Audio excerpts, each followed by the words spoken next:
want that oil in your back. Say less. I guess it's divine timing, you know what I'm saying? Look, many of us outbroke the spells, found our way up out this hell through travail. Many can tell, peace and light is where we dwell. Some would pass, some would fail. He who lives would tell the tale on how we reach the holy grail. All our ops, we wish them well. I've been on this journey for a while now. Slay so many demons, when they see me, they all bow down. In and out the flesh, I'm a threat to these goofies, which is why I keep my balance. If I slip, they gon' do me. I'm a man who has traveled many worlds in the spirit. Everywhere I go, I get made in His image. I took on this body with its urges and its senses, just so I can say I took part in this human experience. Currently here on this planet, I'm witnessing humans are not in the bestest conditions. That's something that's missing. My Hide the money, y'all. There's poor people around. With your broke ass. I could not be here breathing and be comfortable if I was really as bad as they was making it. You know, nobody could be around me. So for me to be this calm, I must have some kind of inner peace. And my inner peace is knowing that once everybody take the time to really see what type of person I am, you'd be surprised that I stuck around this long. I have to make the life that I do live as happy as I can and try to do the best with what I have. You know, live the best life I can live, be as happy as I can be. Nothing is perfect for anybody. I don't know. What was I swear? I think I figured it out. You know why they don't want us redneck brothers and sisters and the hood brothers and sisters getting along? You know why? Because we be unstoppable. I'm telling you now, we would shut shit down.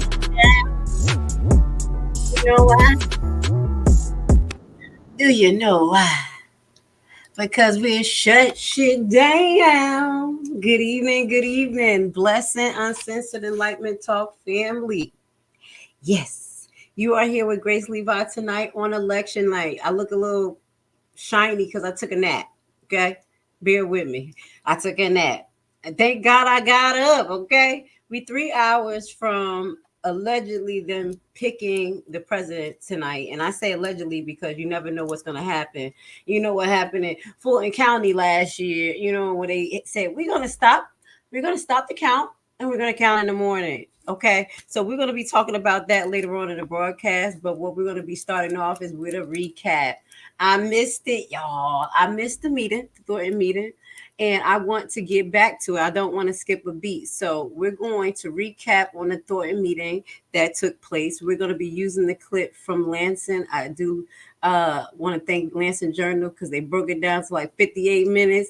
I'm down for that, okay? And then what we're going to do is get into some information that was shared with me from my favorite Thornton resident, okay? I don't mind getting educated, and I'm always asking questions. So my favorite resident sent me information related to Illinois election. So I did some digging, and you know I'm always find something. So I found a few things like maybe we could talk about it.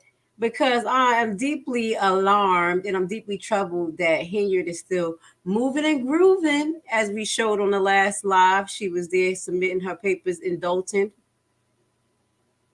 Yeah, she's still moving and grooving. So her next step, I would believe, is Thornton Township. So there's some things that I saw in the handbook that I said, hey, maybe we need to pay attention to probably try to knock Missy out the box early, okay?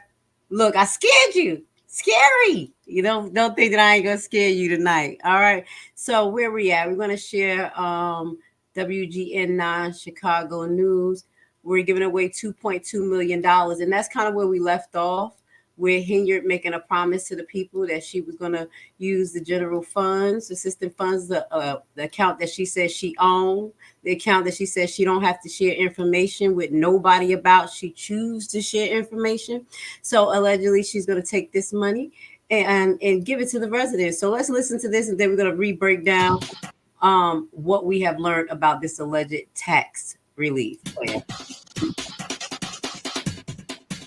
Once again, a Thornton Township meeting cut short tonight, but Supervisor Tiffany Henyard and the board she's battling did get some business done. WGN's Jenna Barnes in South Holland tonight, joining us with more. Jenna?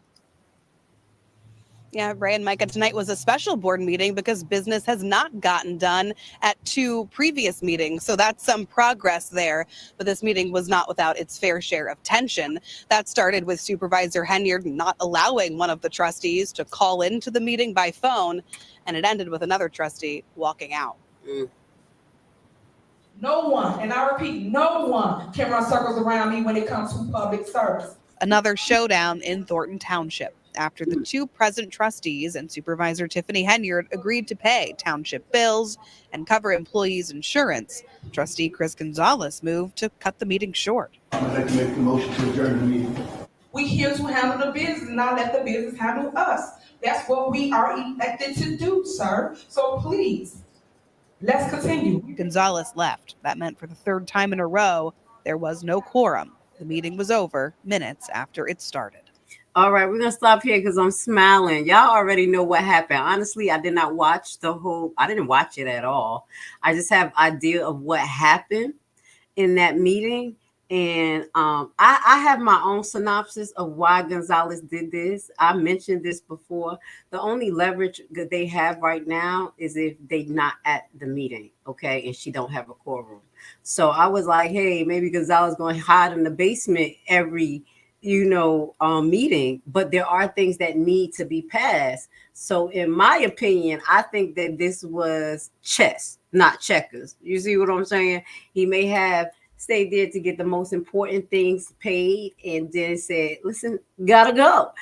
I gotta go. All right. So shout out to Gonzalez. That's what we're going to watch today. But in regards to we're giving away $2.2 million, trustee walks out ahead of paying 100% home on a tax refund. What we have learned allegedly from when what we went over before is that this tax refund is not new. I was about to say Zimmerman. What is his Zuckerberg? I was call him Zimmerman. Zuckerberg, the gentleman that was before her. Let me make sure that I'm saying it right. He actually had this tax plan in before her for a consecutive 9 years.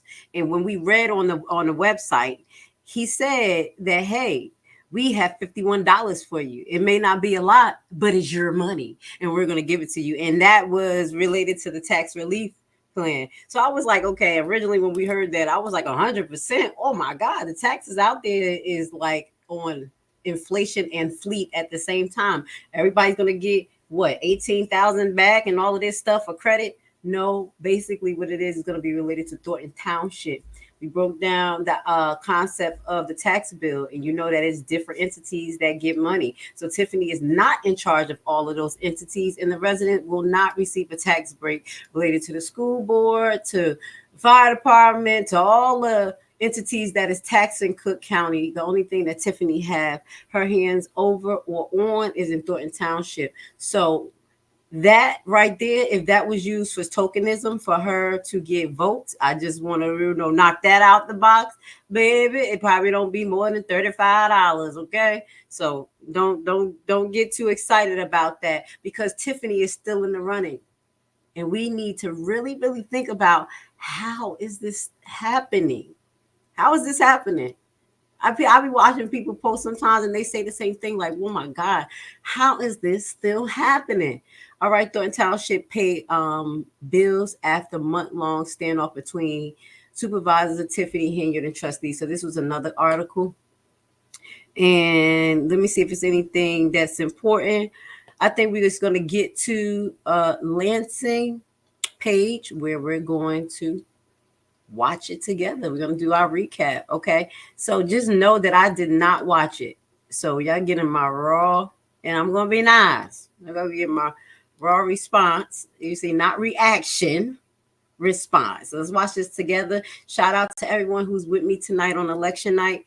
We're going to keep you entertained. We're going to keep you educated. We got some things to show you too about the election, because the handbook that I had also has something about the presidential election.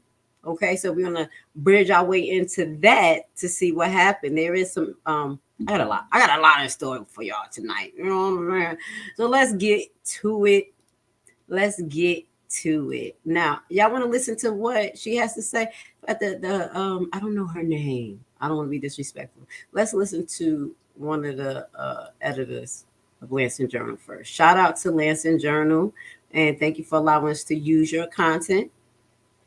We greatly appreciate you. Let's go.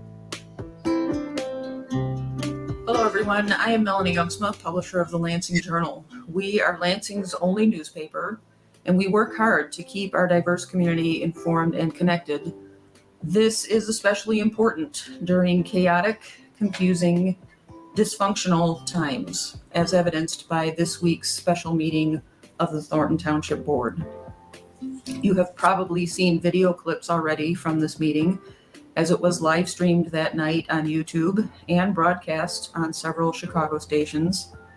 I'm including the full video of the meeting here, and I have annotated it to identify the various speakers and items of discussion. As has become typical of meetings led by Supervisor Tiffany Henyard, very little business was accomplished in this October 30 meeting.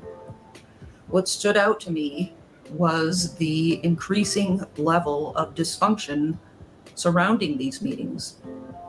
Like the proverbial frog in the kettle, we in our community have become somewhat accustomed to, and maybe even accepting of, this dysfunction, as if this is normal for us now. Now, let me just stop right here. I want to add something to this conversation, because if you guys caught my live the other night where I talked about energy and talking about energy harvesting and some of the mechanism of how they do that, this is what she's talking about, the chaos. And it became pretty typical and normal. And it's so sad and that a community has to go through this. But Tiffany is literally the epitome of an energy vampire. Okay. Before we keep going on the broadcast, I want to say shout out to everyone. Hey, Debbie, love to chat.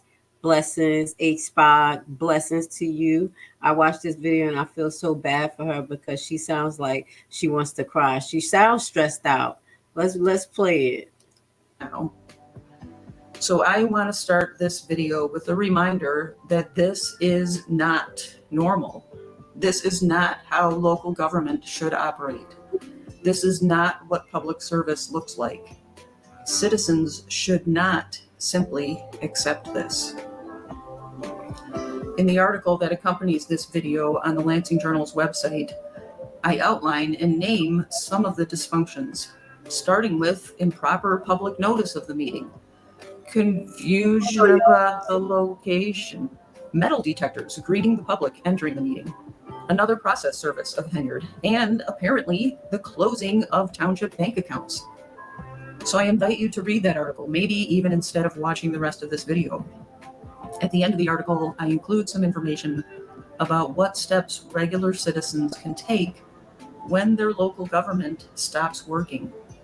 All right. I know that many... I didn't look. I told you I didn't look. Let me see if she got the article under here. We'll look at it at the end of the video because she stressed it. It sounds like she is so over all of this chaos. You got to understand that these people actually live here.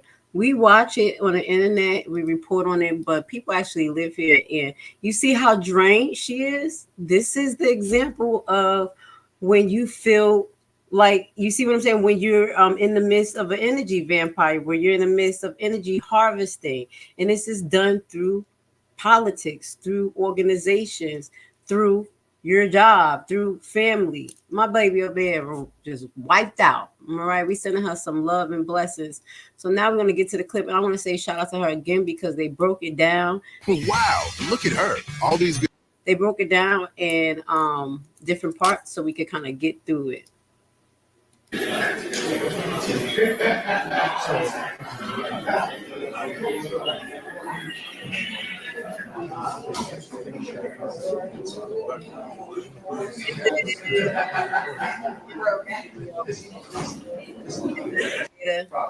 Thank you, ma'am.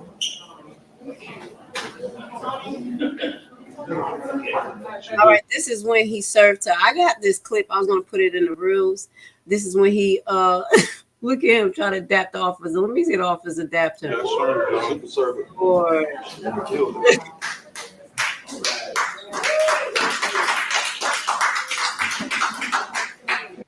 and I'm honestly saying, y'all clapping and yeah, it's like, you know, I think that's what really hurt her the editor, because at the end of the day, this is actually the community being served. As Tiffany said, I'm not getting sued. We all being served. You see what I'm saying?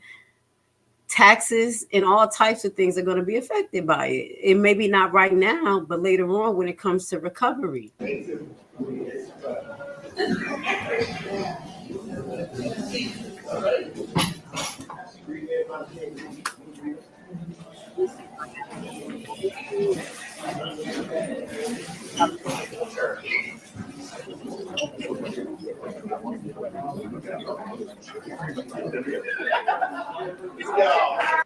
Look at Mr. Williams. Belcher was getting on him when she was submitting her papers talking about he the permanent volunteer. I would assume that he's still not getting paid. Some of the things that we're going to go over in the election book, it goes into detail about, promising people positions and things like that. We're going to get in it. We're going to try to trip Hinyard up right as she signed up to be supervisor again, because she's going to do it. We're going to talk about it, girl.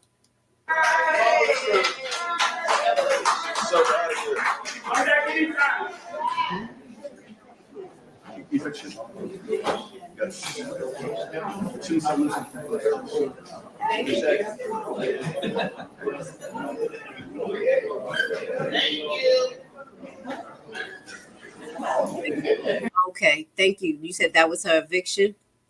Oh, good. Yes, I do remember that was the lady had to hire an investigator or a private server. I do apologize. / investigator, which he is, and that was the actual eviction. So that wasn't on Thornton Township for right now. Let me. I'm stop playing. Dun dun dun dun. This probably be the permanent way that they tried to serve her at this point, because no one knows where she lives at. So, congratulations to the actual landlord that got her served. So when she don't show up in court, the judge most likely is going to side with the landlord and judge in her favor. So the landlord's gonna have to break into her own property, because Hinyard ain't gonna open the door for her. So she's gonna legally be able to break into her own property. How sad is that? And that is ridiculous. This is who we dealing with. And Hinyard she's still running for mayor again. That's why when we talk about this election, we got to think about some things. Something ain't right. Something ain't right. Miss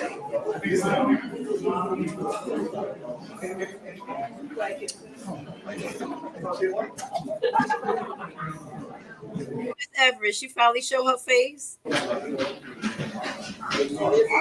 ain't never see somebody so afraid of me.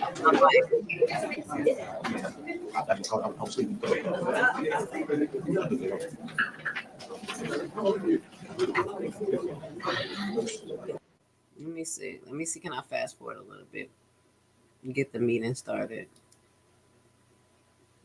Thank you for coming out this evening. It's good to see all of you, and I'm happy to be here to have an actual board meeting. First and foremost, I want to thank trustees for showing up. It's been a month since we had a board meeting, and now's the time to actually do the will of the people and take care of the business.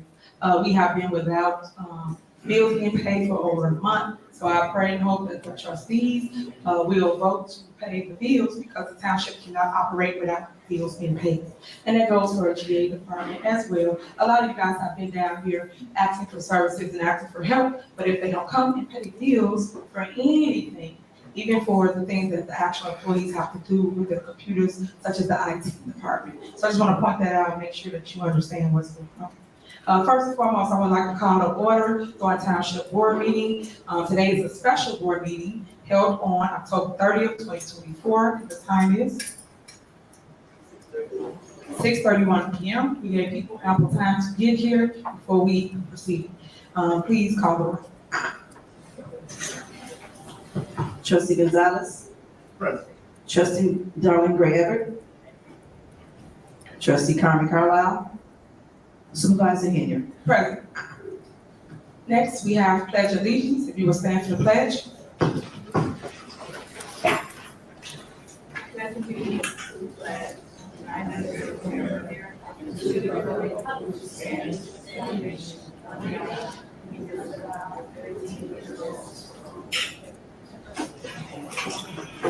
Next, we have reports and presentations. Okay.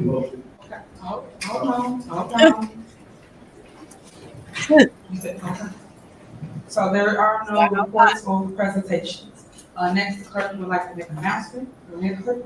We need a motion to allow Carmen Carlisle to deliver the conference by phone. May I have a motion? I'd like to make a motion to allow Trustee Carlisle to join via phone. Is there a second? No. You saw that? I see. That word's about to come out, but she made the B face right there. You already saw she was about to say no. There's no second because there's been over a month. You have not been here. You should have showed up to the board meeting to take care of the business. All these games have to stop. We are here. You should be here. We cannot sit here and have phone calls. We need to be here to take care of the people's business. That's it. That's all. We're here, so we will proceed with this meeting. Let me ask you a question. Was Keith Price there? Was Keith Price at the meeting? And this is the reason why Carmen didn't want to be there? Y'all could let me know because I know a lot of y'all watch this. We've done this before. Okay, and you know the rules. Hold on. You know the rules. If you do not get a second, that means you do not have a motion to do so.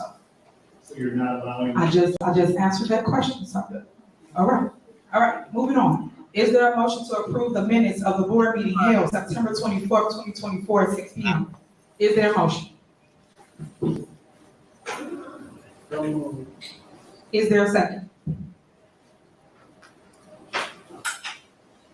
Is there a second? So now you mad, you don't want to take care of the business? You let me take care of the business? This is a motion to approve the minutes. It's the stuff that the residents need to know what we have done here at the township. So Trustee Gonzalez, would you like to second? No? Okay, I'll second, guys, because I want you guys to have information. And allegedly she can't second her own motion. Allegedly, from what I know of, she can't do that. So I second the motion so that you will have the minutes for this board, well, the previous board meeting is September 24th. There's a motion in a second. Call the roll. Trustee Gray Everett?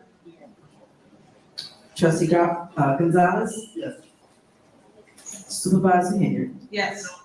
Motion passed. Next on the agenda, is there? That she was able to do that, and why didn't Gonzalez second it and then he said yes? So I'm not sure why that happened or if this was actually legal. But the lawyer didn't say nothing, but you know, he probably over her. He like, I'm not about to play with this black woman arguing with me of what she think the law is. I'll just let her talk and then we'll talk about it later. A motion to adopt the 2024-2025 budget and appropriation ordinance 24-009 for Thornton Township General Assistance Fund. Is there a motion? Is there a second? Is there a second to pass the budget? All right, again, here we go, guys. That's what I be trying to show you. I always stand up, you guys. There is a second. I will second that motion to pass the budget, which we so desperately need. I've been asking for a budget to be passed since April of this year. So motion and second, any discussion? Call the roll. Trustee Gray Everett? Yes. Trustee Gonzalez? No. Trustee Carlisle? Supervisor Henry? Yes. Motion failed. Right? And just so you understand how this goes, it will fail if it's not majority that pass things for you residents. So myself and Trustee Darlene Gray Evers are the only two that voted for you to have an actual budget. Next, is there a motion to adopt 2024/2025 budget and appropriation ordinance 24-010 for Thornton Township General Fund? Is there a motion? Is there a motion to pass the budget for the general fund? Yeah. Is there a second? Hello? Is there a second?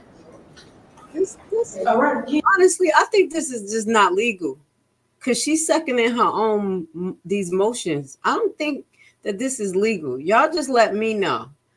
And I may have to get a handbook on this one too, but I don't think that this is legal. So I know what bills really got approved. I know he said yes afterwards when they did the vote, but how could you second the motion? The mayor. I mean, well, not the mayor, the supervisor in this case. Okay. I'm a little confused here. That's why I'm here looking. Y'all see me with my forehead going like this because I'm looking at stuff, reading stuff, trying to like, okay, is this actually legal?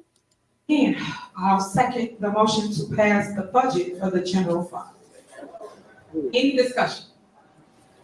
I don't think this. All right, again, residents, we've been asking for the budget to be passed since the beginning of this year of April. So I am in favor of passing a budget so that we can continue the business of people here in Thornton Township. But as you can see, the board did not want to pass the budget, and now we're going into November. So yes, I want to pass the budget. Call the roll. Trustee Gray Everett? Trustee Gonzalez? No. Trustee Carlisle? Supervisor Henry? Yes. Motion failed. All right, next, approval of bills. Is there a motion to approve the general fund? Weird. This what I miss, y'all. This is weird. I feel this is weird. This is a weird meeting. Let's finish watch this. Is there a second to approve the general fund?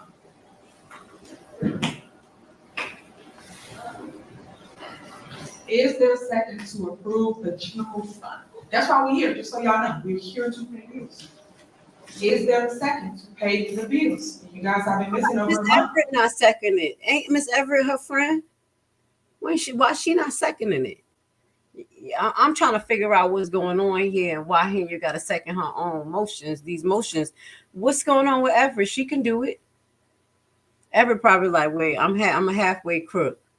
I'm halfway crook. I put my mask on. I don't know. I didn't hear everything. So I'm gonna pay the bills, or the bills gonna back up. It's shameful that we have $9 million surplus here in Thornton Township and nobody wants to pay the bills. The township must operate. So is there a motion to pay the bills? Okay, again, I will second the motion to pay the bills in Thornton Township and to make sure you get your services, residents. The motion is second, discussion. Call the roll. Trustee Gray Everett? Yeah. Trustee Gonzalez? Yes. Trustee Carlisle? Supervisor Henry? Yes. Motion passed. Next, is there a motion to approve the general assistance fund? Is there a second?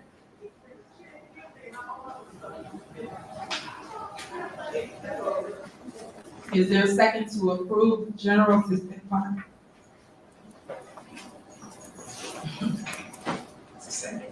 Okay, again, I will second to approve the general assistance funds. Any discussion? Call the roll. Trustee Gray Everett? Yeah. Trustee Gonzalez? Yes. Trustee Carlisle? Supervisor Henry? Yes. Motion passed. Is there a motion to approve the road and bridge fund? Is there a second? Second. You second, no. All right, then motion is second. Any discussion? Okay. Call the roll. Trustee Gray Everett?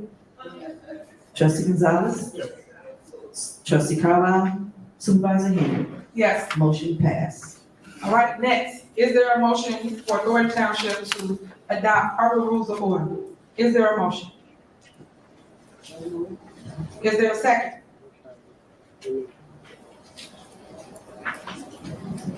Is there a second? All right, I'll second. There's been a motion and second. Any discussion? Yes. That's exactly this. Robert Rules of Orders is something that most municipalities, cities, Already did follow. Maybe with the exception of you. You want Hold us on, to y'all. get I filthy was rich. looking at the Illinois General Assembly website real quick to see if she could actually do this. And it was saying that she could do a motion and she can second, but I'm trying to see if she can do it back to back. So let me just keep looking y'all real quick. okay. I'm gonna keep it neat today. I'm gonna try my best for my residents. I promise you, I ain't a resident. I'm gonna keep that, because y'all know I'm real slick with it. So As it relates to a motion to adopt the Robert Rules of Order, you should know, because you have been a trustee prior to becoming here, so you should know exactly what that entails. Unfortunately, we're in township, don't have a lot of things in order, so we're trying to get things in order and make sure that people understand that we have adopted Robert Rules of Order. So, sir, it's either you want to adopt them or you do not. So which one is it? All right, so in clarification, because I kept saying this, I felt like it was illegal, but it's not. It said, does the supervisor vote in votes taken by the township board? Yes, the supervisor has a vote on all matters. The supervisor may make, or it says make or second participants in discussions on all matters and should exercise his or her voting right on all issues. So it says or. So I'm going to dig a little bit deeper on this, but I don't think she was supposed to second it, like, especially if she is the one that put it on the agenda. You see what I'm saying? Show them a little bit. We're gonna go into a little bit more. Let's watch it. I think this ain't legal. All of them had adopted them are two different things. Do you want to place this on the books? That's it, that's all. So do you want to vote for it? Do you want to vote on that or you don't? Because you can do all the jobs, okay, order. Because this ain't gonna be a show today. So either you want it or you don't. When you vote order is either you want to do it or you don't. I am. I want to say this. Shout out to Gonzalez, because I know people, we talk a lot of stuff on the background, but a lot of us can't sit in his seat and not be having emotions and ready to jump through the damn roof. He's really calm, cool, collective, and have to strategize in the midst of being in front of this monster. In front of this monster right here. Scary. Okay. So I got to give him a shout out. And you could tell he has his, I know when people, like calm people, everybody have their way of like getting things out. You're gonna watch Gonzalez's leg keep shaking. That's his way of staying calm. Like when we watched the YSL trial, YSL lawyer, you see his pen shaking in the background. He had his hand in the back of him and the pen shaking. Gonzalez going through it. So y'all gonna get that man, put some respect on his name having to deal with this, especially when Carmen is not there. You see what I'm saying? And she has a right not to be there, especially if thicker than the snicker Keith Price is there trying to be a pit bull for Henyard. All right, moving forward. It's been a motion and second to approve Robert Rules of Order. Call the roll, please. Trustee Gray Everett. Trustee Gonzalez. No. Trustee Carlisle. Supervisor Henry. Yes, of course. Motion failed. Y'all just pay attention. When they put things on here, they want structure for the township. That's how it goes. When we put things on here, we want structure for township. It's a negative because it don't go for their betterment. Next, we have insurance. Is there a motion to approve of the 2024-2025 health insurance plan, dental insurance plan, life insurance plan presented by Vista National? Is there a motion? Is there a second? Second. All right, it's been motion and second. Any discussion? All right, call the roll. Trustee Gonzalez. Yes. Trustee Gray Everett. Trustee Carlisle. Supervisor Henry. Yes. Motion passed. Next, is there a motion to approve the approval of new structure for employees deductions for insurance premiums for 2024-2025 plans presented by the National? Is there a motion? Is there a second? Second.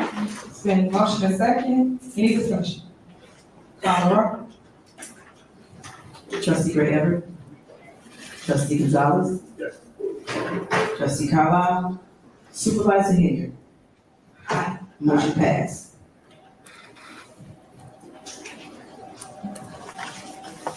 They can't do that.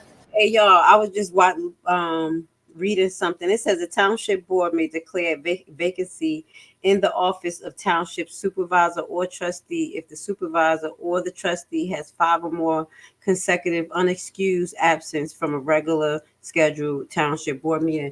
So, Carmen, keep your eye out for that. I know that this is not actually unexcused, but because this monster, Miss Hinyard, is petty as hell, she may, try to go after Carmen after a while. So what if Carmen report Keith Price to the Popo?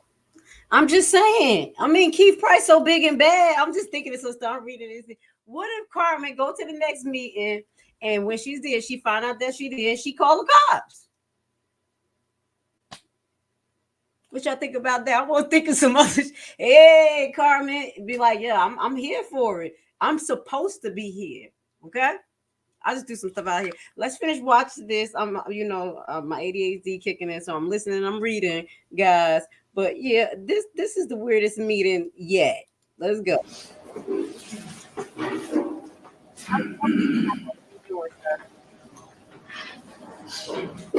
All right. Second, is there a motion to approve an employee assistance program? Is there a motion? Is there a second? Second. So a motion is second, any discussion? Call roll. Right, sure, question. I do have a question. And I'm just trying to get for clarification. One of the things I heard that it was possibility that this was only going to be available virtually. Is there any truth to that? The rep is here. She can answer that if that or not. So thank you. Good evening. Bridget Stewart with this National Division of Brown and Brown. With regard to the EAPs, those services are not only virtual, they are in fact in person as well. It is a very robust EAP program. Is this when the hard deadline also kind of that the insurance is? No. When would this end? So we're hoping to have it rolled out December 1st. You can actually have it rolled out whenever, but the vendor does in fact require 30 days to implement the program. So whenever you guys decide, but we're hopeful it's December 1st. What's the cost to the employee? It will be an annual cost of about $5,400 and. To the employee? No, the township. So the cost is actually, it's a per employee per month cost of $2.07, which is a very, like I said, a rich program. It's available to all employees, not even though, the ones that are not enrolled in the medical plan, it is in fact available to everyone. Hey, you're really trying to get them old people. They talking about AARP. I was say, wait, everybody who work for y'all old? But yeah, she took it right out of my head. I was like, AARP, and she's saying they ain't got to be over 90. Let's listen. AARP. Hey, you're like them pandering. She pandering. She wants to go that route. For say last year's plan, was there out-of-pocket expense for the employees last year? I don't understand the question. There's always out-of-pocket costs. Already in place that was. You mean the EAP? Yes. No, this is new. Okay. This will be new to the township. What was the cost, from the old plan? You mean the previous EAP? It was actually more expensive. I don't have the exact dollar amount. Okay. Maybe we can get that from finance. I don't have that. We didn't implement that. We weren't the broker for that particular program. It's $2.07 per employee per month. What? And the same information is populated on the proposal that per month. How much is it? And What was the cost, from the old plan? you mean the previous EAP? It was actually more expensive. I don't have the exact dollar amount. Okay. Maybe we can get that from finance. I don't have that. We didn't implement that. We weren't the broker for that particular program. And then you said, I'm sorry, what was it again per month for employees? It's $2.07 per employee per month. And the same information is populated on the proposal that everyone should have. That don't sound like a lot of insurance. AARP is like a secondary insurance, right? Unfortunately, we Correct me if I'm wrong, y'all. Well, I've got copies if you would like to have one. Any other questions? All right. Thank you. All right, call roll. Trustee Gonzalez, Yes. trustee Gray Everett, trustee Carlisle, supervisor Henry. Yes. Motion passed. Right, next is approval of supervisors 100% tax refund for all members of Thornton I'd like Township. to make a motion. Excuse me? I'd like to make a motion, having done all the necessary business, I'd like to make a motion to adjourn the meeting. Now, you know you're not gonna win that. I don't even like that. While we adjourn the meeting. What the hell did she just say? She looked like her mouth just contorted. Wait a minute, y'all saw her? Am I crazy? Let's just go back. I was, what the hell? Did she metamorph? Hold on. Who supervises 100% tax refund for all owners of Thornton I'd like Township. to make a motion. Come out. I'd like to make a motion, having done all the necessary business, I'd like to make a motion to adjourn the meeting. Now, you know you're not gonna win that. I don't even like that. Oh, While we adjourn the meeting, is right now. what the hell? I'm sorry, it went over my head. She looked like she metamorphed. I was like, what the hell did she just say? Excuse my language. Here to take care of business. So residents, you see what's going on. There's no motion for an adjournment. We're here to handle the business, trustee. So, as I was stating, it was, Motion to adjourn. okay, there's no second. So if you're following our rules of orders, which I advise you to adopt, you will understand how this goes. If it's a motion on the floor, hold on, let me explain to the rest of the understand. If there's a motion on the floor and you fail to get a second, then it fails. We're moving on. The residents are here to. But you did that. He should have seconded his own motion. Because I was like, I seconded just like you did. She did. Make you special. You see what I'm saying? Hey, you second your own motion. Today to keep about exactly what's going on as it relates to township business. So we can handle the business, guys. We even gotta have something really important with our bank account. So all that's on the agenda. So adjourning for what? Why did you come to a meeting if you don't want to handle the business? Why? He did exactly what I said. We're gonna handle what I think is safe. And I'm the hell up out of here. Gonzalez went right in the basement and said, gotta go. Well, I'm not about to play with you. You're not about to do no bank accounts on me. You're not about to do nada. Okay? Carmen, remember what I said? I think the audience agree with me. It's time to set this jigger up. You know what I'm saying? You can show up. Be in the parking lot. We'll be ready to come in. And like, someone please call 911. You know what I'm saying? All right, let's watch Gonzalez, please. Finish play chess. Like, stop playing these games. There's too many games. We here to handle the business, not let the business handle us. That's what we are elected to do, sir. So please, let's continue. We're here to talk about something important. We're giving away $2.2 million to the residents of Thornton Township. We are giving you guys a tax refund, something that you need, something that you all complain about as relates to your property taxes. But those that don't know, this is what we have going on. I don't know how hard it is to be in this position. I gotta give it to Gonzalez. You see what I'm saying? He has to stick to his guns. Go Gonzalez. I don't care. I know they said that you got her in, but you working to get her out. Go ahead. Remember the last time his daughter was about to do kung fu on somebody because they tried to confront him? I gotta give this man his respect. Go ahead, Gonzalez. Motion to approve the tax refund. Is there a second? Call roll. Now I understand why the lady from Lansing want to cry, especially if she talked to Gonzalez. Like, I think if they talk to he's really transparent, and this is not easy for him. She probably talked to him, got that vibe, and like, damn, my man's stressed out, but he still got to hold it down. You see what I'm saying? I don't know. I'm just kind of guessing, but this is where the emotion comes from, because I'm feeling emotional right now. I'm feeling some type of way. This is ridiculous. Trustee Greg Everett. I'm not feeling away because he walked out. I feel away because he had to walk out. So this monster, and I'm gonna put it on a glass again, don't have a chance to get bank accounts in her name. You know what I'm saying? Get the budget passed. No. Gonzalez said, gotta go. He's still in the building. You finish with this roll call. Trustee Greg Everett. Trustee Gonzalez.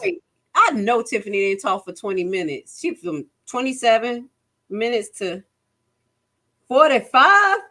Oh my God, y'all know we ain't about to listen to that. Let's just listen to a few. Did she talk for that long? Okay. Supervisor may invite members of the public to speak if they want to. Did anybody speak? Okay, then we're gonna talk about the forensic audit. We're not about to listen to her speak for this long.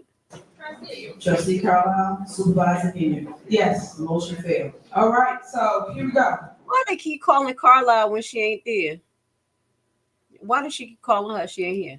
One of the individuals walked out of the meeting, so of course you know that means we don't have any quorum. So today. So what we about to do is fast forward. Thank God. Y'all had to sit there for 25 minutes listening to Hilliard. I'm so sorry. I'm so sorry that people had to watch this live. We're going to get to this part.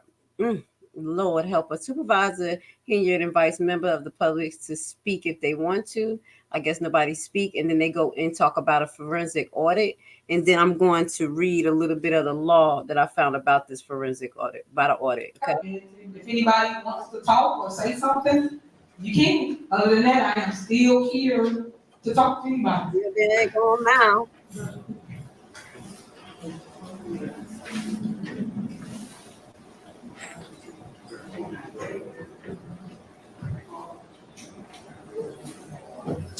Jamal.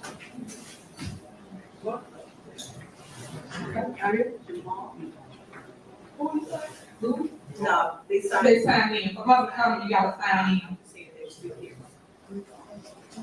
I signed in. What's your name? Taylor. I'm sorry, what's your first name? Janelle. Janelle, that's, I'm sorry. That's why I couldn't read it. Okay. Okay. Okay, my question is, why is there only a forensic audit for just Freeman and Carlisle? Why isn't every department Thank you. audit? Why is it different? Because that's retaliation.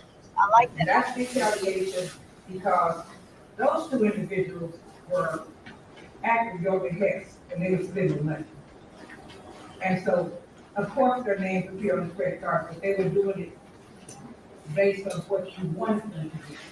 So everybody's credit card, every department, Right. every individual who has a credit card, they all should be audited, not just those two people. I don't, it looks like clear retaliation with those two, and that was mentioned at one of the meetings with, whatever the guy's name is, Philip, when he started talking about going people's telephones and all that kind of stuff. That's retaliation. So audit everybody's credit card, because there's a lot of money floating around here, too many credit cards. I see on one of these things where you are, I guess one of them to approve a credit card for the tech department. As I stated once before, there should be one department that handles all requisitions, purchases, all of that. There shouldn't be cards floating all over. Thank you. Don't be trying to set grandma up. It should not be cars floating all over the place. It should be one department that's in charge of the cards. And as we mentioned, see, we're on the same page, grandma, because that's what I was saying before. One department, which should not be the finance director, because his ass is compromised. But anybody who needs to take the card out, they sign it, and for what purposes? And it has to be aligned with the guidelines. That's what I'm saying. I'm with you, grandma. Tell them like it is. You cannot keep controlling when too many people have credit cards. It's obvious that money is being spent some places that it should be spent. I don't know how much. Honestly, this is the first time I see Tiffany head up looking straight at somebody who's not agreeing with what she said. That's the first time. Usually she have her head down. She ain't talking to you. She ain't looking at you. She getting too close to that election now. She need to make eye contact like, I understand, but I'm going to still do what I want to do. How less, but a central department that handles that to solve all that problem. Everybody can have a petty cash fund for things that they need. Maybe $3,000 per department, or maybe even $5,000. But it shouldn't just be, I got this big credit card, I can spend it for whatever I want. That is not fiscal responsibility. And when you get ready, again, audit everybody's credit card. See where the money's going. All right, you done? All right, so stand up for this. This is why I tell everybody to please educate yourself. Don't I always say that? Everybody get attitude when I say it. Hurry up. I say, let me educate you. Yes. And I do that for a reason. No, I think she know when she say that because I just got aggravated. It just kind of like, it's like, okay. Response, not reaction. She gets on my nerves. Let's go. Hold on. I know you have to. Ma'am, I interrupt. Let me answer your questions. And I'm only answering this, and I'm going to be done with it because it's not a Q&A here at Thornton Township. We have Township Talk for this. Township Talk, I go back and forth as related to let you say something, then we answer the question. All right, I can't do hinder, but I'm going to get to, yeah, we're not about to let her shuck and jive, all of that manipulation, energy harvesting. So according to 60 Illinois 1/80-15, supervisor and highway commissioner account.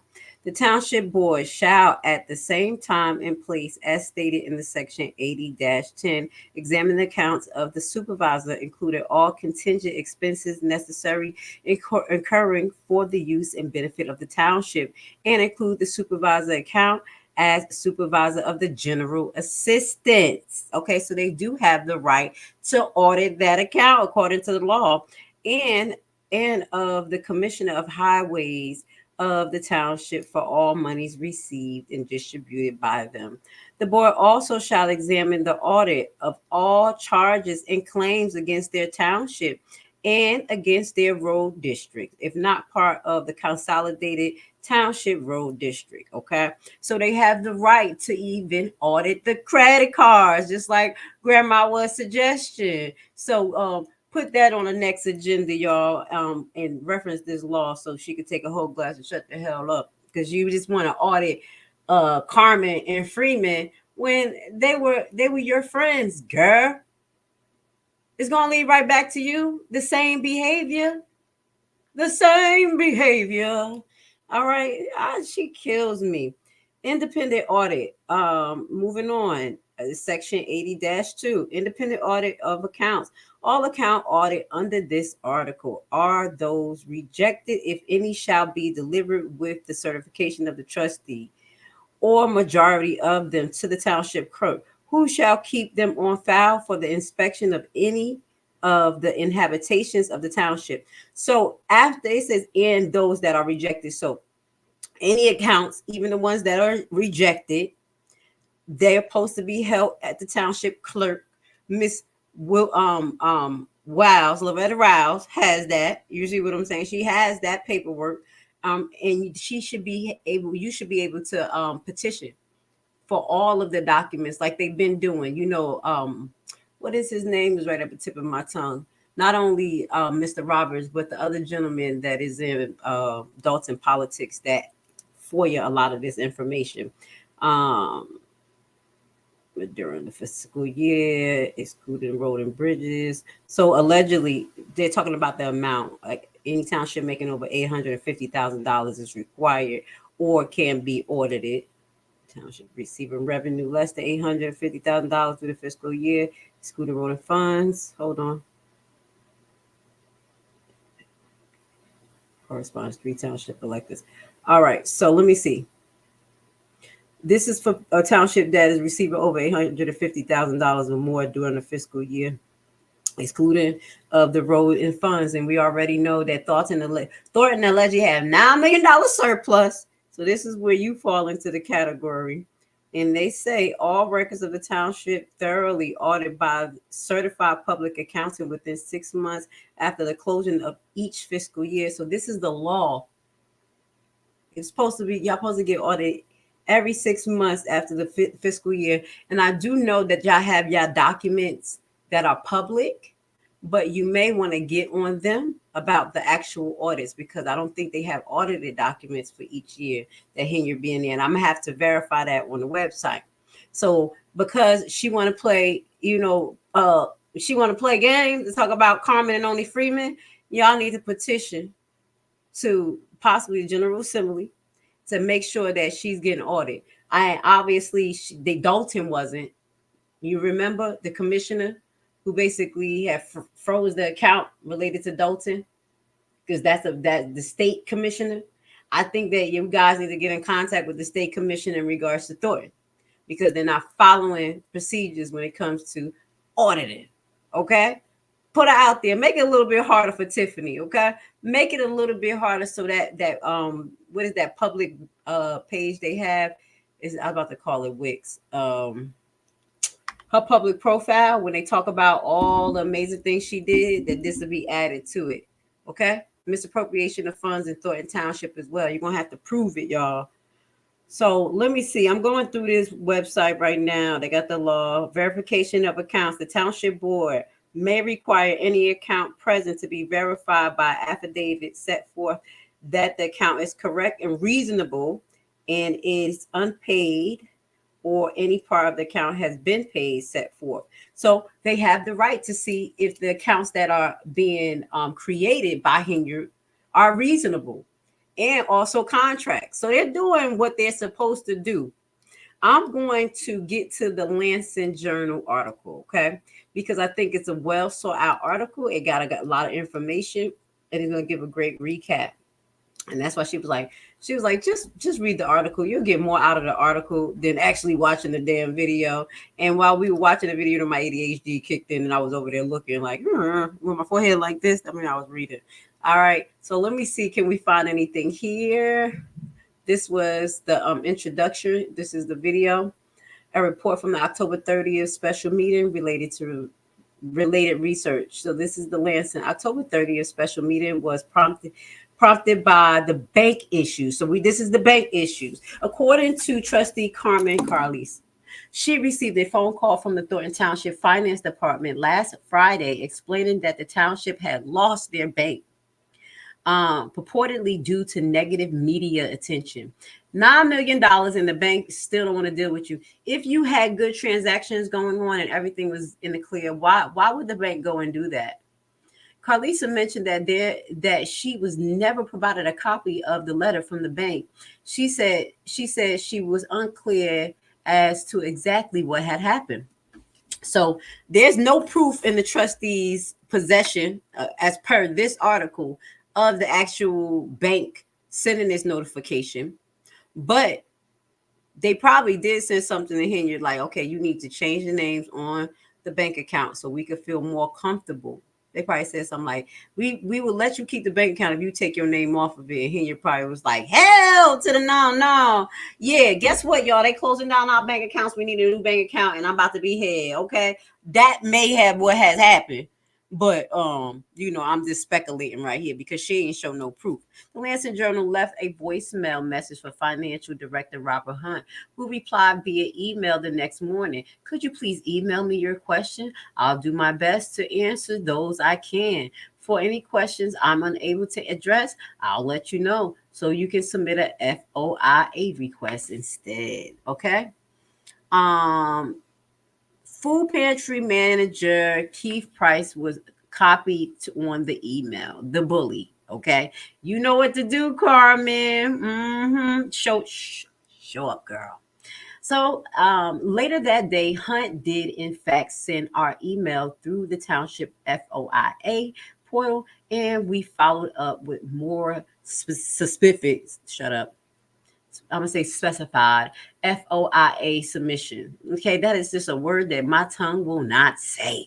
Okay, Trustee Township now have 5 business days to respond to this official request. Dysfunction without documentation.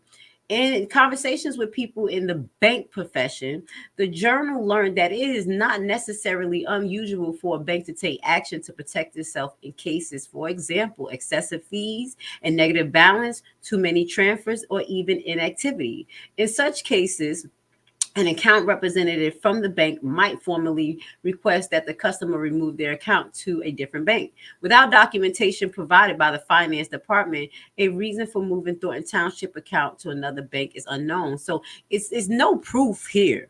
You see what I'm saying? And that will stem to a discrimination lawsuit if there is no items that they, like what they said, like negative fees. It should be negative fees. You got $9 million. So you see what I'm saying? Too many transfers. Now, if you got $9 million, you can't hate. So I'm trying to figure out, why would the bank do this if you got $9 million? You just doing so well. But as we say, there's no documentation, and you know what people do. They like to keep chaos going. You know what I'm saying? Trying to get her hands in somebody's pocket so she could pay that eviction notice.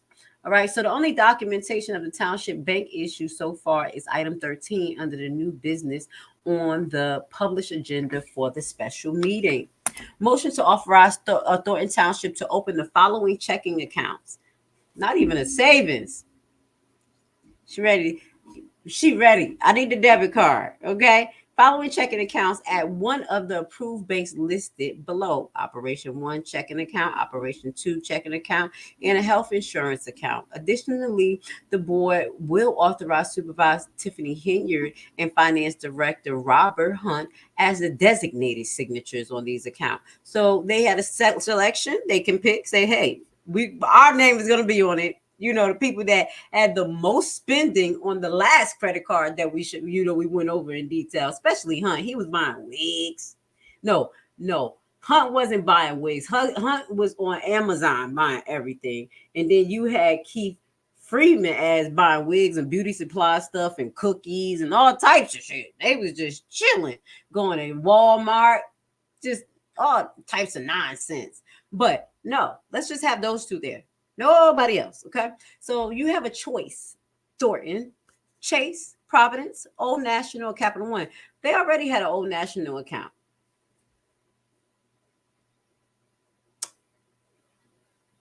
And a Capital One. I'm gonna have to go look through those documents again. It's weird. Wait a minute. Tiffany probably now got no damn letter. She probably didn't get no letter. Because you remember, we're not going to go through it tonight, but I remember Old National and Providence and a Capital One. I don't know if I remember Chase, but we looked through all of these accounts before. Carlisa said that she was told that the bank mishap was the reason for the urgency of the scheduled special meeting, because effectively immediately the township could not do anything in the bank account. She says she learned later the township had been given 60 days to move the account.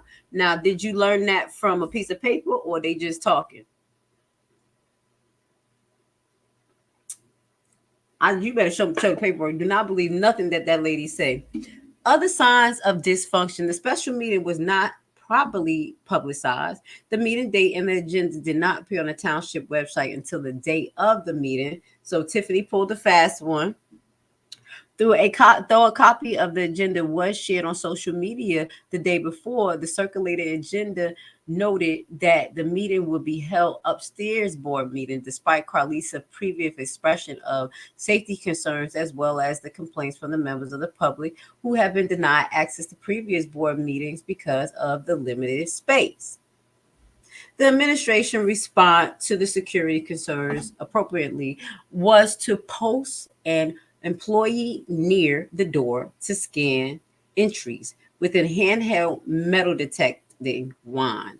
When this reporter mentioned to the trustee Carlisa that I have been scanned at the entrance, Carlisa reiterated her explanation that her safety concerns are not related to the members of the public coming into the building, but to Hinyard in entourage that is already inside. And that is Keith Price. Carlisa has a restraining order against Keith Price. Let me see if I can put him on the screen. Do I got that bunking? I think because I had the good picture of his butt, but I think I took it down. Let me put the nice picture of him up here. This is who we talking about, okay? Straight restraining order. You know what to do, Carlisa. Show up. If he did, he gotta go, because you are important there at that meeting. You have to make the votes, not him. He can stand right at home and watch the meeting just like the rest of us, okay? I'm sorry I rolled my eyes, y'all. He made me mad. So without assurance that the meeting would be held downstairs, Carlisa made the decision to attend by phone, an effort that was opposed by Supervisor Hinyard at the beginning of the meeting. Members of the public witnessed one other example of dysfunction after Supervisor Hinyard entered the downstairs meeting area. Private investigator Kurt Mercucci served Hinyard and later her boyfriend Kamal Wood with an eviction notice from Gwinnett Hall.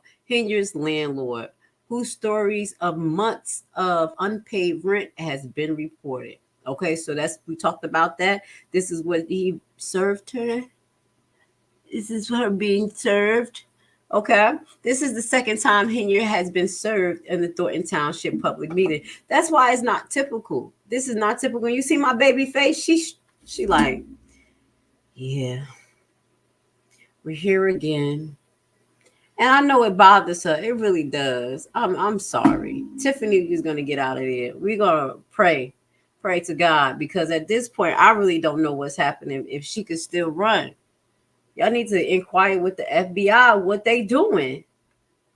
Y'all do, please inquire with them.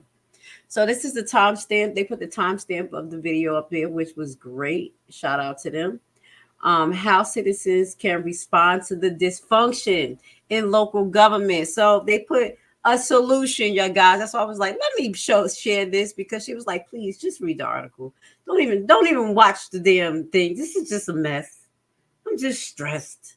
All right. So shout out to you for this information we're going to share with our audience.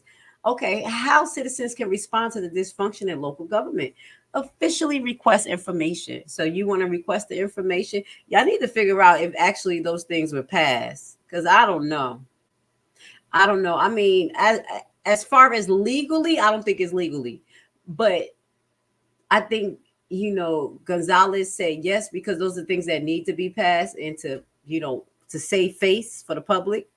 I think that's why he did it. But I don't think he will contest those things in the future, because those need to be done. So I still think it was illegal. That's in my opinion. Y'all saw what we read. It says or, a motion or vote. It didn't say a motion and vote. But anyway, the Freedom of Information Act granting members of the public access to information about their tax dollars, about how the tax dollars are being used by the elected official. A link on the Thornton Township website will bring residents to this FOIA portal. So here's the link. Once you have completed the form and submitted your request, the system will send an email confirming your submission. Contact the Cook County State Attorney. She's not playing. She's sick of this. She said, I'm sick of this shit. Let's go. She's like, I'm giving solutions here. And that's what I'm talking about. Contact the Cook County State Attorney. Currently, Kim Fox. Damn, I just took her picture down literally at the beginning of this live. Yes. Dang it. I had Kim Fox picture up here all this time, and I finally took it down. I knew it. I said, watch, you're going to regret taking that picture down. Y'all know who Kim Fox is. Anyway, she's still in there until she get out of there. She's not running again. So the state attorney, Kim Fox, I'm a little not happy with her either. I mean, as well, I'm not happy with her too much. All right. So currently, Kim Fox is the prosecuting attorney for the county. The stated mission of Cook County State Attorney Office is to do justice in pursuit of thriving, healthy, and safe communities. General inquiries can be directed to her. Okay, so yeah, I'm going to be trying to send something to her this week as well. Contact the Illinois Attorney General. Kwame Raoul is currently the Illinois Attorney General and serves as the state chief legal officer. The Attorney General website declares that he is responsible for protecting the public interest of the state and its people. Remember that she wants you to quote that in your paperwork. And his job is to advocate on the behalf of all the people of Illinois. Put it in your paperwork, because I'm going to be doing the same myself. It can be difficult to determine which complaint form is relevant to the residents who have concerns about elected officials, but a public integrity bureau is available by phone. Call. They got the number 132. Oh, it says 1312-814-3000. We're gonna put this information at the bottom of this live for y'all, because she needs this information now. Okay. And this is for you guys. I got to put these people on the glass. She should have added one more person too. After this, then the next person she said contact is the Illinois governor. Citizens can file a complaint with the official office of the governor by using an assistant request form. And she has the link here. There is room on the form to describe the issues and why you believe it requires the governor's attention. Okay. A Chicago phone number is available for people who prefer the mode of communication. So we have another number up here. When caller asks if they can advise you on reporting issues with local officials. If the staff member is unable to provide help, he or she can direct your call to the appropriate department. Next thing they said, vote at all levels of government. And you know what's happening tonight. We're probably 2 hours away. We're going to keep our eye on that. Probably 2 hours away of knowing who's going to be the next president. And we're going to talk about that process here, guys. Yes. Okay. And we may not know, depending on if they, pull the same switcheroo that they did last year. But we'll get to that in a second. It says vote on all levels and engage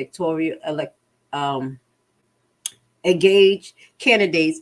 Know that average people care about these communities and are willing to exercise their power to make a difference and support local news. And that's what I'm gonna highlight. We talked about that. I told you, that lady who I talked to, I couldn't believe she said it. She said, "Girl, we don't care about the big mainstream." I said, "We got to get this story in the mainstream." She said, "For what? For them to change the narrative? We need grassroots. We need different people in different communities talking and basically, resonating with their community, communicating in a way that their community understands, and then we get the message out. We don't need one broadcaster or 5 broadcasters that's controlled by the same entity yelling out the same narrative. Okay, we say, people, we want you to report it from your own perspective and get as much information as possible and be grassroots. So I support that. So support local news. Studies have shown that corruption is more likely in towns that have no source of local news or information. The Lansing Journal serves our community by reporting, publishing, and delivering local news every day. There is no power walls on our site. So what they say, they depend on your support. And at the bottom, they're going to have your support. So in the description, I'm going to add that for you guys because I do support the Lansing Journal. They do make these meetings clear and concise. And then they break down of it. So it'd be good. Straight to the point. So we made it an hour. Yeah, we got 2 hours till the election is over. We made it an hour of the review. Thank God I didn't watch it on that night.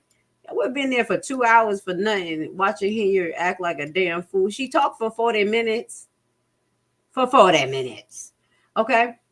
So this is what we're going to be looking out for, Thornton Township. I went into the 2025 local election official handbook, and this is some of the information that I want to share with you tonight. Okay, let's put it on the glass. All right, let's put it right here. All right, so what we know as far as what happened with Nate Fields, he is is he a Democrat? He's a Democrat. So his paperwork was actually supposed to be put in between November 12th to November 18th. Also, Hinyard's paperwork her petition is supposed to go in at that point at time as well. And we're talking about Thornton's supervisor because she's independent. Okay.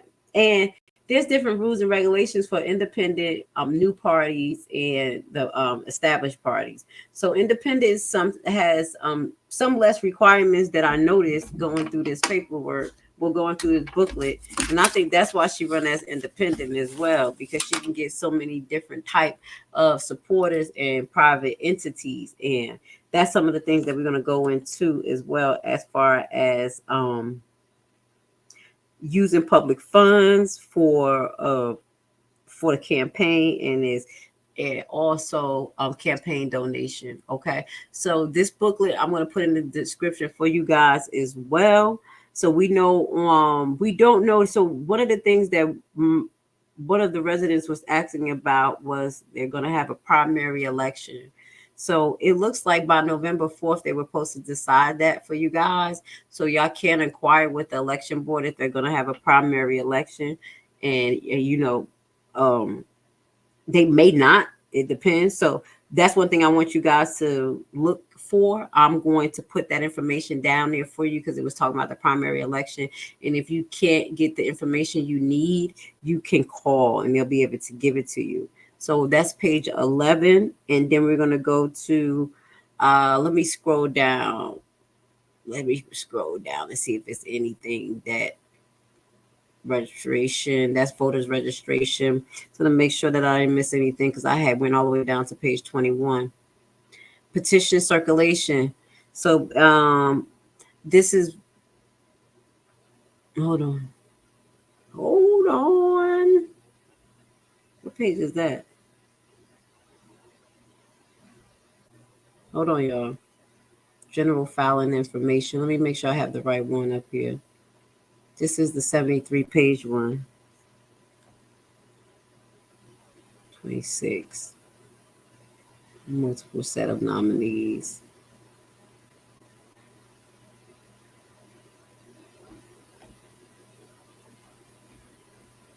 Let me see something. Hold on. Is it 21 on? Don't be switching up on me, guy. I thought it was 21 on my end, ballot certification. Give me 1 second, y'all.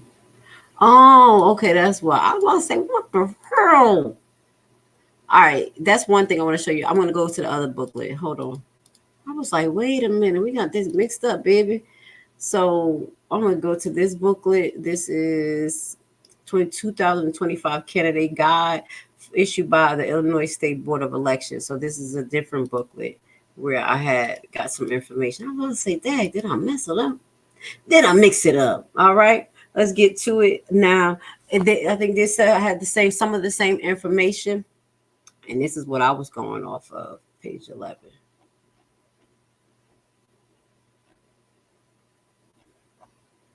Please hit the like button. I appreciate you guys being here with me tonight. You know, we do things different here.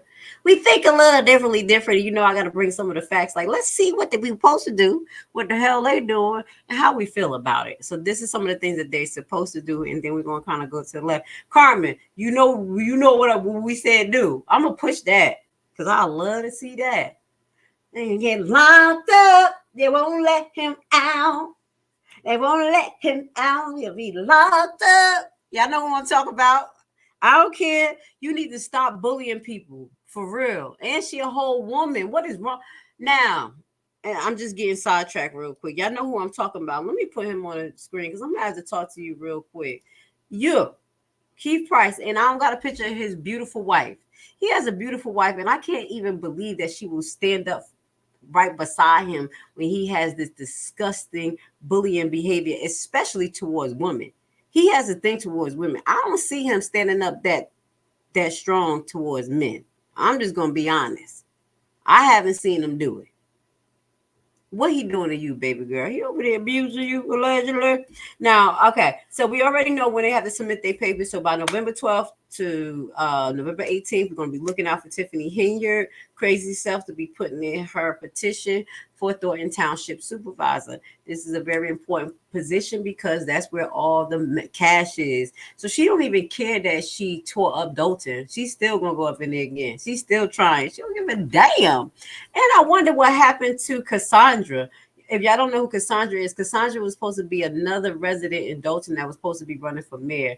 I hear nothing about that. Her page is not active. Don't know what's going on. We definitely know that House bid is in, and we definitely know that Tiffany Hinyard bid is in. Now, let's go to page 21. This is what I found that was very interesting. Y'all know me. If Tiffany want to jam people up, we got to find a way to jam her ass. Jam her up. Okay? Just the way she jammed people up. Okay? And this says objection. So, formation of nomination paperwork. So this is basically under we're filing for office, general filing information, that what the candidates must file with their petition and everything like that. This is on page 20. And it goes down to objection. The candidate nominee paperwork may be challenged by filing an objection. The deadline for filing an objection is 5 business days after the last day of the filing period. Objections to all nominee paperwork are heard by the proper electoral board and designated in the election code, and decisions of the electoral board are subjected to judicial review. Y'all see what I'm trying here? Do you see what Grace Levi is saying right here? What y'all thinking? What y'all thinking? I got my Bill Cosby face on. I got my Bill Cosby face on. You know what I'm thinking?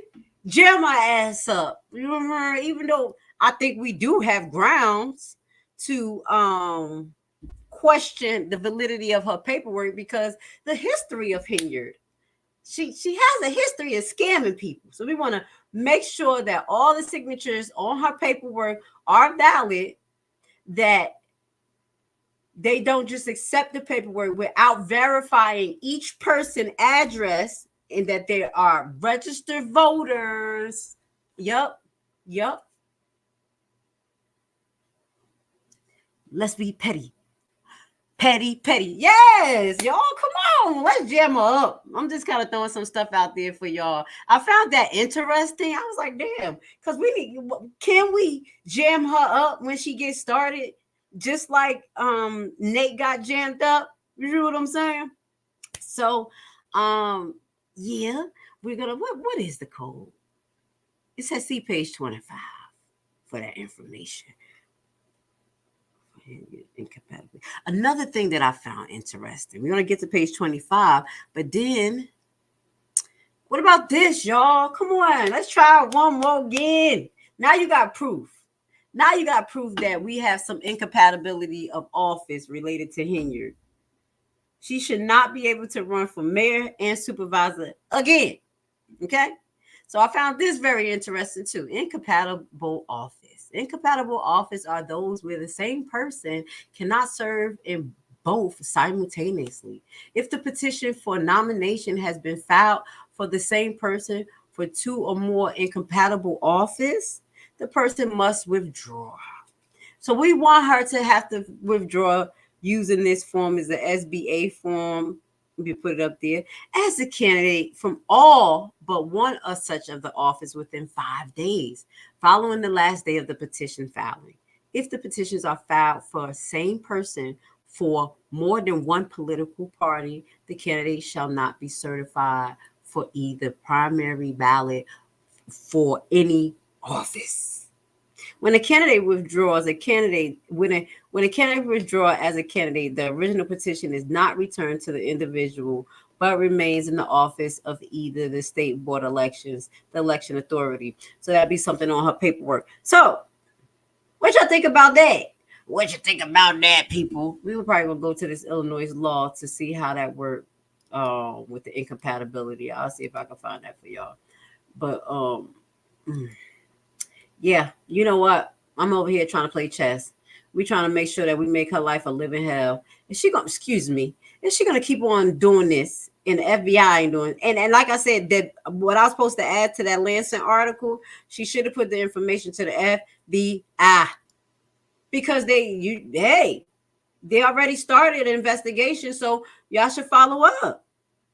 I mean, am I wrong here? You shouldn't follow up. Follow up. Okay, let me get to the comments. You're right. Doodling tonight. What does that mean? Oh, you taking note? No doodling tonight. What that mean? No doodling. What does that mean? Oh, you got to take notes. All right. Hey, how are you? Blessings. I'm shining because I took a nap. I had a lot of things to do today, but my 40-year-old ass took a nap. Let me stop. A real good nap. All right. Illinois Municipal Code. Shout out to Norm. I am very surprised that the lawyer did not advise Hinyard. Hinyard is such an embarrassment to the Thornton Township state of Illinois in the United States. That code is what? That she's not supposed to second her motion? Y'all want me to pull it up? I'll see if I can pull it up in a second. Okay. She wasn't supposed to second her motion. Hold on. You said 65-5. Hold on. Because I got 60. Hold on. I like this one. I'm over another one. That's one thing I like technology for. You could Google right there. That's all I like it for. I don't want you taking my jobs, though. I don't want you kicking me out. But I like easy access. Let me see. S5. We're going to look this up.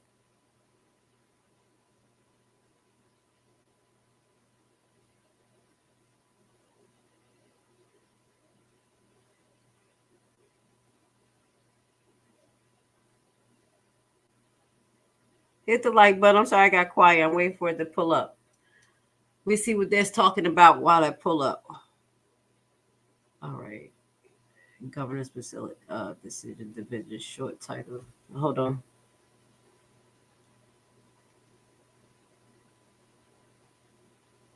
Short title definition, scopes of code granting certain powers, corporate authority, electors, persons. This got some definitions here. Refer made to any purpose of the act. This is the separation of powers. This talks about the separation of powers here in your government. And what do I mean? What each entity, their power and their scope of practice. All right. Thank you for the information. I'll look at that. I don't know what you were referring to, but yeah, I guess she's always talking about her powers. Her powers. No, I think I know what you were saying. Her control and how she says y'all don't know who has the power and what your job's supposed to be. And he's telling you to read 6.5 Illinois. It's Illinois CS 5-, the Illinois Municipality Code that highlights what you are supposed to and not do. That's what that's about. I'm sorry, I had to look like, what is he trying to get to?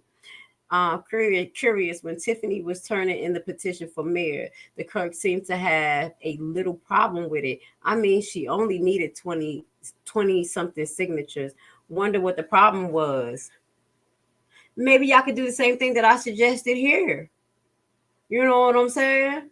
We'll go see if y'all could get her shit recalled, get it examined, because it's two process to it that they said.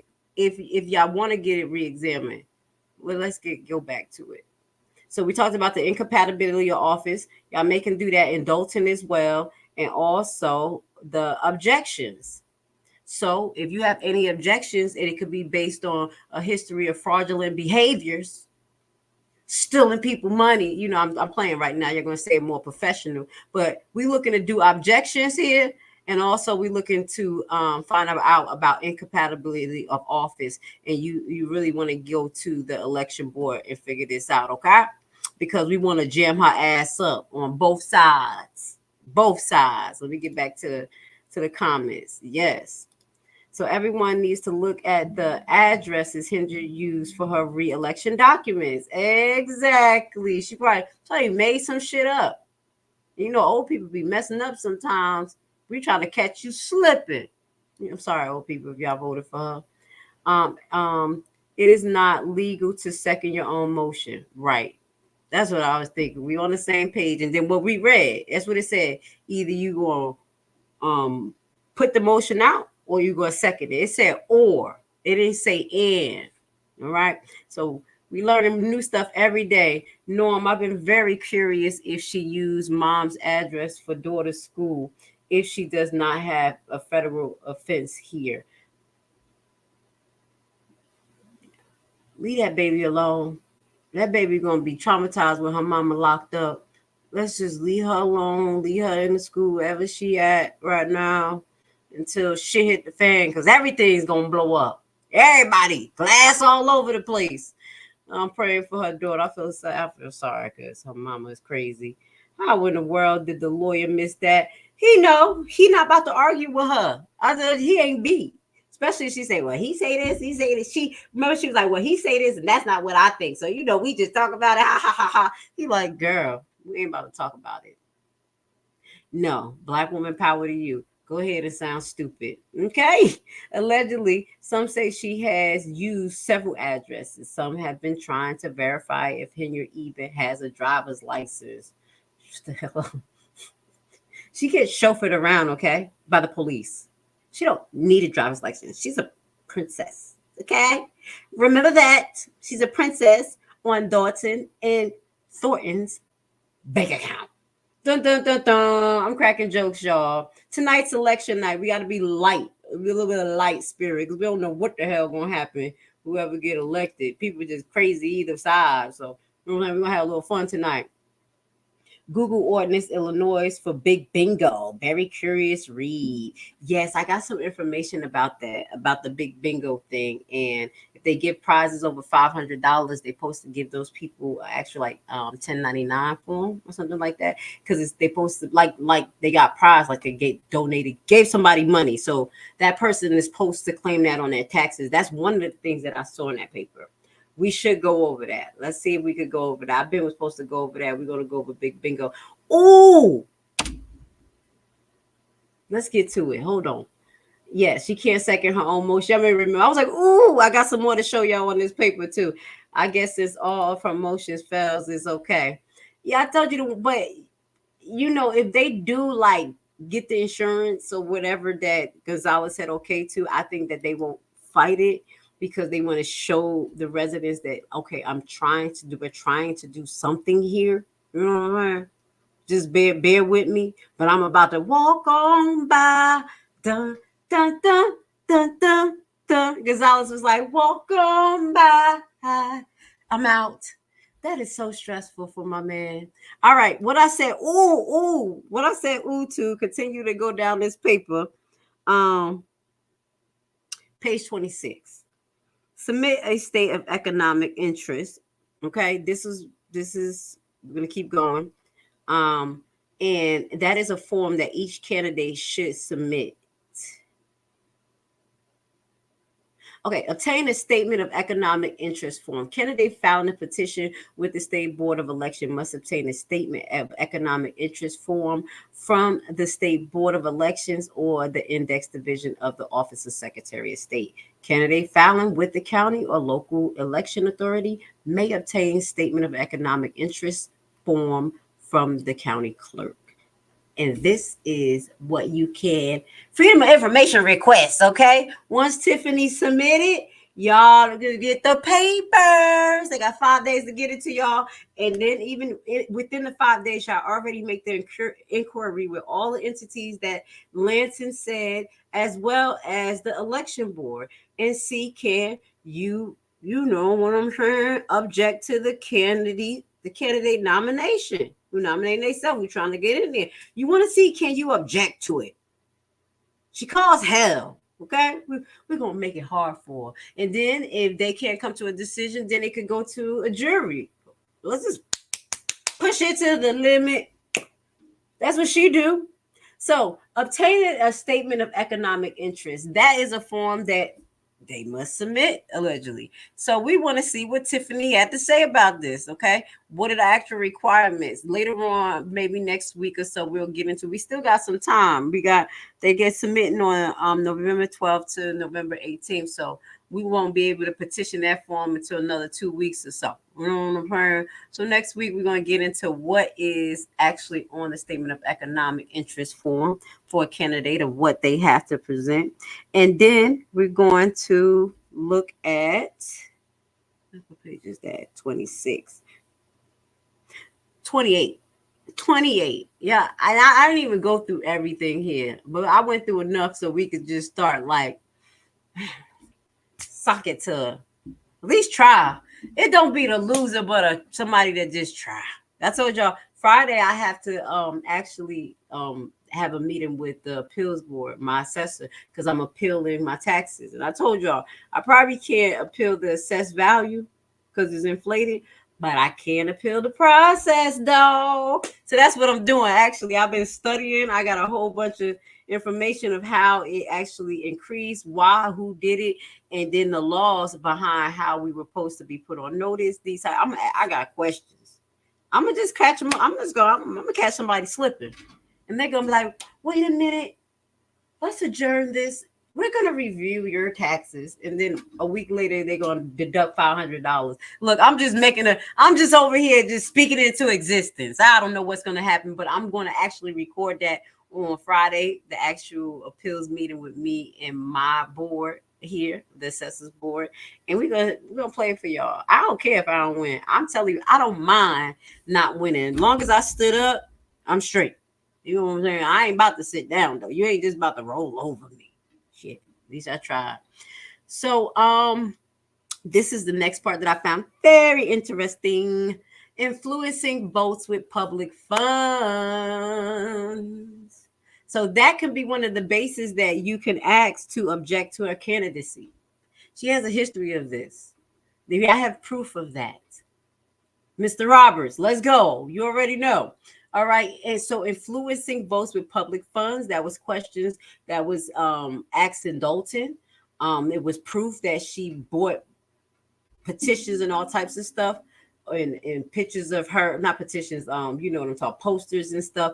But in Thornton, the only thing that was suggested that she was doing something with trying to influence public votes with some type of public funds was when Carmen bought up that company that was allegedly like a voting, how can I say, a voting, is at the tip of my tongue, a voting acquisition company to help you determine what will be the best practices, I would assume, and routes to get in contact with people, probably provide you with them contacts. That's what it sounds like. And that's something that we're going to kind of go into as well, because if that company actually does that, that may be a little bit of proof for you guys to bring to the election board and say, hey, there's some funny business going on here. And they already brought this up in a board meeting. And she may be using Big Bingo. That's when you said something about Big Bingo, that's what we're going to move forward for, because it says prohibit use of public funds. It's hindered, part of committees and things like that. Also, they talked about committees as well. And it says objecting to nominee paperwork. So we talked about that. Nominee paper shall be deemed to be valid unless objections are filed in writing with the original or 2 copies of 5 with the original and 2 copies within 5 business days. So it's valid unless you guys inquire. You see, I put the Betty Blue eyes on. Yeah. Okay, so look at that, y'all. Look at page 29 on this document so y'all can kind of figure out how to go about doing that. What else I want to get into? Hold on. It was talking about filing judicial review. Within 5 days of the decision of the electoral board candidate of objector. See you, and then after that, if they do say that her stuff is right, you can file for a judicial review. Jam her up. I don't know how much is going to stop it, but we're going to jam her up, make her stress the hell out, just like what she do to us. This is about lottery, but there was another section where they were talking about, this is the mayor. This is what we're going to get in tomorrow. When we talk about Dalton, we're going to get into mayor and commissioners' candidacies, okay, municipalities. That's where this get into. We're going to talk about that tomorrow. But what they were saying, they said something on page 29 about committees and raffles. Yes, that's where I need to go. And y'all need to question about Hinyard's committees. If she's on any committees, if they're making donations to her. Also, it is required that they file all the information pertaining to donors. I think I have that paperwork as well. And all the donors that are giving more than $5,000. You know, Tiffany is a little smart. You better watch your ass. Excuse my language. You know that girl, she's smart. She's going to be like, get $4,990. So we don't have to report it. I'm telling you, yo, she trifling like that. You guys better be aware. But anything above that have to be reported. So that's some of the things that you can look for. And if she has committees that she's on, they are not supposed to directly donate to her as well. There is a portion that I went over, but I can't find it, where it was talking about raffles. Hold on. I think it's on there. They gotta be. Hold on, y'all. Where I'm at. It was talking about raffles. Hold on, 29. I think that's on the other on that other booklet. jurisdiction.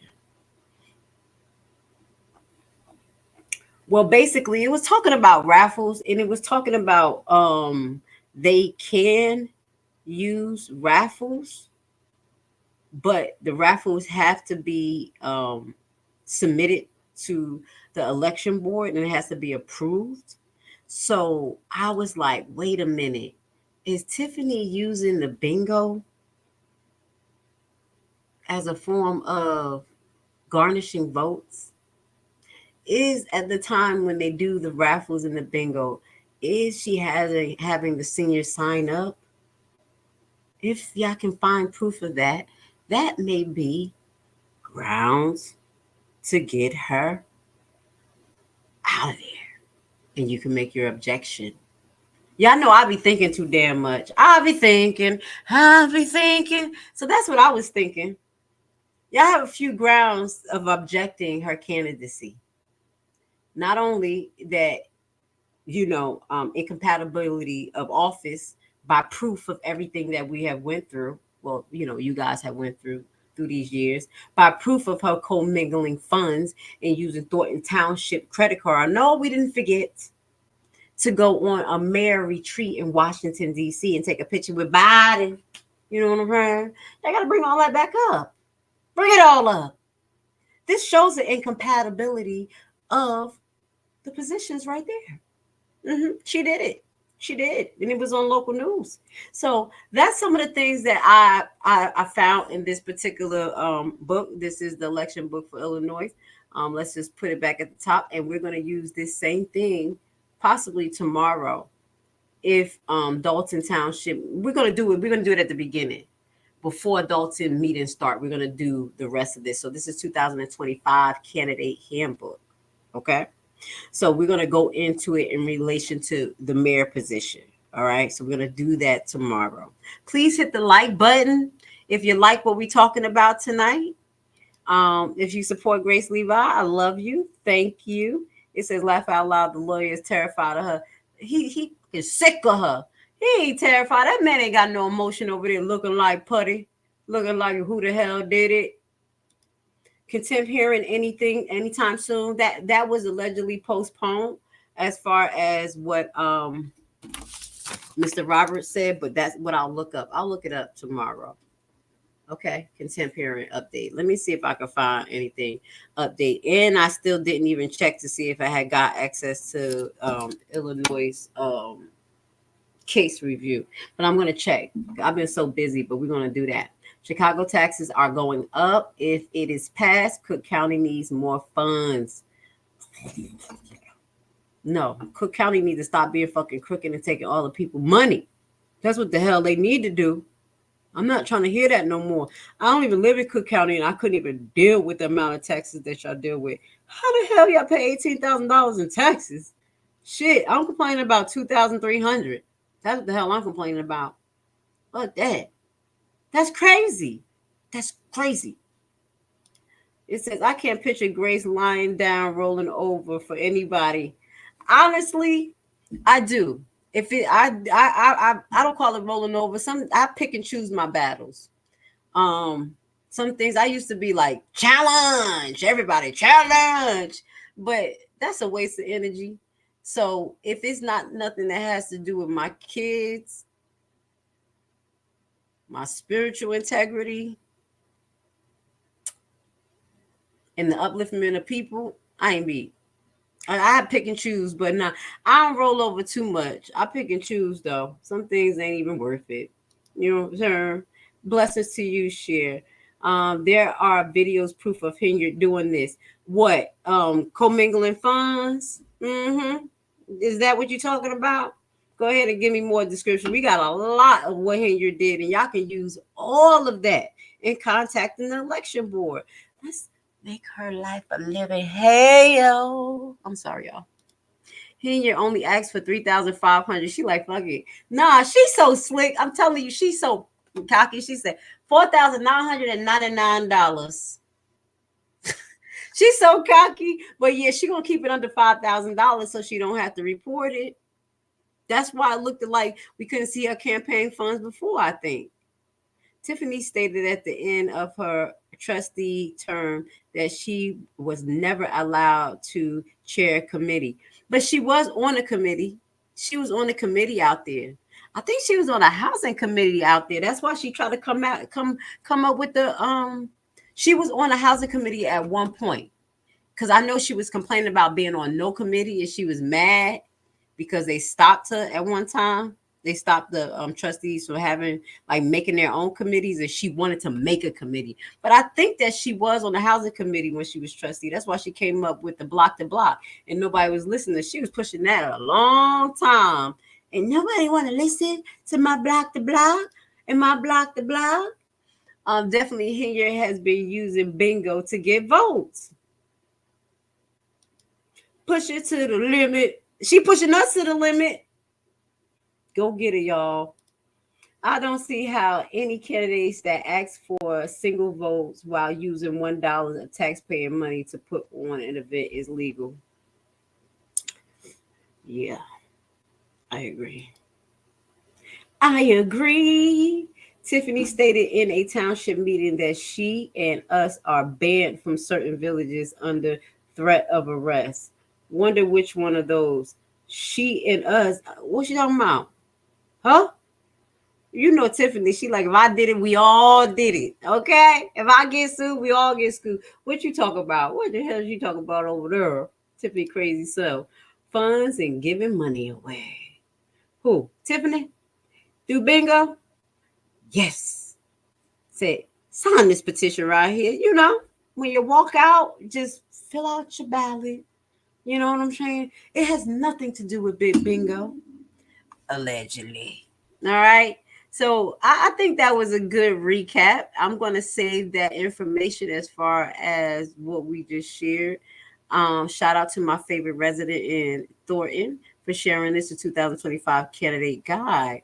There is some more information. We want to move on with our broadcast. Let me see what we got for you. What is this? What is this? Okay. I was learning about different positions as well, because I was like, I don't put myself in no category. I'm not no category. But I was like, if I was a category, what would I be? And I think I'd be nonpartisan. Y'all know what that is? That's people who have they don't want no political support. No, they really not be. Hold on, nonpartisan. Because I had to look that up. They don't. So it says nonpartisan people are unaffiliated voters and not members of any political parties. Voters who identify as nonpartisan may not have a preference for any political party representative, or may consciously decide not to support any major party because they favor objectively or dislike partnerships of political parties. It's like the people who are affiliated with them. I think that's what I said. I'm like, damn, if I fell in a category, I must be nonpartisan. People like to put themselves in categories. But I wanted to share something. There was a nonpartisan organization that I found interesting. Hold on one second. Was available to the state board election. These politicians are available to state board. I had some frequent asked questions that I had before we talk about nonpartisan. I had pulled this up and I thought that this would be good. It was connected to the Illinois State Board of Elections. Hold on, y'all. Brochure. Let me take that off. We're gonna get to some of these questions if you guys want to see that. This is the most important paper I want to show y'all. Cannot. We're gonna have to get this lady to sign this. Our goal is to get Tiffany Henry to sign this paper. Right here. Withdraw candidacy. If anything we do, because I don't even know how she's actually running. But that's our goal. I put that paper up there just to remind y'all of what our goal is and why I shared that information with y'all. Now, information is for information and educational purposes only. I don't know if all of it will work, but it don't be not to try. Shit. Okay. So this is something about campaign disclosure. This is what I wanted to go into too. We still got time. We're going to get into the presidency thing. Okay. Because you know that we're going to be up tonight. I think about 10 o'clock, they probably try to announce it. Girl, that's ridiculous. That's something we're going to talk about. Anyway, it says, our campaign disclosure manuals and brochures available on the state election board website. Yes, the publications are available on the state election board website. You may download the manuals and brochures. This is on that website. So I want you guys to go to the frequent asked questions, because I always be like, it's important to go to the frequent asked questions. Y'all heard me earlier. If y'all attended my Illinois tax lien informational session, where I teach you guys how to invest in tax liens. And it's very important, because guess what? That's how they're getting all of your property out there. And I'm not being funny. You guys are not able to pay the increased taxes, so they go on a tax roll, and a private investor come there and invest. And I'm trying to help you guys be private investors. That's all that we do around here. But anyway, let's get back to this. It says, can a political committee conduct a raffle or other games of chance to raise campaign funds? Okay, that's what we were talking about.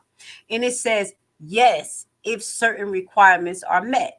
If a political committee is on file with our office as the politician committee and has no outstanding civil penalties or unfiled overdue reports, which you already know, even inside or outside of any committee dealing with Henry, y'all got outstanding overdue reports. Okay, it may be submitted and notarized raffle applications to the board for approval in order to conduct a raffle. So if she wants to conduct a raffle and you see her conducting any raffles for money, y'all could go petition to the board and see, did she fill out the application? You see what I'm hearing? That was another point. I was like, yeah, something else. This is another way. So because you know she like to do raffles and stuff. So if she does a raffle, y'all can go petition to the election board and say, hey, do she got a license for that? All right. Can corporations and unions contribute to Illinois candidates? And if so, what are their filing obligation? Corporations and union may contribute from their treasuries, not personal accounts, in the amount not exceeding the established contribution limits, and have no filing obligations. So they don't have to file the obligations, but we want to know where that money came from. However, if the political contributions are solicited by the corporation and union, if they're solicited by the corporations, if political contributions are solicited by the corporation and unions, filing obligation apply once $5,000 threshold is met.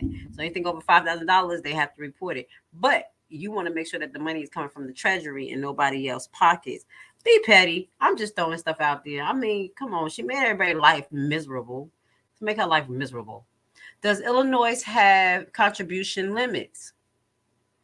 Yes, as of January 1st, 2021, contribution limits are in effect for all political committees registered with the Illinois State Board of Elections. The limit varies based upon the type of political committee and if the candidate political committee and the offset sort. So any committees that she's on, you want to pay attention to it.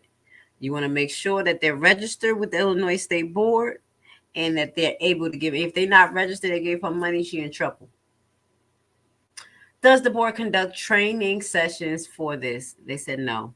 Does the Board of Election provide filing programs? Okay. How can financial information for political committees not filing electronically be obtained? All disclosure reports may be viewed in either the Chicago or Spring office. Reports may be also obtained by mail by contacting either office. In addition, all reports, statements, and documents filed on paper beginning January 1st, 2029 are being scanned and may be viewed on the board's website. Okay? So this is some of the places where you can start to track what the hell Tiffany is doing, because she's not even supposed to be here. I'm like Deborah Cox. I'm like, how did we get here? We wasn't supposed to be here. She was supposed to be in jail. Okay? I tried this for this 1,000 times. I'm making shit up as I go. My heart says no, no. I'm stressed. I'm stressed for you guys. No. Okay, let me stop singing. All right, so these are some of the things that you guys can start to kind of like hone in on, keep your eyes on. If she's doing raffles, be like, hey, do you got a license? Big old prizes.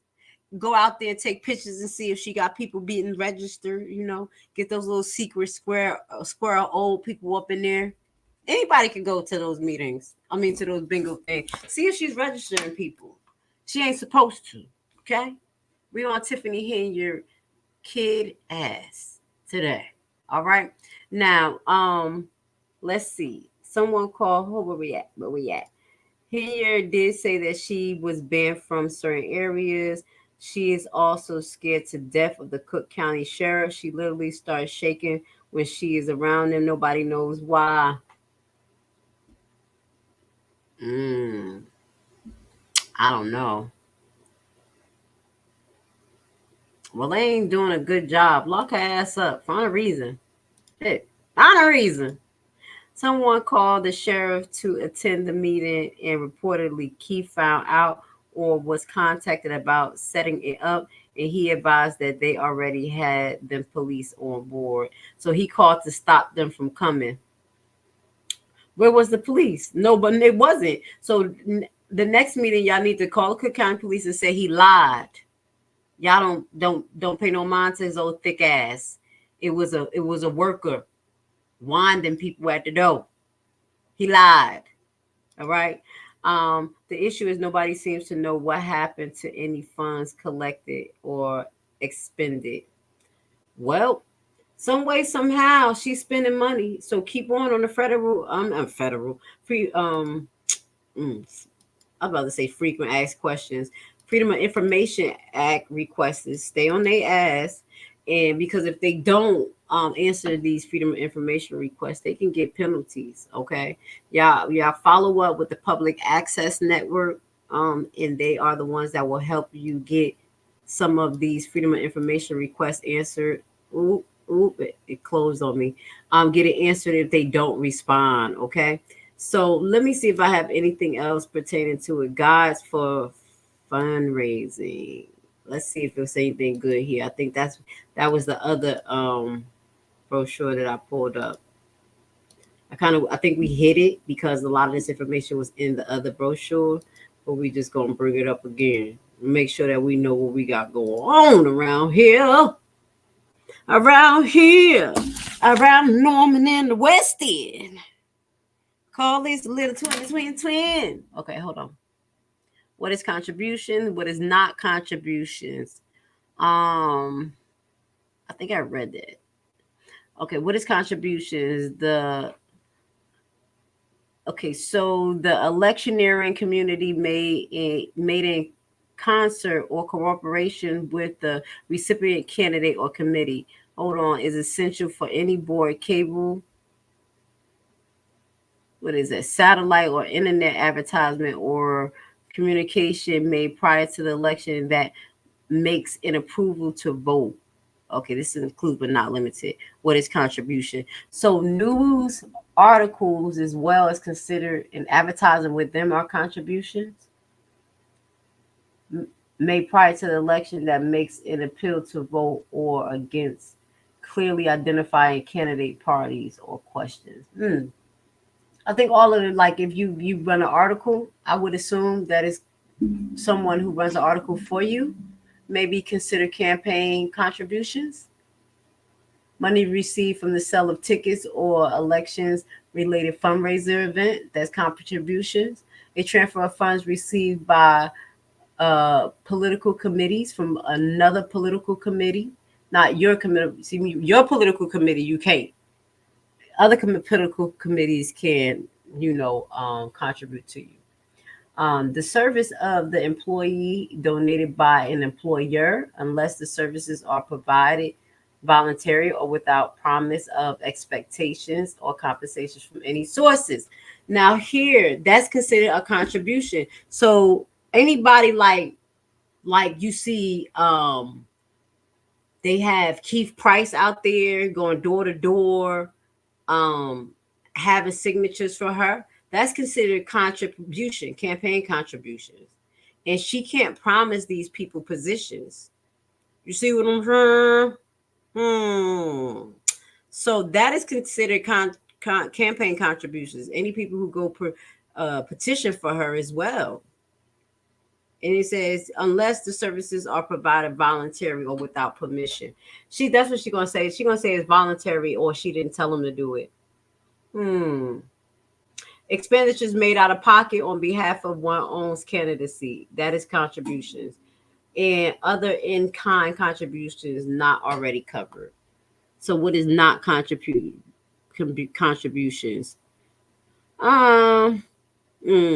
See, look at that. Number 3, and I think that's the one that I highlighted. The sale of food or beverage by vendors for use of candidate campaigns at less than market value. So is she selling food less than market value as long as the charge is least equal to the actual cost of the food or beverage?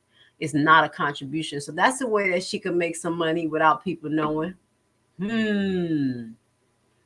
So that she don't have to report that.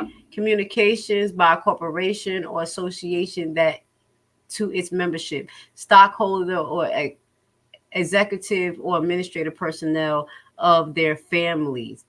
Communications by a corporation or association to its members, stockholders, or that's not a contribution, or administrative personnel or their family.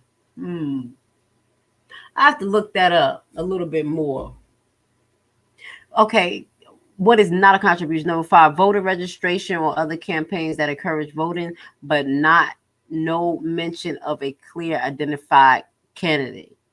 Political parties or groups, or questions or public policies. So that is like if I hold something and I don't say like I'm for Henyard or I don't say I'm for House, that will not be considered a contribution. Do you understand? That's why y'all need to have people like me do it, okay? Do stuff for y'all, help y'all a little bit. You know what I'm saying? Non-biased. And y'all don't got to report the shit. Come on, help me out, help y'all out. Come on, my stuff, I'll help. You see what I'm saying? But if y'all keep going on people who have political parties and ties, y'all need to report that as contribution, especially if they part of your party. You see what I'm saying? Restriction on contribution. Anonymous contributions or contributions made by one person in the name of another are not allowed. A committee is not allowed to accept contribution or make expenditures at any time there is a vacancy in the office of chair or treasury. So if the person that's in charge,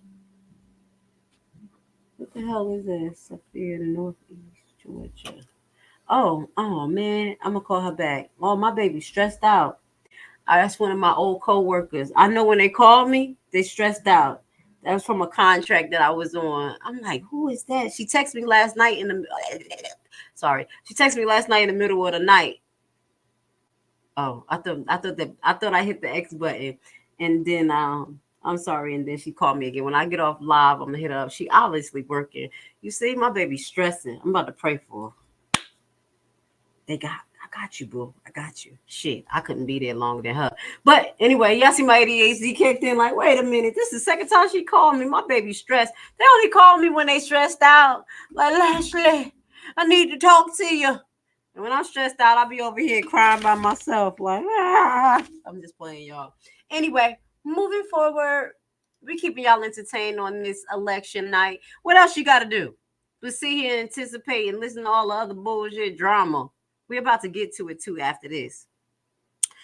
This is restriction on contributions again. It is illegal to promise any government benefit, employment, or appointment in exchange for the contribution. It is also illegal to coerce anyone into making contribution by physical force, threaten, loss of employment, or any other means. This is the grounds to get her ass pulled out. She did all this. It's lawsuits that says she did this. Once she had her paper into Thornton Township, y'all know what to do.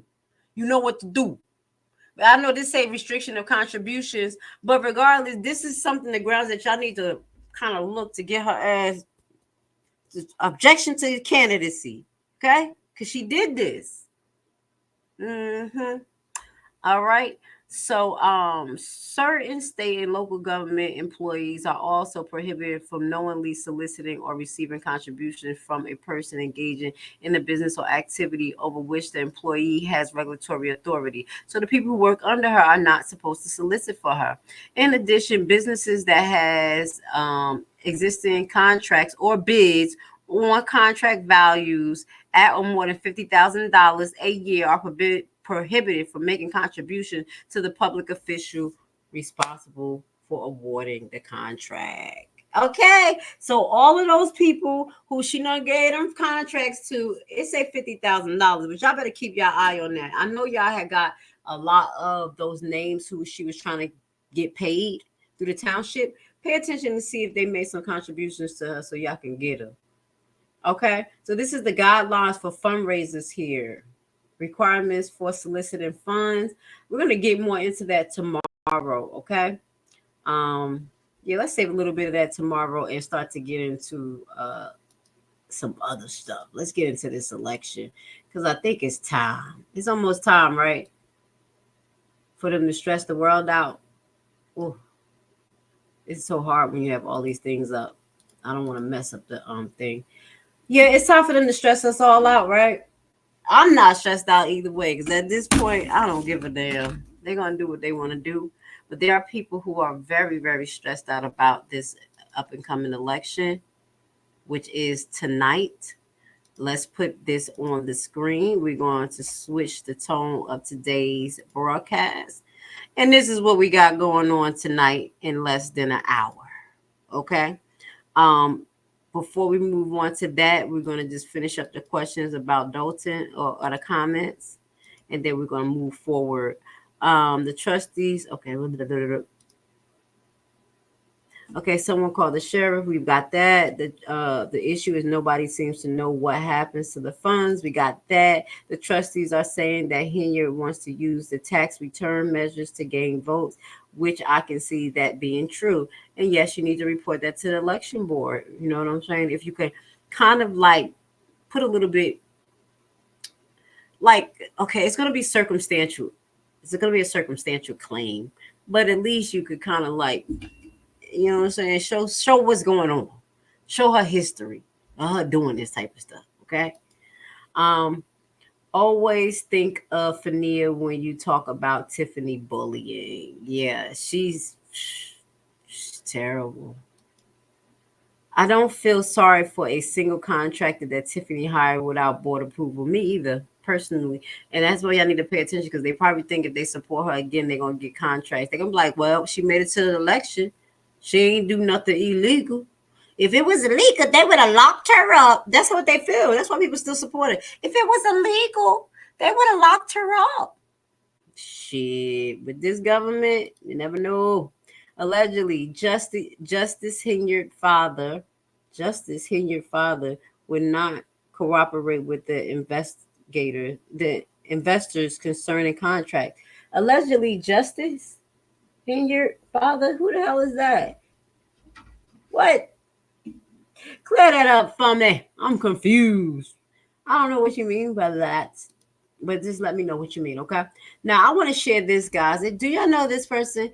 You know, I like lawyers. I talk shit about them just like I talk about cops, but you know, I have love for the practice and I have love for them. This is Lawyer for Workers. Now, I know he look a little rugged. I don't know why the hell he be on his Instagram looking like this, but I need y'all to listen to Lawyer for Workers and his take on the election and people and our perspectives, okay? So we're going to watch this together, okay?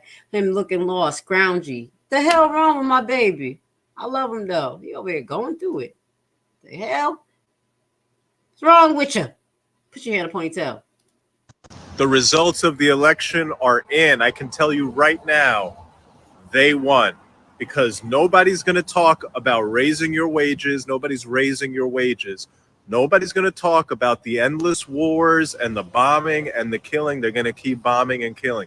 Nobody's going to talk about how really, really, really large corporations and rich people are hoarding computer chips and making robots and neural networks and data centers powered by nuclear reactors, using more energy in a single reactor than we've ever used. Nobody's going to talk about it. And so they have won. You don't need to wait until election night's results. The greedy capitalists and corporatists have won. The American people hold that L. The results of the election are... Let me know what you think about that. Is his statement. The election is not in, but this is what he posted 23 hours ago. Basically, regardless, what he's saying is that we lost. A lot of our actual needs were not addressed in this election by either party. And we're going to kind of see both sides of the parties kind of acting like a damn fool. At the end of the day, they both act like a fool. We're going to kind of go into some of the things they did towards this last week, using celebrities to solicit votes. Trump coming out on a dump truck talking about, you know, want to take out the trash. Literally, the whole damn election season was a sideshow. And as I say, an energy harvesting ceremony, because we're going to get into a topic that many people don't want to talk about, but we're going to talk about it. It's called the Electoral College. When you sit there, you see those numbers go, you don't see the popular vote. But I'm not going to talk about it right now. So while we were doing our research, and I used the same website that was provided to me by the Thornton resident. Thank you. I was also to find out more information about the vote totals. So while I was looking at this particular vote total, it went into the actual election, 2024 election. Go ahead, baby. Where we at? Who you with? Hold on, it's gonna let me do it. Oh, I think I downloaded the paperwork already. It's a paper that come. So this is the 2024. I already downloaded. Damn it, it's downloading again. Shit. So once I hit that, that's what it did. It download. I did it twice. Take off some of this off my computer. Lord. Let's get into these numbers real quick. Because it talks about, at first I was thinking like it was just Illinois focus document, but it's actually talking about the presidential election too. And that's what I had got to. Y'all see, this is page 10 out of 180. So it was talking about here, this is the president of the United States. This was the votes. And this was the Illinois State Board election. So I was looking at this. We could go over this tomorrow, okay, when we talk about Dalton. But now that we're moving on, talk about the president of the United States, this was my neck. This was some of the numbers of the pre-votes, I would assume, to choose who was going to be the candidate. For the Dems versus the Republican, they had Joe Biden, who was at the top, and they had Donald Trump, who was at the top. Allegedly, Joe Biden had a 91.4% in his party, and he was chosen. That's why people are upset that Kamala Harris is there, because she didn't go through this process. This is what I'm showing you here. Kamala Harris did not go through her name is not up here. So when people say that she was not voted on, she was selected, this is what they need. Even though I know you guys going to go party line or whatever, to break down what people are saying, she was not chosen by her party. They just switched her and put her in. Okay, so this is by county votes. So we're going to look at this because when we figure out what happened tomorrow, we could probably compare and contrast these numbers to see how did we get here. So this is, what counties is this? This is in Illinois. Oh, this is all Illinois.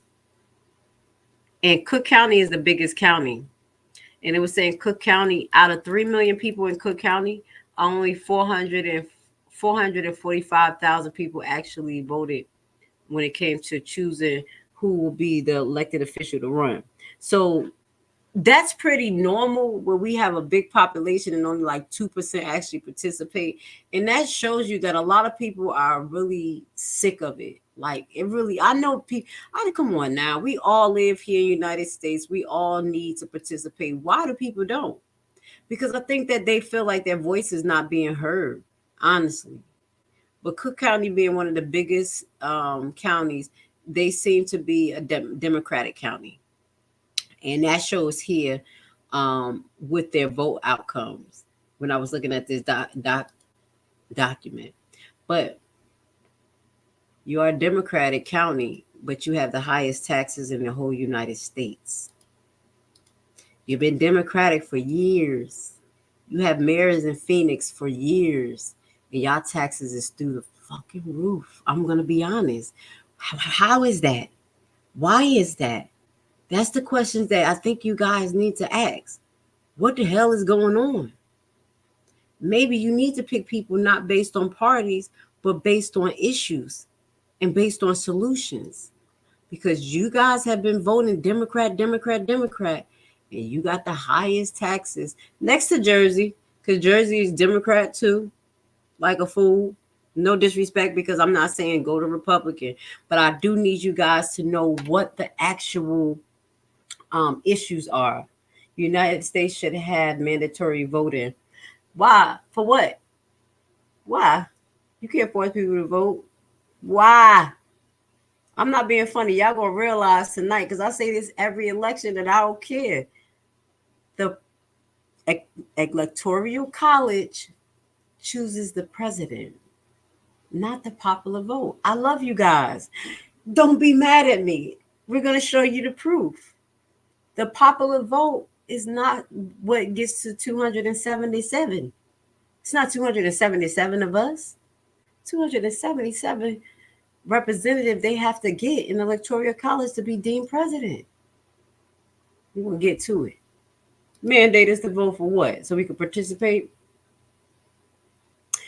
U.S. judge returned lawsuit against Elon Musk, $1 voting scam. Okay, now we're going to talk about these candidates and the practices they use to allegedly try to get some votes. They're ridiculous. Hold on. We're going to, let me take this down. I know what I said kind of cut people, and I know you guys are really, really gun-ho for this election thing, but I'm going to prove what I say. And if we watch the numbers count, it's going to say 277, not 277 million popular votes is Electoral College. But let's get to judge rules suit against Elon Musk can proceed. So this was the suit that they had. Hold on, wait a minute. No, that's the wrong one. He had a lawsuit. That's the lawsuit with his one of his employees. Hold on. It says Twitter wins motion for expedited trial and lawsuit against Elon Musk. So, you know, Elon Musk had decided to endorse Trump, and this was his way of getting voters excited, which, you know what I'm saying? We just talked about legal and illegal contributions. So this is why they're trying to sue Elon Musk, saying that it's illegal. So let's watch this. We're just going to watch some of the tactics that these people use to harvest our energy. It's not a joke. Let's watch this. Twitter is laying out its case against billionaire Elon Musk. Lawyers for Twitter appeared before a judge today. The high-stakes hearing is the first in Twitter's lawsuit seeking to hold Musk to his $44 billion takeover bid. Hold on one second. My producers.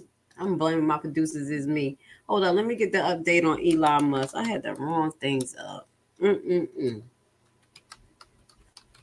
Musk $1 million giveaway. Let's get the update on that. I do apologize. I had both of the wrong things up. Lord. To Arizona. This shit, this is still, he won. Where he at? Open it up. He gave $1 million away. I ain't mad at y'all. Somebody won $1 million. This nigga, they not playing. The way they want to keep this up. Hold on, guys. Let me remove this. Somebody got $1 million in Arizona. I'm hating now. I should have voted. I'm just playing, y'all. Shut up. I can't participate in it because of my nationality. I really can't. I can't participate in voting. Yep, it's because I'm a Hebrew. All right, let's get to it. Two Arizonans win Elon Musk $1 million giveaway. Here's how it happened. Oh my God. I'm jealous. Shit, I can't. God, can I just vote so I could win $1 million? I'm just playing. Billionaire Elon Musk must be at an emergency court hearing in Philadelphia today after a judge's order on Wednesday. It comes as the city's district attorney looks to stop the Tesla and SpaceX owner from awarding million-dollar prizes to voters in the key swing state. The lawsuit alleges Musk and his super PAC are operating an illegal lottery and trying to influence voters in the election. About 2 weeks ago, Musk said he would be handing out $1 million a day until Election Day on November 5th to voters who signed his PAC's petition supporting the First Amendment and Second Amendment of the Constitution. Yo, he did that. So he won and he giving $1 million away. So Elon Musk $1 million giveaway has evolved from what his American PAC initial called a random sweepstake into a political tool to reward citizens for their support of Donald Trump re-election campaign.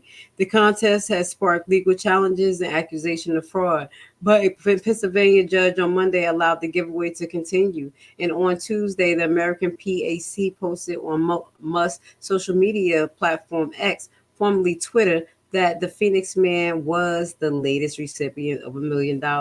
According to the Election Day Post, Josh of Phoenix, Arizona received $1 million for signing our petition to support the Constitution. And Josh isn't the only Arizonian who was awarded $1 million for signing the petition. Here's what we know about Elon Musk's giveaway. Okay, here goes the winner. Shout out to them. I'm not mad. Hey, do what you got to do, whatever God got planned for you. So he actually won $1 million. Won $1 million. According to the November 5th post on X, Phoenix man named Josh got the $1 million for signing the American PAC petition. No identifying information is given about Josh. The photo is the post shown of the man and a woman holding two small children outside of a brick home with a flag in the front. Why is Elon Musk giving away $1 million a day? Elon Musk's $1 million a day giveaway is tied to his strong support for the former president, Donald Trump, and is being ran by Musk Political Action Committee. You see how what we just read, that's not Trump committee. That's a whole nother committee that can give money. So that's why they lost. You see how they don't know how to play? And, oh my God, it's a private institution. So what we just read about. So the first $1 million a day giveaway begins in October and has become a centerpiece of the Musk efforts to influence the election, especially in key swing states, including Arizona and Pennsylvania. Musk has said that the purpose of the giveaway is to encourage people to sign a petition supporting constitutional rights, specifying the First and Second Amendment, freedom of speech, freedom of gun. Remember, 1, foul, 2, 1, 2. Okay, that's how you remember it. It says critics has raised concerns that the contest may be a tool for voters manipulation by attracting people to sign with the law of $1 million. Musk is gathering voters' data, which could be used for campaign purposes. But at the end of the day, this is pretty similar to what the Democrats is doing when they're holding these concerts. Okay. Now, I do want to address this. Those who don't vote are the ones who complain the most. You're damn right.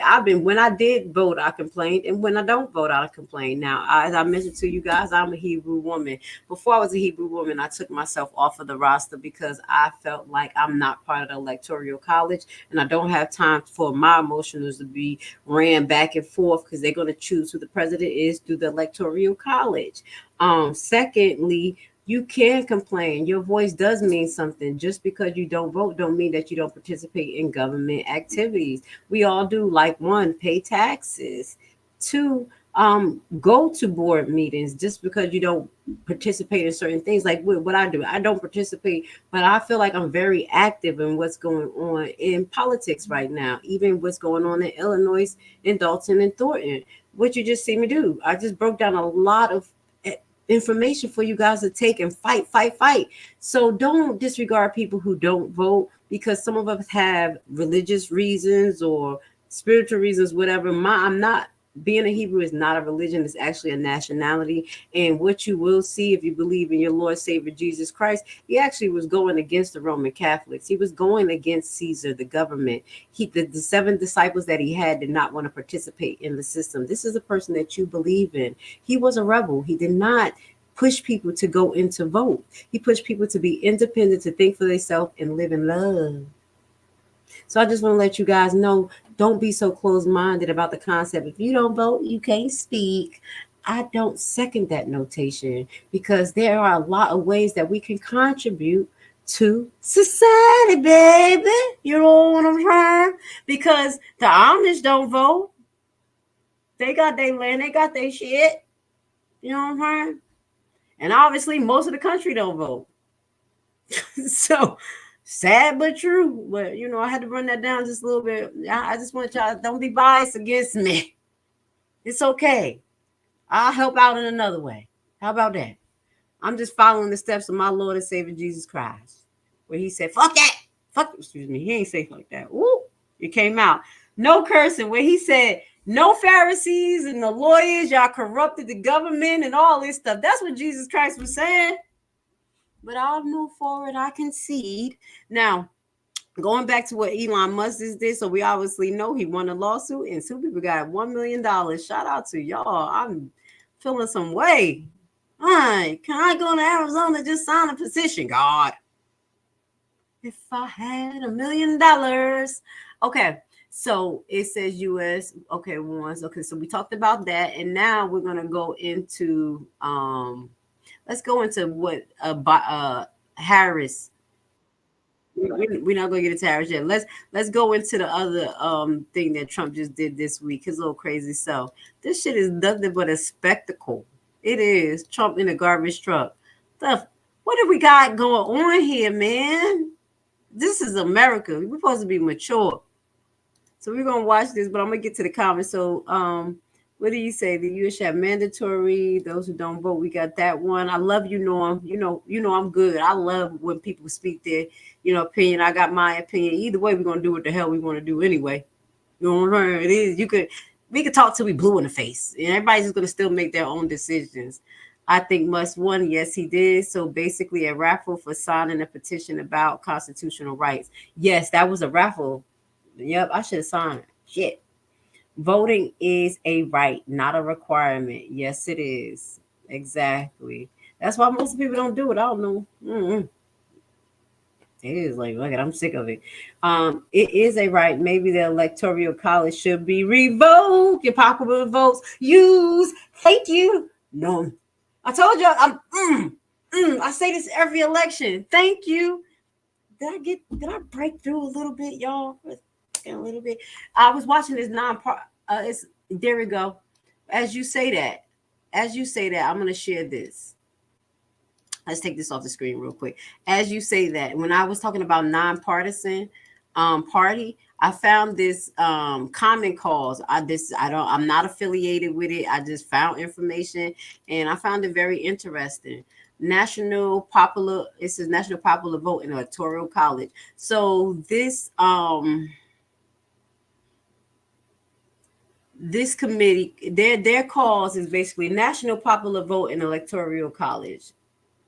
They said we deserve presidential elections where every vote has an equal voice and where the winning candidate must engage with all 50 states. Common cause is pushing to fix the broken electoral college. In several recent presidential races, the candidate who won the popular vote lost the election. And in every presidential election, candidates are forced to focus their attention on only a handful of swing states, essentially ignoring voters everywhere else. The winner takes all electoral college systems that produces this anti-democrat process must be challenged so that voters in all states have to say so all 50 states have a say in the choice of our presidency. So this is one of the reasons before I found out that I was a Hebrew, honestly, This is why I took myself off the voter registration, because I knew about the Electoral College. Every time I talked about the Electoral College, people would ignore me and act like the shit don't exist. And you sitting here arguing with each other about a popular vote. Fix the fucking system first. Fix it, and then possibly I would have participated. But when I found out that I was Hebrew and I can't, I'm just like, fuck it. But this is one of the things every year I brought up and people would ignore me. I love you, Norm. Thank you. Here is how to fix our national popular vote and electoral college campaign. Will fix this. The Constitution allows states to decide how they award their electoral college. So if enough requires their voters to go to the winner of the national popular vote, we can fix the electoral college. So basically, if we mandate the electoral college representative of our state that they have to go with the popular vote, this is when the people vote will be counted. But if you know about the electoral college, these representatives don't have to go with the popular vote of their state. And who gets to be electoral college representative? I don't even know how they pick them people. I'm still trying to figure that out. If you know how they pick the people to be electoral college, these are the people who are supposed to represent us. They have a choice to go with the popular vote or a choice not to. So, Norm, I'm with you. See, that's why I'm not really so. Please feel Grace Levi when I say I'm not participating until they fix things, because I'm not going to be arguing for this and this, that, and the third one, knowing that they're going to choose what they want to anyway. And that's not allegedly. So here we go. Now, it says, so if enough require their voters to go to the winner of the nationwide popular vote, we can fix the electoral college problem without needing to amend the Constitution so each state can make that a requirement. The National Popular Vote Compact will not take effect until the states win 270 electoral and a majority join in. But we are closer to that than you might think. 16 states and the District of Columbia have already signed on, providing 205 electoral votes as needed. So this is in the action that people are working on this. These are nonpartisan corporate or businesses, or you're not businesses, but committees or organization. Nonpartisan mean I ain't with you, I'm not with you. That's why I must be nonpartisan, because they want to evaluate the circumstances behind it and the data before they move forward to make a decision about that particular subject. That's why they're not party driven. So shout out to the nonpartisan. I don't know if that's what I am, but that is good. So right now they're at 205 to I guess get this in action, that the popular vote actually means something. And the only way that's going to happen if the electoral college representative of each state is mandated to go with the popular vote. Does that make sense? I know that hurt a lot of people's feelings. People's feelings be hurt. We too grown for this shit. We too old to not realize this. I know it don't feel good to know that we got so souped up about something that we really don't have control over, but it is what it is. They try to fix it, and you need to support it so they can fix it, so your actual popular vote can choose the president. Again, I pray that this year, that this message that I push out actually goes somewhere, because I'm tired of being ignored about it. And then talk about, no, you don't count. Guess what? We all don't count. We're all in the same boat. Look, let me stop. I'm messing with y'all. I'm not, but I gotta tell y'all the truth. Come on. Don't hate me. Now let's talk about Trump in the garbage truck. His ass trolling. And then we're gonna start looking to see if these numbers are coming in. What's the count? Did they get Burns has been fun. Hold on. Did they get to 277? Allegedly 277 million. I'm just fucking with y'all. No, it's not the popular vote. But I'm gonna stop talking about it. On the Trump campaign and Caitlin, they got the decal machine out and a very big prop, and they put the Trump name on the side of a garbage truck. How'd that work out for him? Yeah, good morning, Tony. Well, you know very well that former President Donald Trump is not one to let a controversy go to waste. And yesterday, he actually ventured into waste management. This was an attempt to draw attention to comments President Joe Biden made earlier this week. And attempting to do so, former President Donald Trump climbed into a garbage truck with his name plastered on it while announcing, quote, "It's in honor of Kamala and Joe Biden." Now, Biden clarified that he was referring to a comedian who made those racist jokes at a recent Trump rally, but Trump isn't letting up. He was wearing an orange safety vest, and he told supporters that 250 million Americans are not garbage. And while there is a significant gender gap that we've been talking about in this presidential race, Trump had this to say last night. My people told me about 4 weeks ago, I was saying, no, I want to protect the people. I want to protect the women of our country. I want to protect the women. Sir, please don't say that. Why? They said, we think it's very inappropriate for you to say. So I'm going to do it whether the women like it or not. I'm going to protect them. I'm going to protect them from migrants coming in. I'm going to protect them from foreign countries that want to hit us with missiles and lots of other things. Is there any woman in this giant stadium who would like it not to be protected? Is there any woman in this stadium that wants to be protected by the president? And Vice President Kamala. I don't want us to be in no damn wars either. Kamala Harris responded in her own post, trying to tie Trump's comments to reproductive rights, saying that. And we're gonna highlight this. One, I want to be protected and us not be in war. Neither one of these candidates are talking about pulling out of what's happening in Ukraine. Not near one of them. Okay, we got billions of dollars going out of there. That's why Lloyd Swerker said what he said. At the end of the day, they won already because they did not hit the subjects that we really need them to address. Both of them. Hold up. Also, what else he said? Hold up. It was something else. Hold on. Okay, so the reproductive rights situation. I'm gonna say this because we're about to get on to Kamala ass and her having all these damn celebrities coming up, and that's where people were saying that Trump was pandering with Elon Musk and his supporters, trying to get big tech behind him and things like that, and also pandering to the police, trying to give them immunity. Harris was just pandering to just people, black people, I guess, or whoever like hip hop and celebrities. She like, hey, those are people who control the masses. That's what we're gonna use. We don't want them to ask no questions. If we get the celebrities up here, they won't fucking demand us for anything anyway, so we won't have to give them shit. Let's use Beyonce. Let's go. Beyonce. Let's play. So proud to be here with two of my daughters. Please welcome Kelly and Beyonce.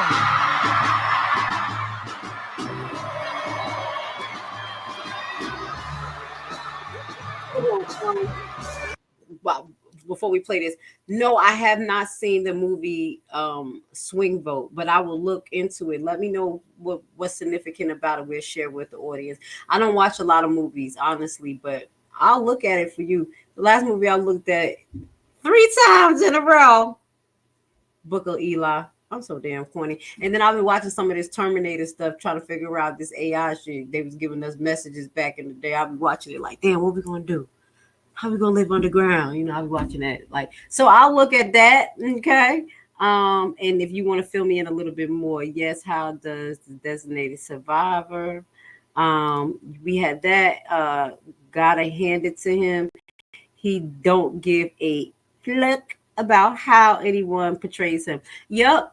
And that's what I like about Trump. I'm gonna be honest. I had to put that on like, you paid me. I ain't got time for this. We're gonna make it happen. I have an agenda, I have a plan, I have a mission, and I'm on that. And that's the shit that Trump is on. I'm just gonna be honest. Now, is it totally our agenda?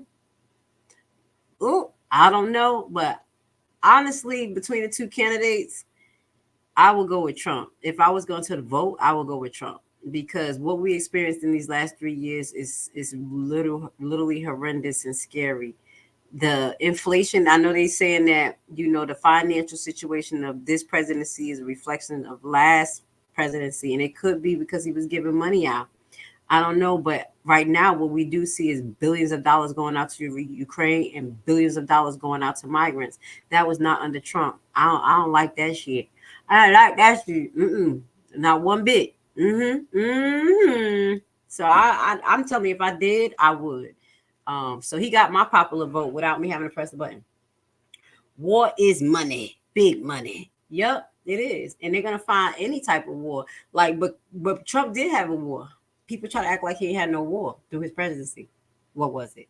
The war on COVID. People forgot that this shit was under his presidency.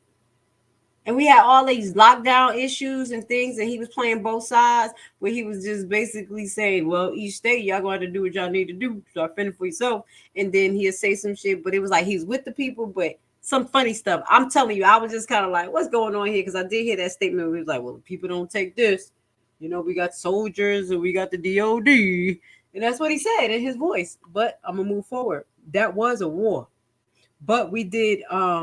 we suffered mentally, but financially, people lost, and then some people made a lot of money. Oh my God. Let me tell y'all, we're going to talk about this on trending topics too. Somebody's going to jail. A lot of Americans are going to be charged with fraud. The PPP loan list, oh my God. That was for payroll protection. These people were BMWs, all types of shat with it. It was on YouTube, Instagram, talking about I'm bad paid, trying to make people jealous. I didn't give a damn. I was like, I don't care. My money, I didn't make money on my business. I don't certify. I don't qualify. That's okay. They were like, how many employees you had? Me. But you don't qualify. You qualify for $400. I was like, never mind. I'm good. I'm good. Thank you, Norm. You know what I like to do, research. I appreciate you. And if y'all have information for me, please send it to me so I can get deep down in the trenches. Shout out to my favorite Thornton resident who keeps me informed. I love you, girl. Even when I'm going through stuff, she just send little things like, this is what happened when you're ready. No rush. I'll be like, okay. I'm over here stressing. I'm just playing. Let me stop. I'm not playing, y'all. But it's okay. Y'all don't know what I'm stressing for. It ain't got nothing to do with no damn YouTube. I'll tell you that shit. Okay, so don't even think that. All right. Only thing I cry for is my kids. And stress on my life. But this YouTube shit, don't y'all know it ain't nobody on YouTube. So don't even think about it. Swing Votes is about Electoral college. Interesting movie. Okay. All right. So I'm gonna look into that. Maybe tonight when I get off. Because y'all ever heard of movie 123.com? Or it's called 123movie.com. Y'all can watch free movies there. Okay? That's why I be watching the Book of Eli ad. If y'all ain't got all that demand and want to pay for nothing, go see if it's there. So I'm going to go look it up. If it's there, I'll share it with you guys for free. Biden Harris want everyone to be dependent on the United States. Sound like a Democrat. Sounding like a Haitian. But Haitian is actually independent. But it sounds like that. They want us to be dependent on them. They don't want us to have property. They don't want us to have businesses. They want us to depend on their services. They want us to depend on their tax breaks. That's why I'm sick of it. I'm sick of it. I'm telling you, I'm not down. Like, I wouldn't vote for Harris because I'm not beat for the. She's still sending the same shucking and job. And the only reason why I will vote for Trump is because it's something about his independence and, you know, his approach to life that I think that we could kind of slide under and get the hell up out of here under him. But if it's under Biden and Harris, shit, nah, you ain't making no money. You're going to be having hella fines, all types of stuff, and your service is going to be going to the migrants because that's what's been happening. Tell me I'm lying. If I'm lying, I'm flying. Okay? And this what the hell she doing. They aligning, the Democrats say, fuck corporations. Let's just get them to endorse us. We get their followers, make their followers vote for us, get a new vote class of people who don't know we be shucking and jiving, don't want to hear nothing but the music, and we get them to vote for us, and we won't owe these damn stars anything. Let's watch this real quick. Pandering. H-Town. I'm also paying attention to the election too. Okay, so I got another screen up where I'm looking to see if any of these numbers is coming in. We should be getting there. It's 10 o'clock here. It's 9:48 here. I know in Illinois, and my home away from home is 8:49. So I got some time.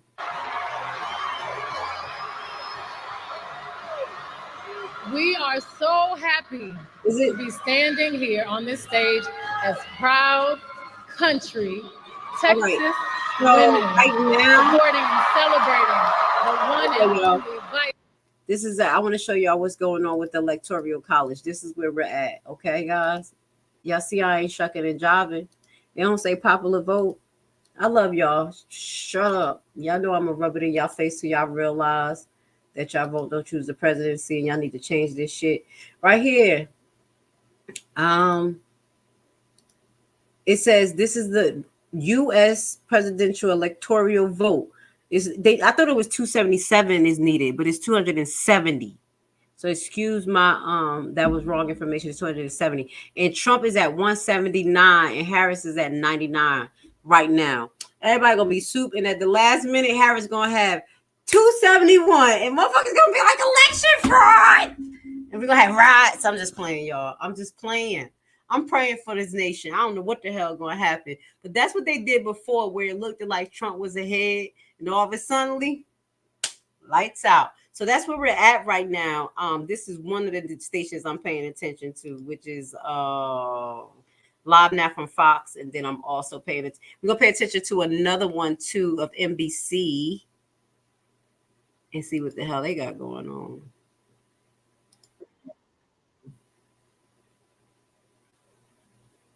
Okay, they got another update. Fuck. Okay, hold on. They got another update, y'all, while we over here trolling. Hold on.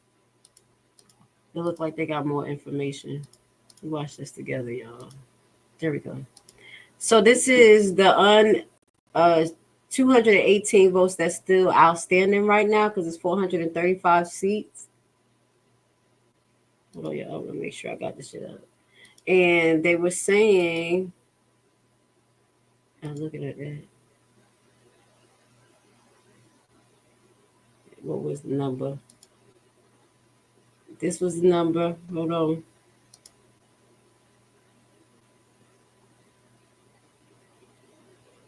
Hold on, y'all. Let me put the volume up for y'all.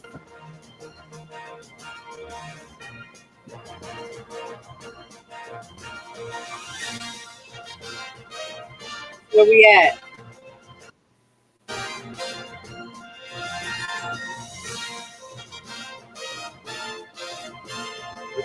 Still was needed. We still got 72 outstanding Democratic vote with 150 Republican electoral college.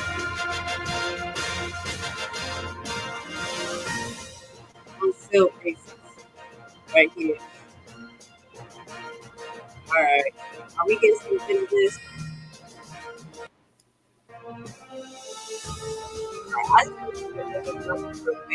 All right, so this is the most latest numbers right here. 81 for Harris, 191. I don't want to hear that shit. So these are still the states who electoral college votes did not go in yet. As you know, I'm not going to say it again. 270 electoral colleges votes. Now, Trump is in the lead, okay? Let's get back to the pandering. I just want to make sure that we on point, okay? Because I said this was going to be our election broadcast tonight. All right. Thank you for being here with Grace Levi. I love you guys. Y'all know that I'm going to break this broadcast down so y'all can just have the Thornton meeting and the information I shared there because I think it was very important information. And if we had this long-ass broadcast on the page, ain't nobody going to watch the whole thing again. So I will break it down. Now let's get to Beyonce B, the Beehive, the alleged witch. I'm just playing. Y'all know they said that she be cooking in the kitchen. Cooking up them spells. Let's play. President Kamala Harris. A woman who's been pushing for what this country really needs right now. Unity. It's impossible not to feel the energy in this room, the positivity, the community, the humanity. We are at the precipice of an incredible shift, the brink of history. I'm not here as a celebrity. I'm not here as a politician. I'm here as a mother. A mother who cares deeply about the world my children and all of our children live in. A world where we have the freedom to control our bodies. A world where we're not divided. Our past, our present, our future merge to meet us here. Imagine our daughters growing up, seeing what's possible with no ceilings, no limitations. Imagine our grandmothers. Imagine what they feel right now. Those who have lived to see this historic day. Okay, so she's pandering right here. She's not only pandering to her audience, but she's pandering to women, you know, and that is not a basis to choose a president because she's a woman. I want to see my first woman, my first Black woman. I don't give a damn who you are, what sex you are. I want to know what you stand for, what you represent, and how you go about handling these processes. So this is pandering to me. What do you think? I'm gonna let y'all hear a little bit more from Beyonce and who she's pandering to. She also, with what you saw Kelly Rowland wearing right here, this, I'm gonna be honest, and I'm digging into it more. She's pandering to the LGBTQPRS, whoever they are. I'm not being funny. So they're right here showing the woman power to me, LGBTQ.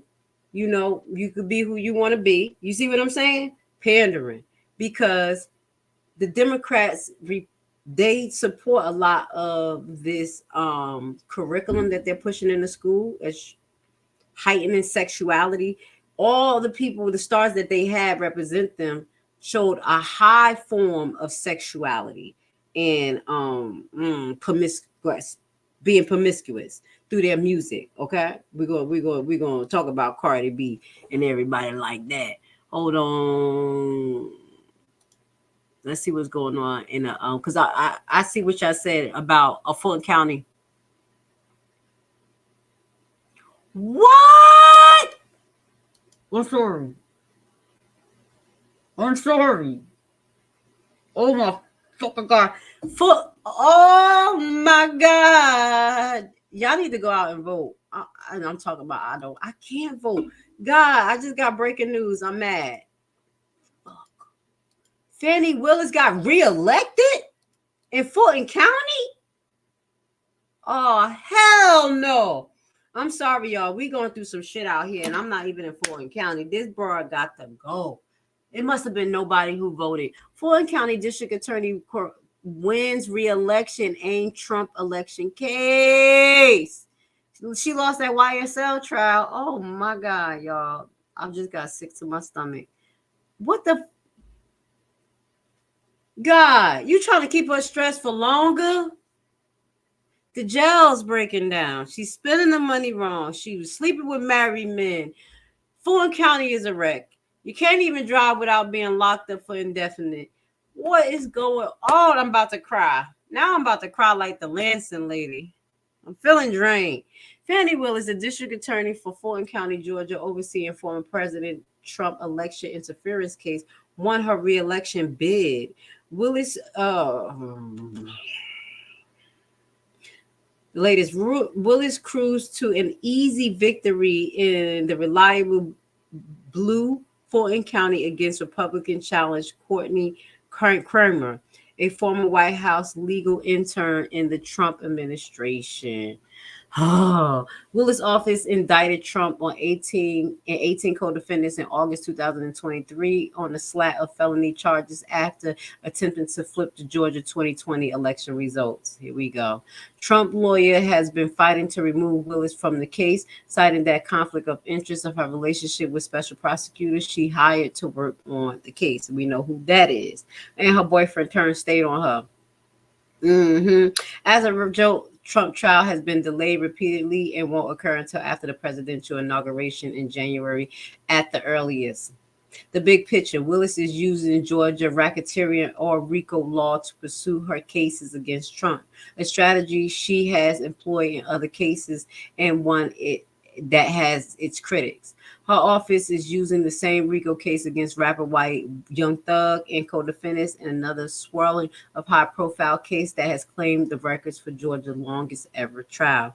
She's also using a RICO charge against 60 individuals who was throwing Montel cocktails at the police camp that they trying to build down there. Y'all, she got those indicted too. We talked about that. That trial is ongoing, though its chief of defendant Young Thug was who real name is Jesse Williams, resolved his part in the last week and did several others of the co-defendants. So you know that Jeffrey Williams, Young Thug, had took a plea bargain, and basically that's why I said that was an energy harvesting type of situation, because all of that, and this nigga got probation. And he right back out there gonna be rapping that damn kill him up shit. I bet you. All of that then took our damn energy. Now I'm telling you, I was paying attention to the case not because I thought Young Thug was innocent. I was paying attention to the case because of the corruption of the shit, of the way it was handled. It was very corrupted. And now they have precedents for a RICO case, so they can use this RICO case in everything that they feel is feasible for another RICO case. This is why they want RICO cases to win, so they can reuse it as precedent. So they try to lock all of us up through RICO. Fuck around, find out. I'm trying to tell y'all. Maybe I think too much, but sometimes what I say come true. Okay? Damn, that threw me off, y'all. But thank you. Because I was looking at you talking about, Fulton County is counting, recounting, and recounting. They're not supposed to, actually, because according to what we saw, the judge has said that they cannot audit, that they cannot do a recount, because they were trying to petition for Fulton County to do a 3-series audit. Remember, we was breaking it down, and because they had the court case, and also the board had wanted that audit to happen, but then the judge overturned it and said that they have to certify the results no matter what, even if they think it's a little fraudulent. Write a little note and say possibly fraud. Mm-hmm. We may have something going down in Fulton County. All right. Let's get back to this. Fulton County, yeah. Wow. Thank you, Sheriff, for sharing that with me. Gave me a heart attack. We got that monster. Let me put this monster on. She's just as she gives me the heebie-jeebies and make me feel away just as much as Henry. This fucking woman right here. She ain't nothing but the devil, yo. I love my black women, but they coming out like pit bulls, and they are not representing us right. Every prosecutor that she have under her sounds just like her, aggressive. They don't take no for answer. The judge could be like, no. And they'll keep on pushing this shit, thinking that the judge is going to just go back on what they decided. They do this all the time. You got my neck itching because I'm stressing. She won. All right, let's move on back down to the thing. I'm stressed out. Every single person at that convention is pissed that they didn't get their concert. They probably, oh yeah, and that's what happened. They end up booing her because they came there for a concert. They didn't come there to see her. They came there for a concert. So let's get back to the information at hand. Thug trial, 2 years, the longest trial in Georgia history. Waste of motherfucking money. And the jail is going down the drain. And Young Thug couldn't have been in that damn jail. That's why they say that it was side-tied. They said that this was fake. Because that jail is terrible. And he got bigger. Shit, a lot of people lost weight, got ate up by bugs down there, all types of shit. And Young Thug got thicker than a snicker.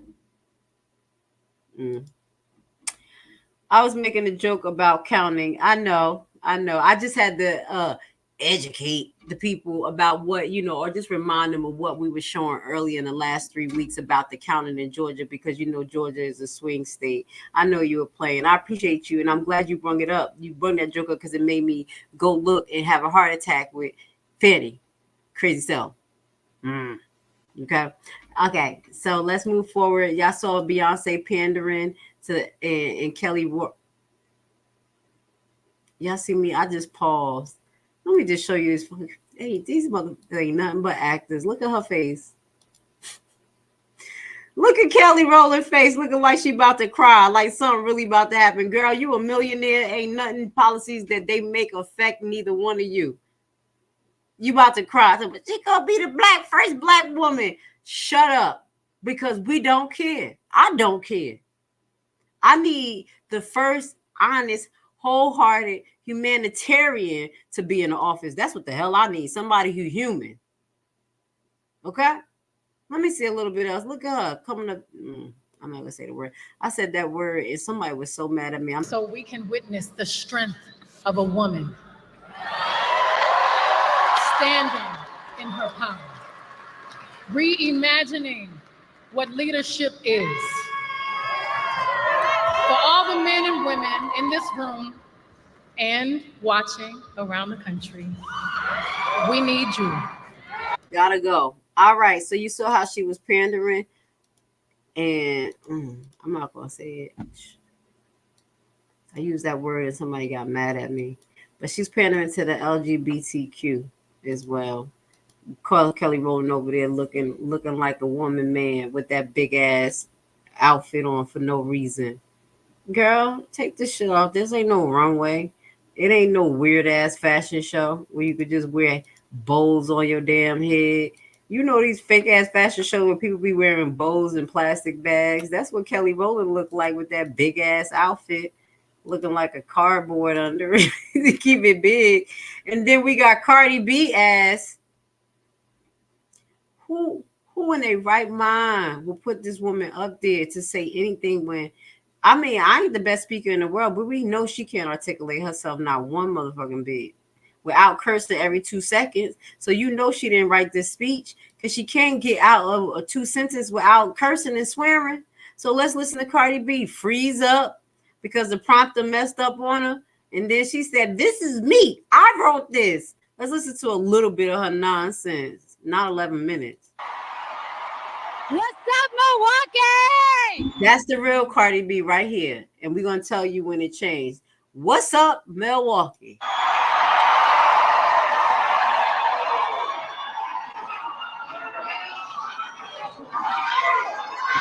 How you guys doing?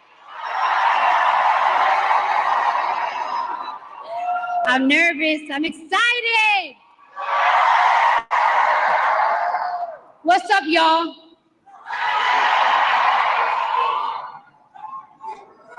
One second, guys. 1 second.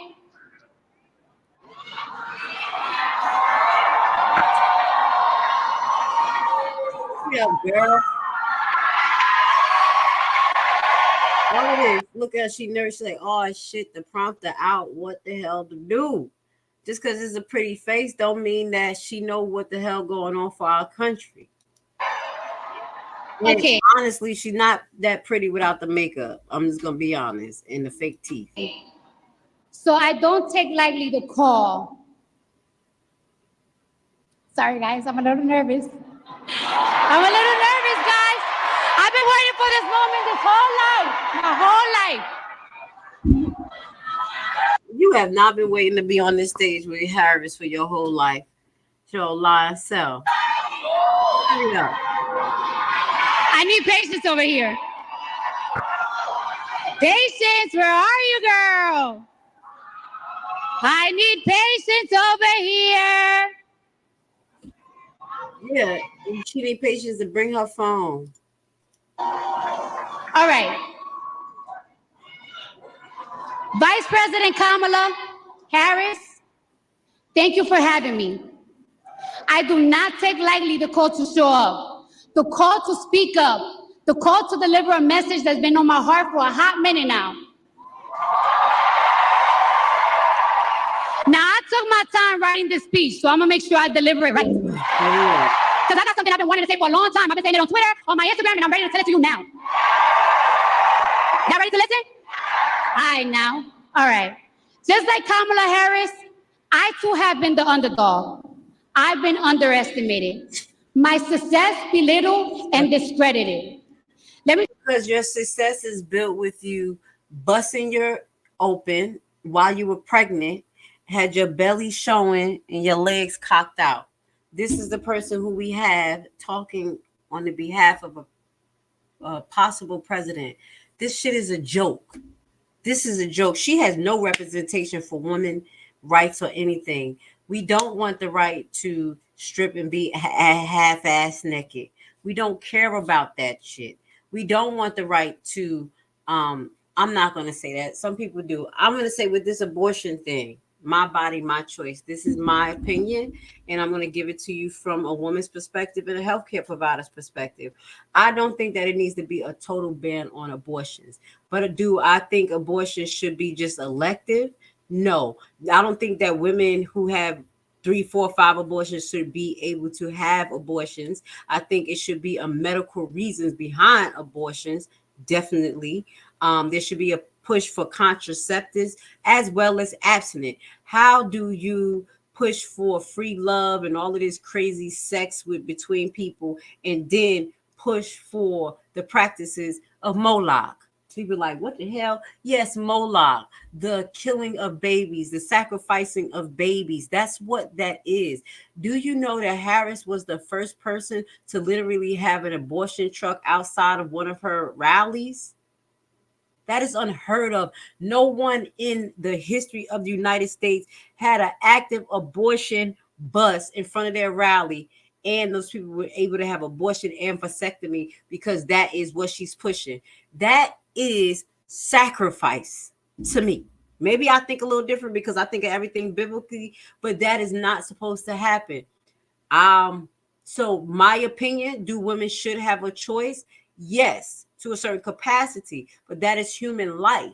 So we have to be responsible as women. Your right, your choice to bust it all open, then it's your right, your choice to take care of the damn baby that you're going to have. Now, what I don't like is that it all falls on women, you know, where men could just get up and go. You know, that's why women be like, look, I want an abortion. We have to get our love life together and our actual roles together. That's a whole nother story. But I don't support that abortions just willy-nilly. I do believe that it should be connected to some medical issue or an incest that happened, you know, people who have been ARD. It has to be certain considerations.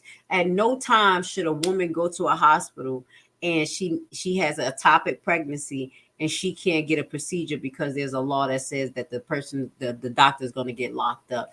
It's too much extremes here in the United States. And that's what I was talking to my son about. He said, what is the problem? He's like, that's why I don't even want to participate. He has his own reason why he don't participate. He's like, why can't these people just meet in the middle? It's either extreme here or extreme there. Thank you. Why can't we meet in the middle? What the fuck is the problem? So that's how I feel about abortion. I'm not into free love. I'm not into just meeting people, hooking up, having sex. So I don't really have that problem of saying, I'm going to get an abortion because I'm not trying to kill God's seed. We have enough death and destruction going on. So I do not support Harris and her approach to the abortion unless we get some type of control on it. No. These folks get young girls to just go right back having abortions again. Like it ain't nothing. Pop it open abortion. Pop it open abortion. Nah. That's what Cardi B represents to me when I see her talk for Harris. The disparable behavior that's represented in our rap music culture, as you see what's going on with Puffy, the degrading things he was doing, all of these young people coming out, 9-year-old boys, 10-year-old boys, people have been passed around like candy treats at these political events, in these star-studded events. Get her off my screen. Get her off my screen. And I agree. Cardi B is just gross, period. She's not a representative of women. Black women, Spanish, Latina, whoever the fuck she want to represent. No. Carmen says Camilla hasn't done a single thing, constructive thing in the last 4 years. Don't nobody talk about that. No, nobody wants to admit, and I'm going to be honest, like I said, I'm not here to vote for anybody, but the truth is true. Trump wants some bullshit too. But Harris was in charge of the border. Look at the border. She was in charge of the border. Nobody want to listen to that. That's called cognitive dissonance, y'all. We can't be like that. We in deep fucking doo-doo with this border thing. Cardi been under a lot of folks, just like Hinyard allegedly. Okay. It says, I'm pro-choice, but I don't believe that the government should ever pay for one. There are 100 reasons for abortion. I don't know if it's 100. I just think that we need to stop this free love and this high sexualism that we have in society, and maybe we can control what's going on. But at the end of the day, the birth rates are low. And that's why I think the Republicans was pushing for an abortion ban, because the numbers are low. And I'm not being funny. When it comes to the racial difference, Caucasian people birth rates are very low. Across the world, the birth rates went down after this. I know that. I have facts. I'm going to talk about that on Nurses to Nurses. I'm getting back to it. Oh, the numbers is out. The birth rates are low. It's so low in China that them motherfuckers start making baby diapers. They only making like the pins. I swear to God, they cut their inventory in half. So I think that's one of the reasons why the Republicans are trying to stop this abortion thing, because the low birth rates amongst the allegedly majority Caucasians. And I know Caucasians are not the majority, because once you turn brown, you're brown. So I think that's one of the reasons why they're pushing it, abortion ban. But I think it is the sacrifice to the deity Moloch. This is human sacrifice of babies. That's not what it's supposed to do. We're not supposed to be killing babies. Close your damn legs. Close your legs. If I can do it, you can do it. Yep. I don't have sympathy for people who so hot in the pants that they just making babies and then kill them for a 5-minute orgasm, and it ain't even 5 minutes. The fuck? You're going to have to repent for that. There's not 100 reasons. God, you going to give God 100 reasons? Shit, I don't know. I'm good. I already had to repent. I'm good. Trump had 4 years to do something and did nothing.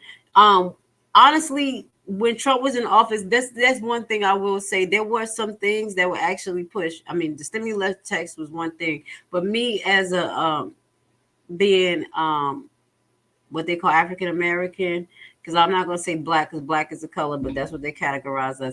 He did fund the HBCU colleges with a lot of money, more money than they ever received. And Biden came and shut that shit down.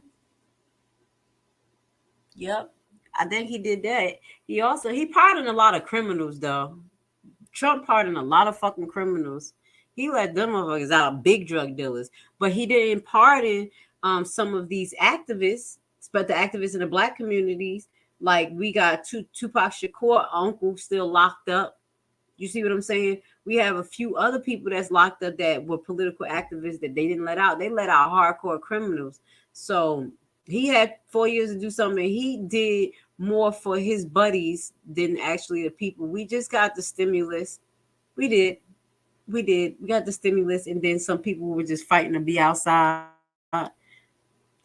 He was playing on that. Only Congress can fix the border by implementing laws to strengthen. Hey, Congress is the pocketbook. Okay. So they have to fund it with more money. That's what they can do.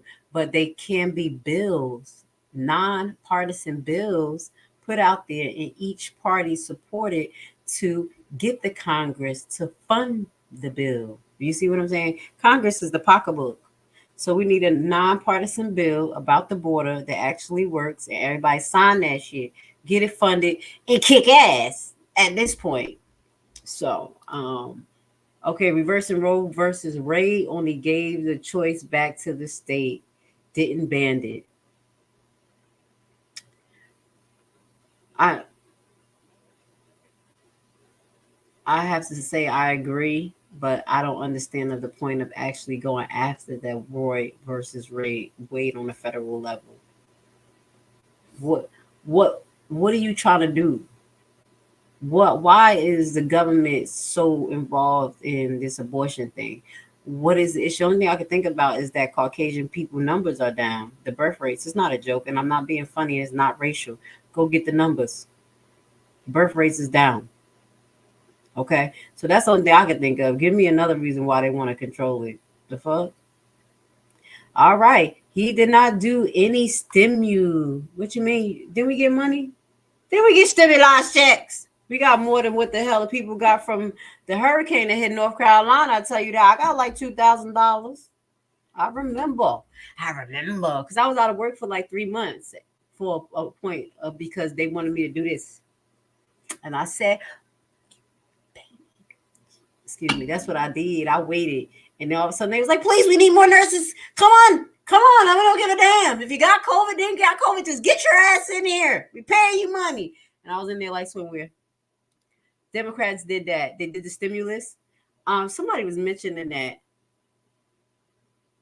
But I don't have the proof behind it. I heard a news broadcast kind of saying something like that.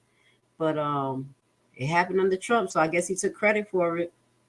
You know what I'm saying? Blessings to you, Javon. Welcome to the chat. They had the House. Trump did not send any money to the HBCU. Please stop spreading that false information. Yes, it was funded. The HBCU was funded. I can pull it up. It's not false information. They were funded.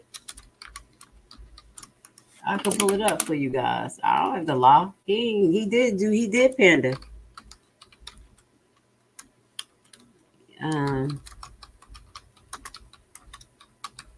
Told you I don't give a damn about neither one of them. I don't need to lie about nothing. I'm gonna pull it up for you guys. I ain't the type. Shit, I ain't participating in this nonsense.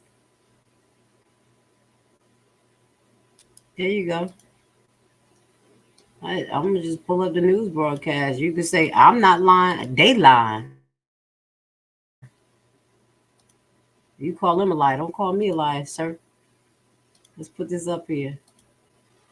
It is what it is. They lie, not me. President Trump has signed a bipartisan bill that permanently funds HBCUs. The bill provides more than $250 million to these universities and others that serve minority students. This bill, most known for simplifying the FAFSA that determines financial aid for these students. Right. So he did fund it. Am I lying? Or is the news line? Okay. Don't be so aggressive with me because y'all know I'm going to go to it. Tell me, put the link in there to show me that I'm lying. Okay. I don't mind being corrected. Let me see. You want me to find something else for you? So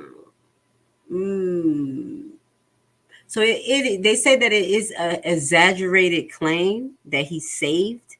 He didn't save HBCU. He made funding available that was not available. He restored it because it wasn't in motion. And let's see what Trump did. What Biden did. I didn't say he saved HBCUs. They still fucking suck. They still suck.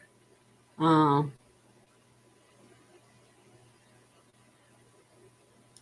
me see something. Let's see what Biden did.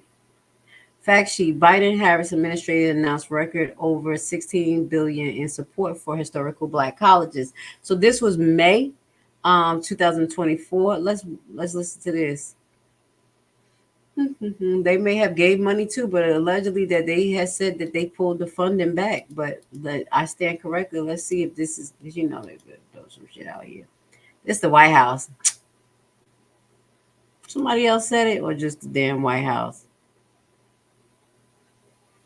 I'm gonna smack them. They just did this too in September. And they did it in May 2024. I'm gonna smack them. They just did this towards the end of the election. For real? Stop. Okay, today the Biden and Harris administration announced a new record in federal funding and investment in historical Black colleges and universities, totaling more than $16 billion from the fiscal year of 2021 to the current available data for 2024. This new report totals is up from the previous announcement of $7 billion, allegedly. And capture significant additional actions already undertaken. The total of more than 16 million included over 11.4 million between 2021 and 2023. This is what they said. They gave money between that time, but they gave us an update now because I guess people wasn't believing it, through federal grants, contracting awards, and debt relief for HBCU. What debt relief? So this 11.4 billion of this 6 billion went to federal grants, contract awards. You know, you get grants for like $5,000 towards your. That's not a lot, but that's usually what, because I know my daughter is in HBCU right now. No, damn, that's a lot. She's actually in a majority white college, but it's $5,000 that she get for a grant. So moving forward, HBCU enroll students through federal financial aid and educational benefits for veterans. And so far in 2024, over 90 million has been secured for the Department of Educational Programs, strengthening HBCU's institution. So the Department of Education has 90 million secured, but 16 million was given throughout 2021 to 2024. 11.4 of that 6 million was through grants, contracting awards, and debt relief.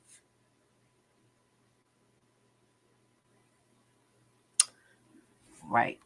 Do y'all know that the college forgiveness program that they offer actually did not forgive younger people? And those people had to have a certain amount of payments that they've been paying and been consecutive and up to date on their payments to actually receive the forgiveness that the Biden office was asking to give. Shit, I probably would have been able to get it because of my schooling probably had just fell under the cuffs like 11 years ago. And if I was paying my loan consecutively, I probably would have been approved. But people younger than me wouldn't have been approved. But my loan, thank God my loan paid off. Thank you, Jesus. So let's get back to some of these questions. Democrats did that. They had the House. Trump didn't send any money. So you can, Javon, send me some facts behind what you just said, because he did. He didn't save them, but he did send money. And the Democrats did too. And they show how it was allocated. Did people really benefit from that either way? I don't know, but we're sharing facts here. The women who are highlighted using abortions willy-nilly get them paid for by the state. Those are the ones that make it look horrendous.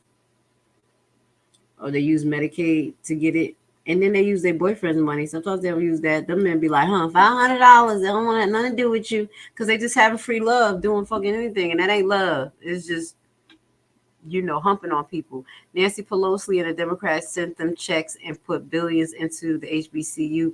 Look it up. Well, we just looked it up. We saw. Either way, I'm gonna tell you this: the HBCU fucking sucks. And I'll say that, being a Black woman, I had to help my daughter pick a school to go to, and compared to the schools, the HBCU, I had to send her to a majority white school. We chose a majority white school. It's gonna be honest. Okay, we're gonna get an update real quick. Yeah, because the curriculum was much better. The chances of getting scholarships was much better, and it was more constructed, more like put together. Either way, though, all these damn colleges ain't nothing but party schools any fucking way. Because they come to find out the school she at even is all white, more white. They partying like a motherfucker up there. Stressing me out, partying. Anyway, go to college to party. Anyway, this is what's going on right now. Trump is at 190. See, I told y'all Harris is going to creep up. We're going to look, and then the numbers is going to start jumping for Harris. Let's see. Let's play this. Israel-Hamas war. Moving on to more battlegrounds. Pennsylvania, this is the one that our viewers say is the most important. Just over half of the votes have been tallied so far. 55% has been counted in Pennsylvania. And Trump right now has just under a 3-point lead. All right, Austin, in this. Don't mean to cut you off here. We do have more of these now winning candidates stepping up to their election rallies and watch parties, including Maryland's Senator-elect Angela also Brooks there. Let's watch. Doesn't it feel good to be in Maryland tonight? Oh, yes. Well, first of all, to Alex, you know, she forgot to tell you one important part of that story. She's the one who got on the bus after I had to race after. I don't want to hear this. Let's just get to where we at. We need to know where everybody at. Y'all know I don't want to hear the nonsense. But as y'all see that the numbers is jumping up, and we have Harris at, let me see if I have another one or another. We have Harris at like 119 or something. She jumped up. Say what the hell. And I'm going to read your comment. Javon, you are upset today. You one of them people that's about to go out there and kill somebody if your candidate don't win. You mad as hell at Grace Levi today. You contradict yourself. I'm gonna fuck with you. Listen, ain't nothing gonna get me mad. Actually, no, I didn't. They are the purse. They are the person that is gonna fund the bill, but it has to be a bill first that's put through. The Congress shouldn't just spend money. They it's called the separation of powers. So a bill has to be created and they fund it. It has to be passed. So please tell me how I contradict myself, Javon. And breathe before you type. Calm down. Shit. I told my kids, y'all sure y'all want to go outside? Because either way, each side, we got people not calling you a lunatic, Javon, but we got fucking lunatics out here that literally is going to go burn down shit, be upset, call it a fraud, no matter whose side it is. And I pray that they don't attack each other, that we don't attack each other, because it's all a political hoax. Am I lying? Electoral college? All right? I'm sorry. I'll fuck with you, Javon. You mad today? I'm about to troll you. What the hell? You contradict yourself. No, I actually didn't. It is a separation of powers. They can't just spend money without having a bill. That's not how it works. Unless you could show me a link and then I could read the facts and then you could correct me. Because every time I say something, you see me, I go look for something to try to prove what I said. And if it's wrong, I'm like, whoa, I made a mistake. I'm not inclined to not say I made a mistake. Okay? That's what we hear. We here to grow. We here to grow right here.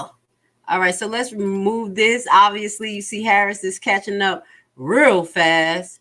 I knew that was going to happen. I ain't about to play with them, and I'm not about to listen to this lady talk. I just want to see the numbers. I want to make sure I'm paying attention to the numbers because we should be at the point where they're about to call this election. What is this? See, and that's what I don't like. Look at this. You see that? Y'all saw that Harris had a big number, and now that we're gonna go on NBC. See, I that's where I get pissed. Harris was like at 117 when we looked, and now you go on NBC and they say Harris at 91 and Trump at 207. What's going on here? You see that? That's what annoyed me. That's what annoyed me right there. Y'all better report on the same damn numbers and stop trying to confuse people before you have people like Javon go out here and kill somebody. I'm playing with you, Javon. He like, no, motherfucker. Don't we talk about my people. All right. So let's move on. Okay, let me see. Republicans always harp on abortion issues because it's historically popular to the Christian Caucasians. I think so. I can't agree with that. I never said you lied. Okay, you said something about that. You did. You said that I'm not telling the truth, and I did say, yeah, it was something like that. I told you I don't lie. I told you it's like you said I'm lying. You told me I'm not telling the truth. Get my facts straight. That's me lying. You could intentionally lie or don't lie. I mean, unintentionally. So I could have been unintentionally lying, but I wasn't. I wasn't wrong. I know what I was just saying. Either way, they both pandering. All right. It says I'm still mad. My hubby and my daughter and my son got stimulus checks, but not me. Why? You must make a lot of money. Yeah, you must be rich. Your husband's supposed to split it down half with you. Like, give me half, honey. Oh my God. He signed a bill by who? Congress. I didn't know Congress make bills. I don't know what you told you, Javon. Breathe before you type. Stop it. Let me put the link down there for you. You're going to come up here screaming on this platform. Stop, breathe, okay? No matter who win this election, you still gonna be you. You still gonna have your bills. I'm telling you, you're gonna still be separate from these two individuals. So don't be so wrapped up, okay? I don't think Congress make bills, and if they do, please show me the proof. I mean, like, show me the link in the law, because I don't think they make bills. They fund it, but I'm not an expert. Bye, y'all. I can't take this false, half-ass information. If you want the truth, look it up, or who wrote the bill gives them. Well, Javon, you ain't sharing no links, so I ain't mad at you. You have a wonderful night. You could go somewhere and watch it. I would love for you to still join us. And that's the thing. It's so sad that us as adult has to be so emotionally liable that we can't have a conversation. And if you felt like anything that I was saying wasn't right, just share your link. Share the proof. I mean, damn. Don't sound like the rest of them. Like, y'all go look for it yourself. You know it. You got the information. Share it with us. I've not a problem sharing it and say, no, I was wrong. Javon, you were right. But you need to act like an adult here. And I'm not accepting that. I love you, and I'm very disappointed in you acting very upset and childish. Stop it. Okay? You're supposed to be adults here. This is a different type of platform. We don't fuck around with all that gang. Just prove me wrong, and I'll be like, damn, I was wrong. You see what I'm saying? I don't care about that. Pell Grants have always been around. Yes, they have. I told you. So 11 point something million went to that type of stuff. So it didn't really hit our hands differently. That's all. That's what I'm saying. Like, but it's cool. This is what we're dealing with. We got to talk about the reality of it. So basically, it just tackled on a little to the grant money already available. Yep. Debt forgiveness for loans you signed for should never be forgiven. No, they should be, especially these predatory ass loans, because they get in college and we got to take a loan. Everything's so damn inflated, and then you get out of college, you can't even get a job anyway. You got people who never went to college making millions of dollars. And I'm not saying don't go to college. I got one student that's in college, and I got my other student in technical college. One is in the college that I told you with the Caucasian people, where she's in a certain program. And I don't think if she don't choose a major and get into a particular industry that make money no matter what college she went to, with that focus, she ain't gonna do well. She gonna end up opening her own damn business, and it probably be out of the major that she took. And she could open a business right now under the major, but she decided to go to the college to spend all this goddamn money. But I want my daughter to have the experience she wants. She wants the college life, party, friends, homecoming. Go ahead, put your ass in debt, because you're gonna end up doing the same thing that I've been suggested to you. Open your business, take seminars, learn your skills, and gradually get yourself to that position where you don't have a big college bill and you're gonna be your own business. But it is what it is. That's what I look at colleges, honestly, unless you're going into a trade or something that you're going to make money. I.e., I can't say everybody be a nurse. I can't say everybody go an electrician. I can't say everybody go into plumbing, things like that. But these are certain fields where you go into, you're going to definitely have a motherfucking job. If you go into AI or some of these other computer force industries, there are money there, but then sometimes it's hard for people to get jobs. So you need to realize, if you're going to choose a college, make sure that college is going to get you real employment at the end of the day. I kind of just got to highlight that because, but thank you, Shiv. I appreciate you. I mean, nobody has to agree with me, but like I said, if you don't, just put it up there so I can read it. We can share it, but don't be all mad and aggressive. Albany State majority Black colleges here has a huge nursing program. Our huge hospitals here will not hire any of them. Please, I love you, girl. Do not let the post-traumatic stress kick. You just suck the life out of me. I love you, because that is what I've been telling people. That's the reason why I'm walking away from nursing. For 11 years, they tried to control what field I will be in. I have been trying to get into ICU from the beginning. And then you see Caucasian nurses coming straight from nursing program, going straight into ICU, CCUs and shit. I'm bridge programs. I'm like, what the fuck? I've been a nurse for 5 years. I have to go through each damn specialty to get to ICU. I thank you. I thank you for saying that, because that's what I went through my whole career, where they were picking and choosing where I was going to be and how much money I was going to make. Literally having to go from med-surg to tele to LTAC to PCU to ICU to CCU, ICU, neuro, and everything. It took me years to work through that shit. 11 years, and I'm sick of it. And then you get a Caucasian nurse straight from school and go into these programs. And as what she said, Ms. Sher, I don't know your background or whatever, but obviously you know what the hell is going on. Damn, she done hit a nerve with that. She really did. But it's the truth. It's the truth. He said Javon is passionate. He is. I love him. And that's what I told him, Javon, don't go, but we gotta be adult about it. Javon will be back. He know I'm a good person. His ass all wrapped up. He better not be out there setting damn garbage cans on fire and shit after he get the damn numbers like fuck.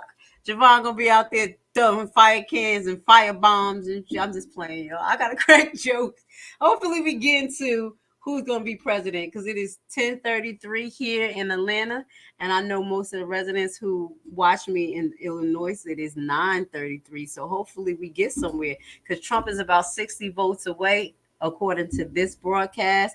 We're between two different ones, and now we're just going to keep it moving, okay? I hope you're enjoying today's broadcast, keeping you entertained, keeping it different. Supreme Court allows Pennsylvania to count contested pavilion votes, rejecting a Republican plea. So this was another swing state that was having issues. And instead of them doing what Georgia did, they said you can recount. So I think Pennsylvania was one of the states that had issues, right? Last year. Today, the U.S. Supreme Court ruled Pennsylvania can count backup votes. Today, the U.S. Supreme Court ruled Pennsylvania can count backup votes when initial mail-in ballots are rejected for technical reasons. The ruling is considered a defeat for Republicans in the critical battleground state. GOP leaders had made an emergency appeal this week to block a Pennsylvania court ruling that allowed provisional ballots. Well, this as tonight, the Pennsylvania State Supreme Court has ruled undated mail-in ballots will not be counted this election. All right. So hold on. As you can tell. So we see what's going on in Pennsylvania. They're doing something a little different than Georgia. They're allowing them to, check and balance their votes. And that's what we need at this point. But you know how it is. They said, no, we just want to get you stop sharing. We just want to get these popular votes in because we know it's the Electoral College. Javon didn't argue with that shit. Oh, passion itself. And y'all won't talk about the Electoral College. Now, this is how unbiased we are. Okay, y'all know that I am of the descent of the Haitian nation, which is the tribe of Levi. So I want you to hear what this Haitian man has to say about Trump. We real, even though Trump lied and said some fucking bullshit about us, we're about real life shit. I'm telling you. So this is what Haitian people have to say about Trump and what the hell he said about us and whatever. And you're gonna see, like, we real. It is what it is. For all the Haitians that's gonna vote for today, let me tell you something. Trump said some mean shit about Haiti, and you should never forget that. But at the same time, he never hurt Haiti financially. If he did hurt Haiti financially, point me to the right direction just so I can go read about it. But on the other hand, the people that's endorsing Kamala Harris, we got Bill Clinton. I'm about to stop. She said this. I love you. She said, yep, majority black counties, majority black colleges, majority whites run hospital. Yep, I'm white.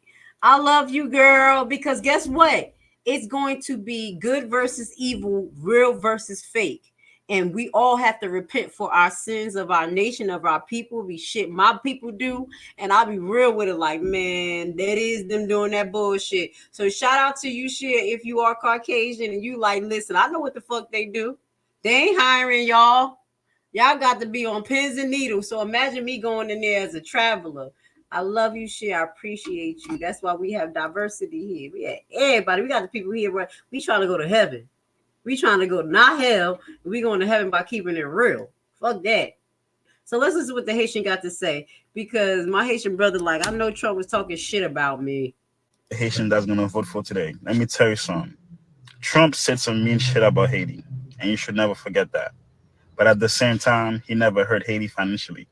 If he did hurt Haiti financially, point me to the right direction just so I can go read about it. But on the other hand, the people that's endorsing Kamala Harris, we got Bill Clinton, fucked up Haiti rice. You got Hillary Clinton, earthquake money. She took all of it. You got Joe Biden. Our president died on Joe Biden's term. So it's like the list goes on and on and on. Thank you. Haiti suffer more under Democrats than Republican. And nobody don't think that we're not realizing what's going on. That president wasn't assassinated by us. I know we got a trend of assassinating presidents and making sure that we don't deal with bullshit, but that was executed. And that person was connected to allegedly American CIA agent in Colombia or something like that, like special forces. So we know what happened. We know that our kids was stolen during the earthquake. We know that the administration under Clinton came and took all that money, which was Democrats. We're not going to forget that. So keep on being so I should be because my bloodline of Haitian children was kidnapped during the earthquake. Money was laundered from the American people's pocket to organization that was private institutes that just built infrastructures for American government, such like internet. We did not get structures built with none of that damn money that y'all sent to Haiti. So y'all ain't gonna blame them for that?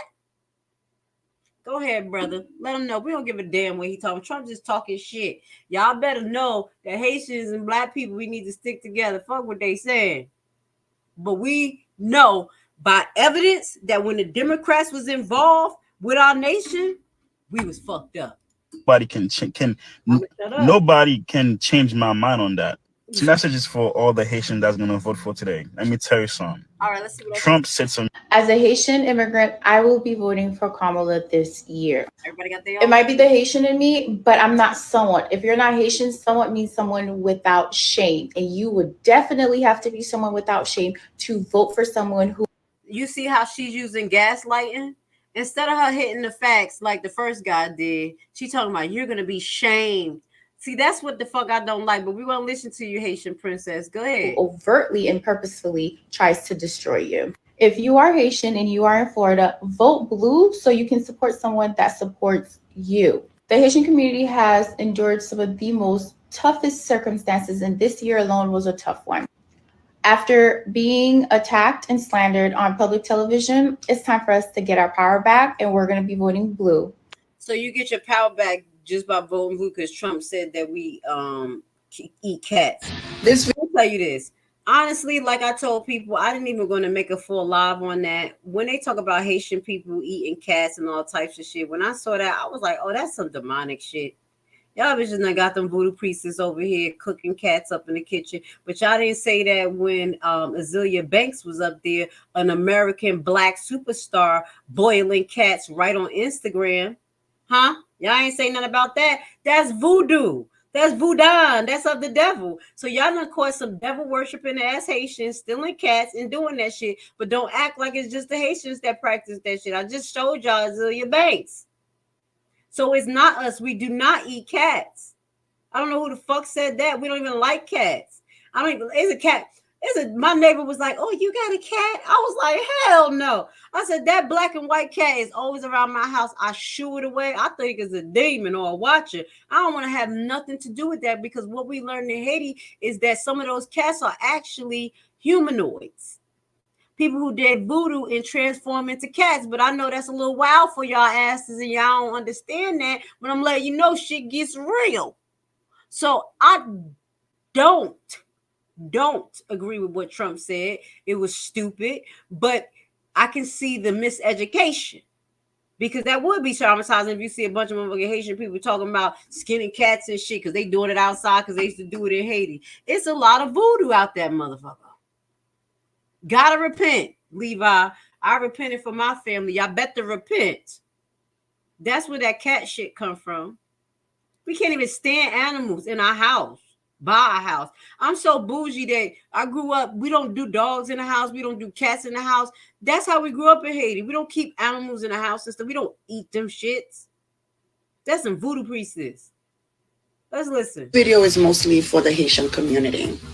I'm not Haitian, and that's why I'm curious, and I just would like to know the answer to it. And if you're not Haitian and you've had the discussion with someone and they've explained the reasoning and you know why, please feel free to also comment as to what the reason that they gave you.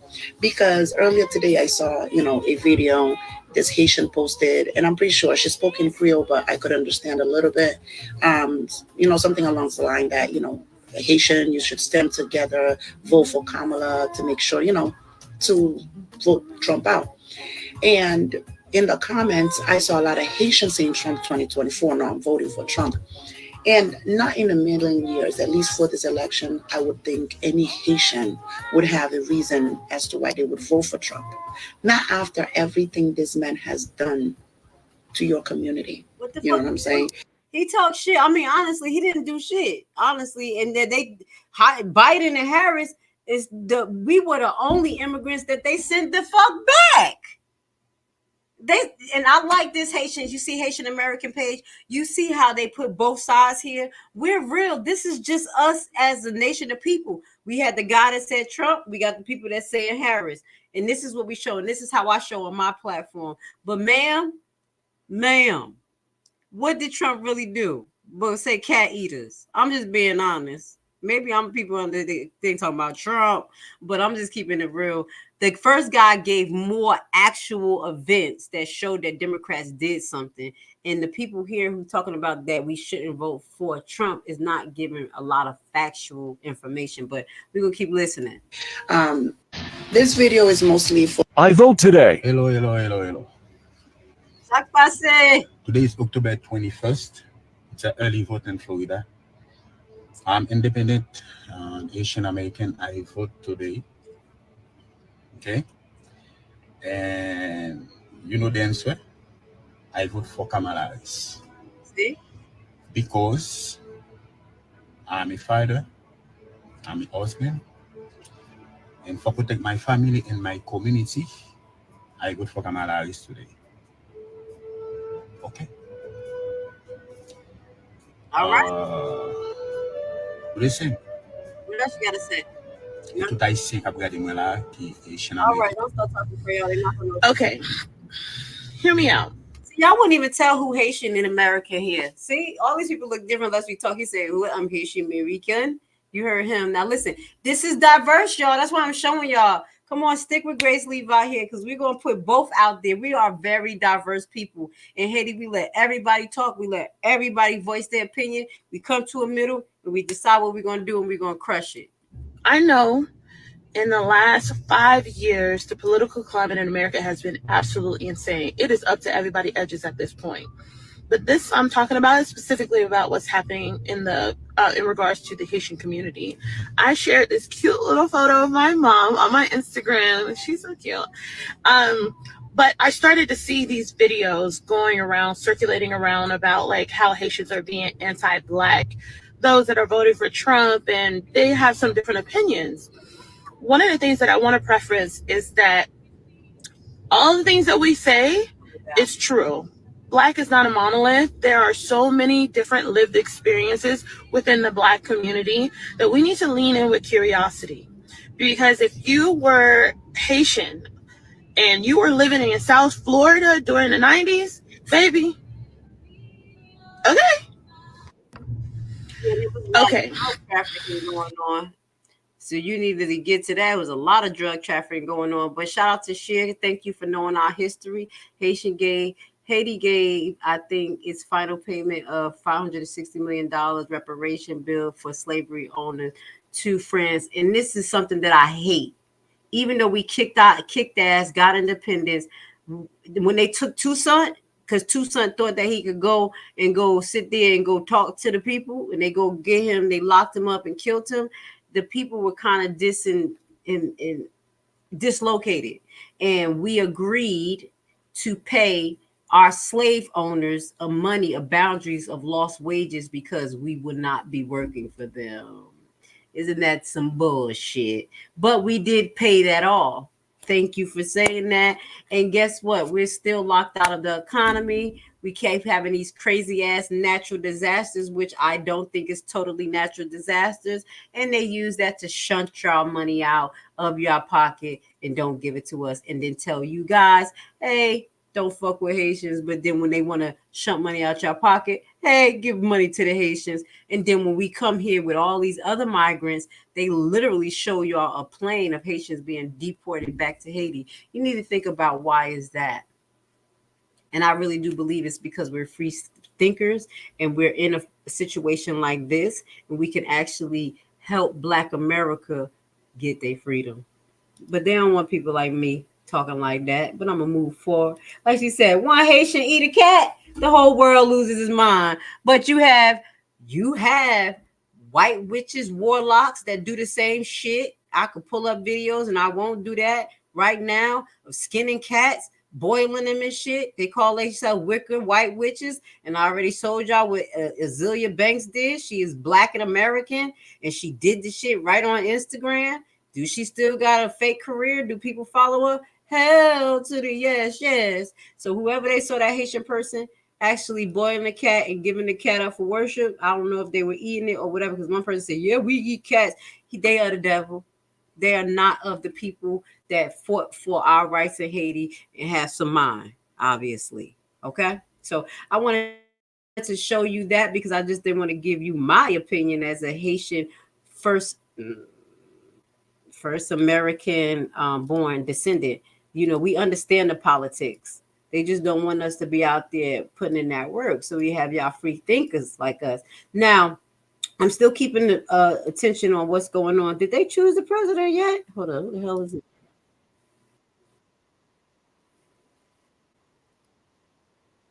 Whatever. All right, look at that. Okay, let's get back to the numbers right quick. Y'all see on right here. Yeah. Is that it? So we still there? United States lit up, y'all.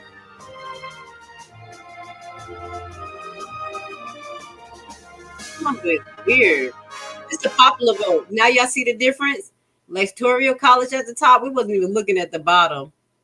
And Trump looked like he went in the popular vote anyway. See? So that's y'all vote right here. But this is determination at the top. I just want y'all guys to remember that. Write it down, take a picture. Now, this is some of the things that Americans are going through right now. People are suffering. This is brought to you by an Instagram page, Hebrew to Negroes. Shout out to them.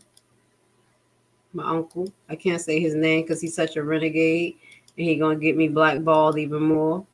Yep, the people I'm tied to are literally fucking blackballed. I just stopped inboxing him like, baby, I don't need an interview. Just post what you could, and I'll help by sharing on my page. Just straight inbox back and forth with him. I'm like, Uncle, we in trouble. Let's go.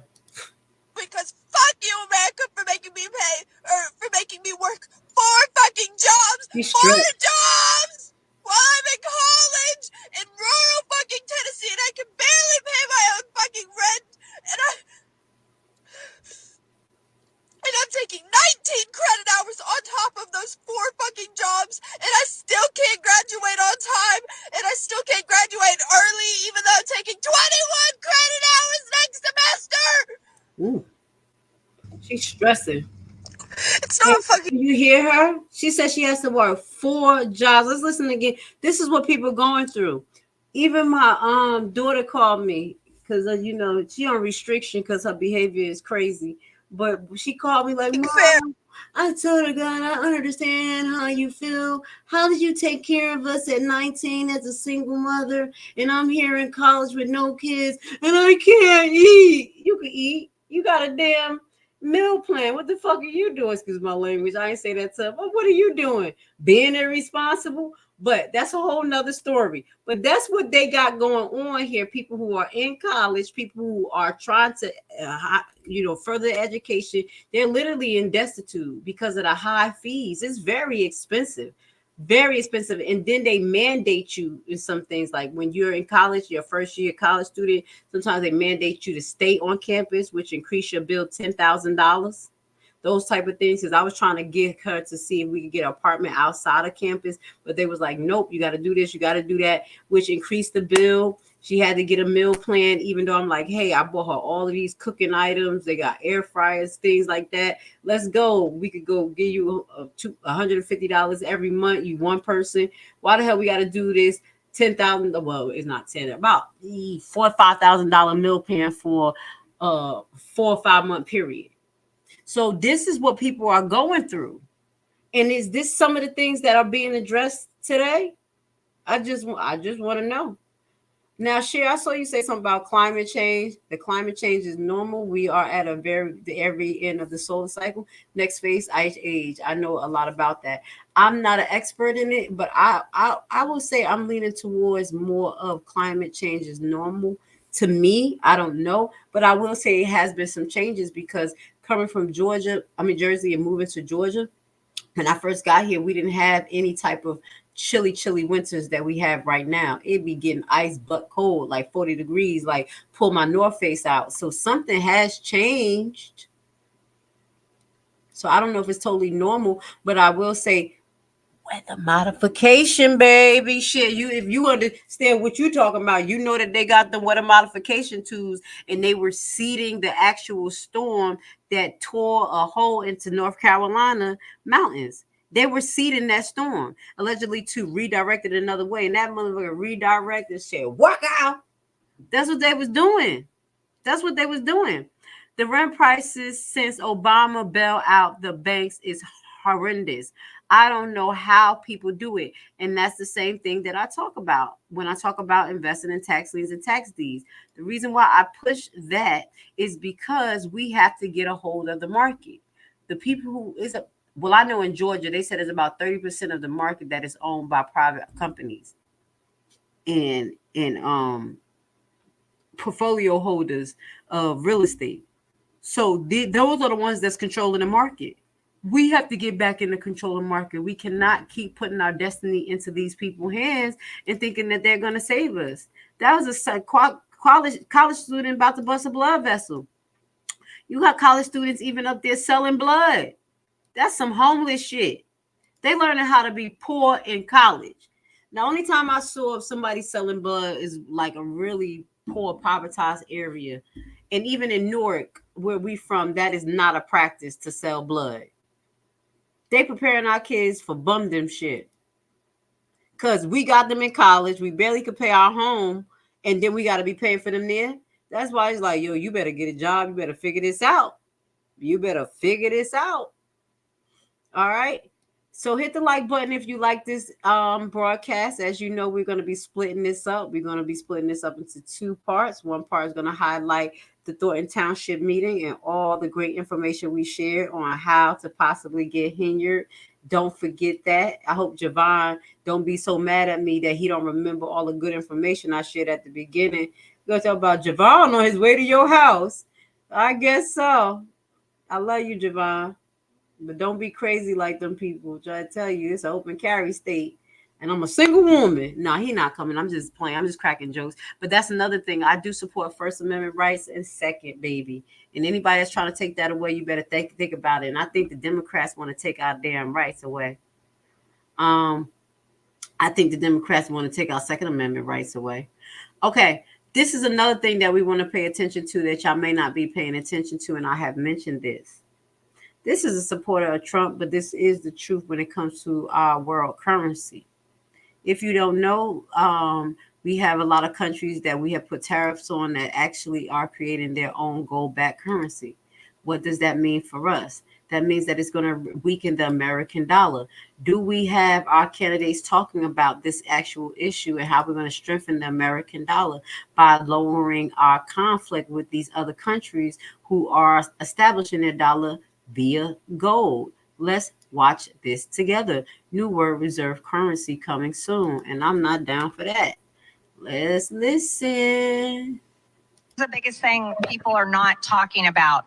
The BRICS nations have an agreement. They are going to move off of the dollar. They're going to stop trading in the dollar. They're going to stop trading in the petrodollar. They are going to start using their own currencies, or they may come up with an agreed upon currency, not the dollar, that they will trade with. This is going to destroy America's economy. You think inflation is bad right now? Wait until all of these countries stop trading in the dollar. Inflation will be out of control, and our dollar will plummet. This is how they will destroy America, and it's our own fault. Steve, it's our own fault because of our country's nonstop interventionist, foreign war causing, regime changing, horrible attitude in Washington, D.C., and it makes me so upset. This is the biggest thing people are not talking about.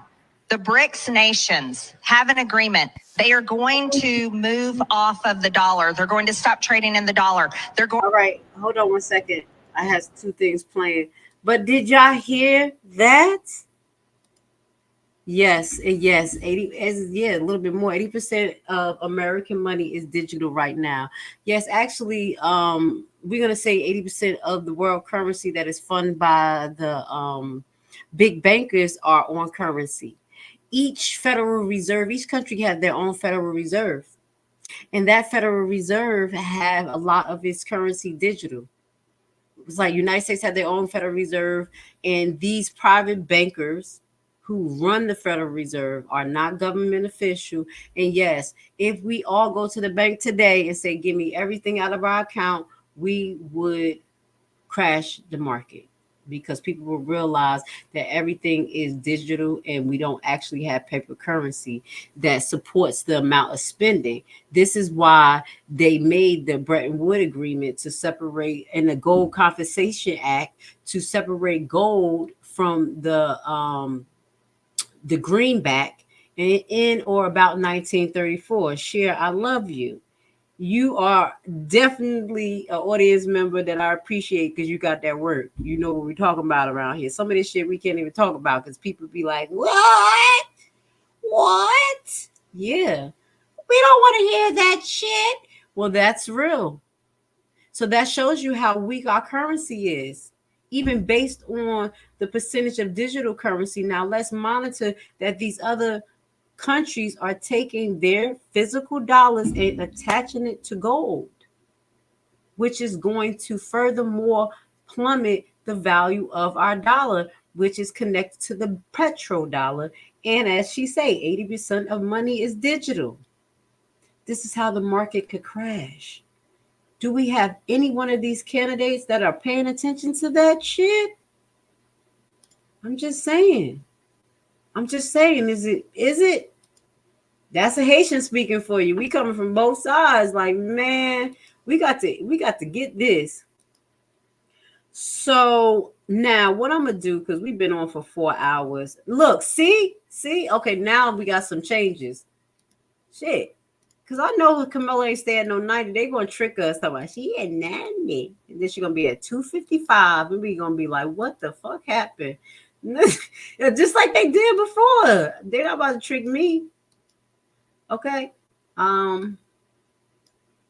As y'all can see right there, put on the screen. Hold on. Where we at? Damn, I'm just so much going on. So this is where we at. The Democrats, as far as the Electoral College, the Democrats is at 120. No, what the hell is this? What is this? House at the hour. This is sorry. I think this is one unconsidered. So they're not at 120. Hold on, let's really watch this. This is not it. Because Trump is at 20 something. They got going.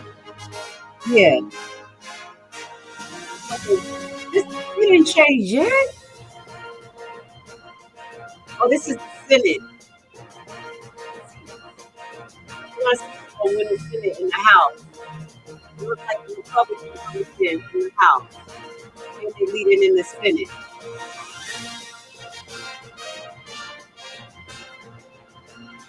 See? Now, you see Harris, this is what I knew it. She wasn't at 90. She had 145, and Trump is still at 214. And I thought, no, he was at 210 before, because I said that he only got like 60 more to get.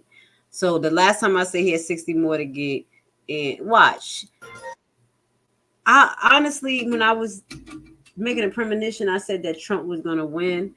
But the way the system works, because I thought Trump was going to win before, even though I didn't vote for him, and then Biden ended up winning. So this is literally up in the air. I don't know. Who do you guys think is going to win?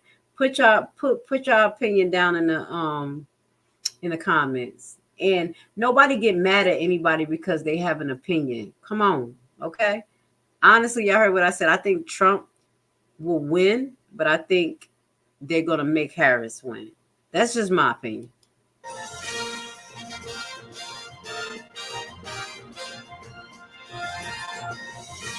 Let's see where we at. I don't want to hear that music. This is the popular vote, y'all.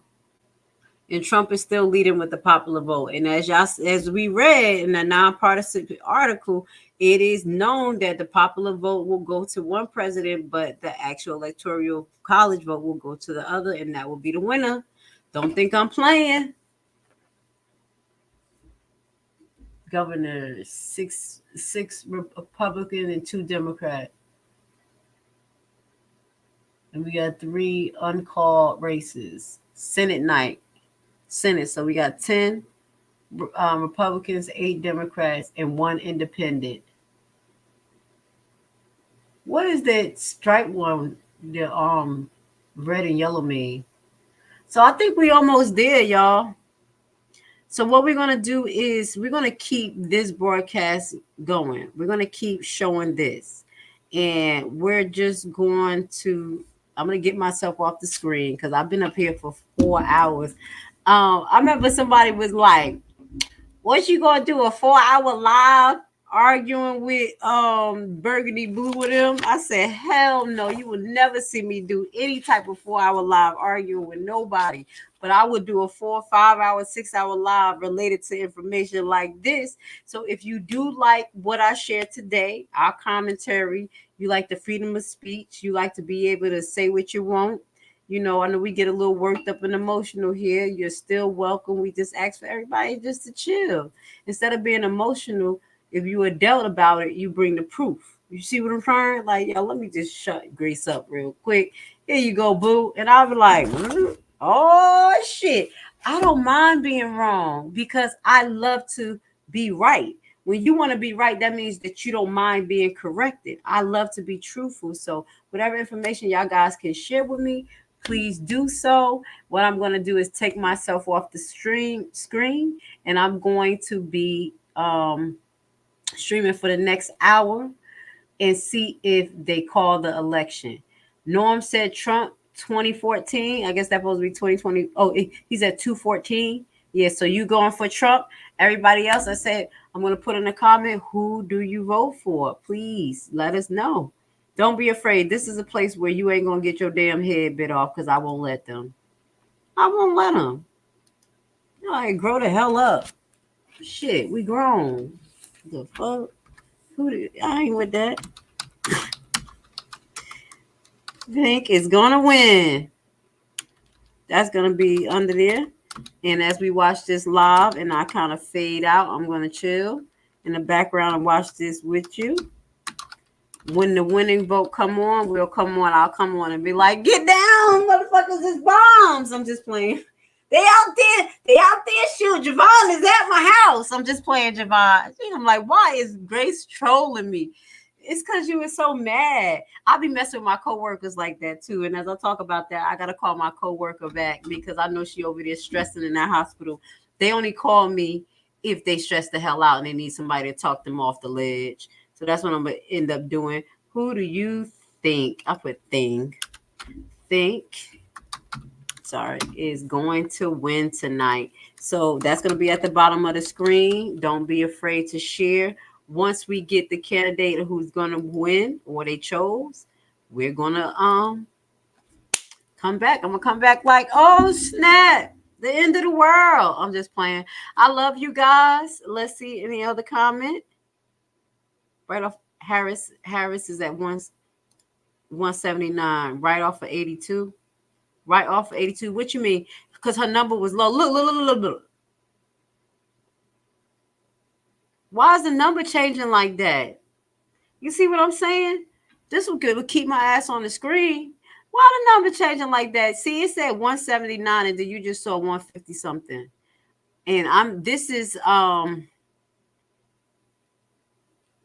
NBC News, and then I have the other Fox. You know, I don't give a damn. They all corrupted. I got Fox News up there too on the other channel on my other screen. Wait, shit. Let's remove that. Let's put the other one up there. They talking.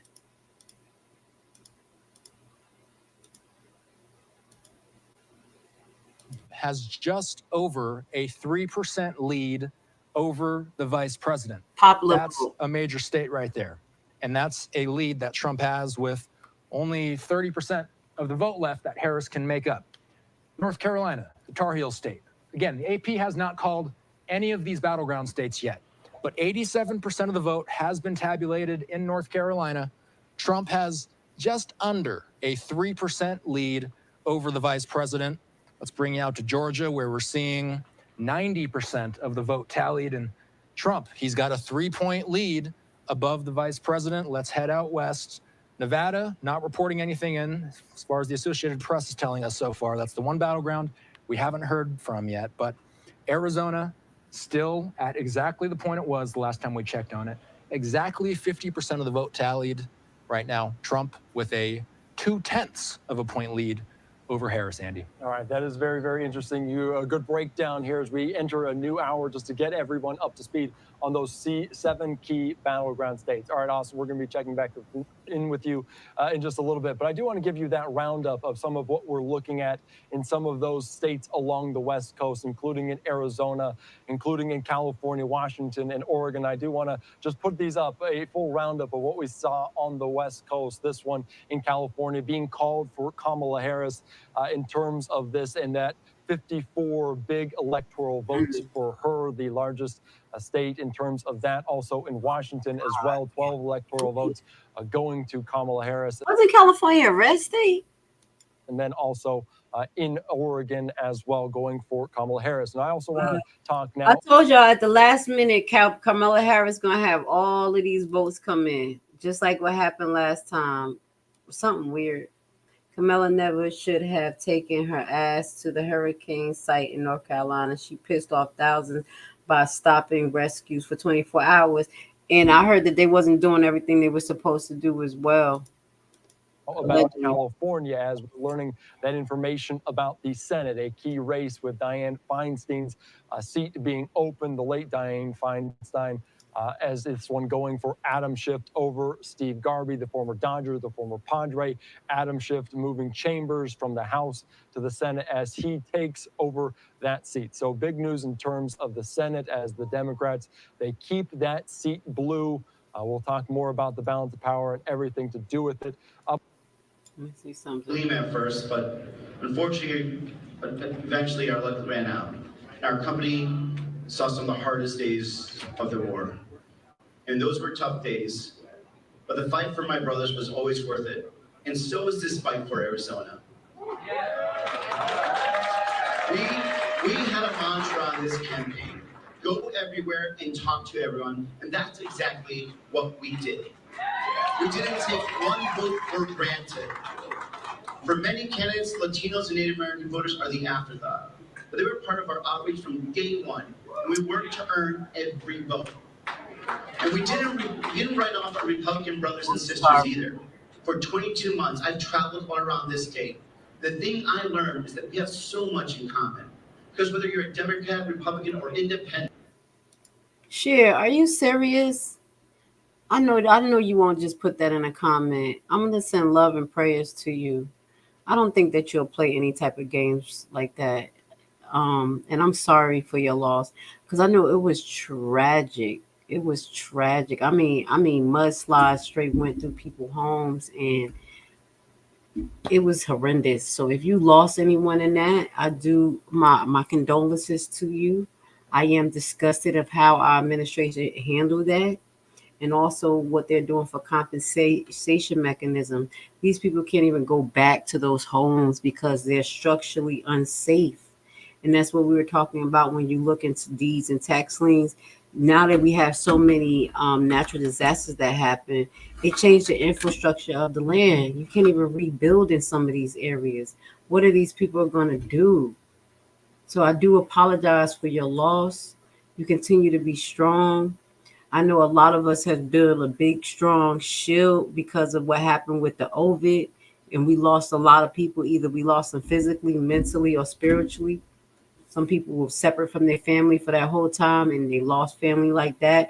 I know people who lost mother, cousin, aunt, sister back to back, because of that. So my love and prayers go to you. Okay, I'm so sorry, and I'm happy that you're here with us. Camilla had all airspace and travel banned so that she could get her pictures. So just all the publicity stunt. It's ridiculous. But it's yeah. They slid down the mountain in their oh my God. I'm sorry, beautiful. I can't. And look at me, you got me stressed out. This is what we're gonna do. We're gonna be going between both Fox 5 and we're gonna be going to ABC, and we're going to follow the news broadcast. I'm going to take myself off the screen. If you guys are interested, we're going to be one of the channels that show you the outcome. Okay. We're going to be up tonight for it. Okay. I love you. Share. Love and blessings come to you. I'm sorry I had to take that comment down because it really is hurtful. I'm probably like, when it comes to nursing stuff, I put my face on, I handle my business. But when I disconnect, but then when I get to know you guys, and I'm like, oh my God, these are not to say people in front of me in the hospital are not real. I'm trained a certain way. But when I come out, I'm like, I don't have to hold my emotions. So it really like hit me. Because usually the emotions that I feel when I'm in the hospital, I don't express them till I'm home. And I used to talk to my daughter like, girl, I'm stressed out. This is what they did. So I do apologize if I got a little emotional because that really hurts me. I mean, I could visualize some of the things that you're saying. So I'm so sorry. Okay. So what we're going to do is now pay attention to what's going on with this election for the next hour and hope that we can result. As hard as I fought to get out of poverty, It's over. I know. Oh my God. Hold on. And I use that. I use that a lot. Disassociation. Yep. But it don't last for long because I think because I'm an empath, I can't disassociate. That's why I get down to those times where I have to kind of disengage and remember that they're energy harvesting and things that will take my energy like that. You're not energy harvesting, but it takes my energy because it hurts. It bothers me. It bothers me how fucked up things get for people. So we're going to be going through both broadcasts. We're going to be one of the channels, if you're interested, that's going to stay up with you guys and figure out who is the president tonight. You see Trump being stuck and then Harris' number keep going up. So what I'm going to do is I'm going to get in the comment.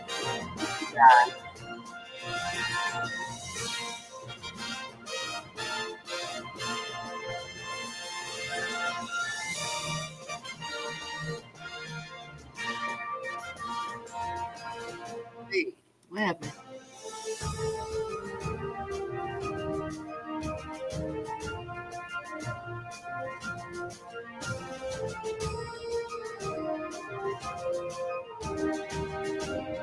All right, I'm gonna take myself off the screen. I love you guys. I'm gonna do this audience with you guys, okay? And I'm gonna jump on and say some things.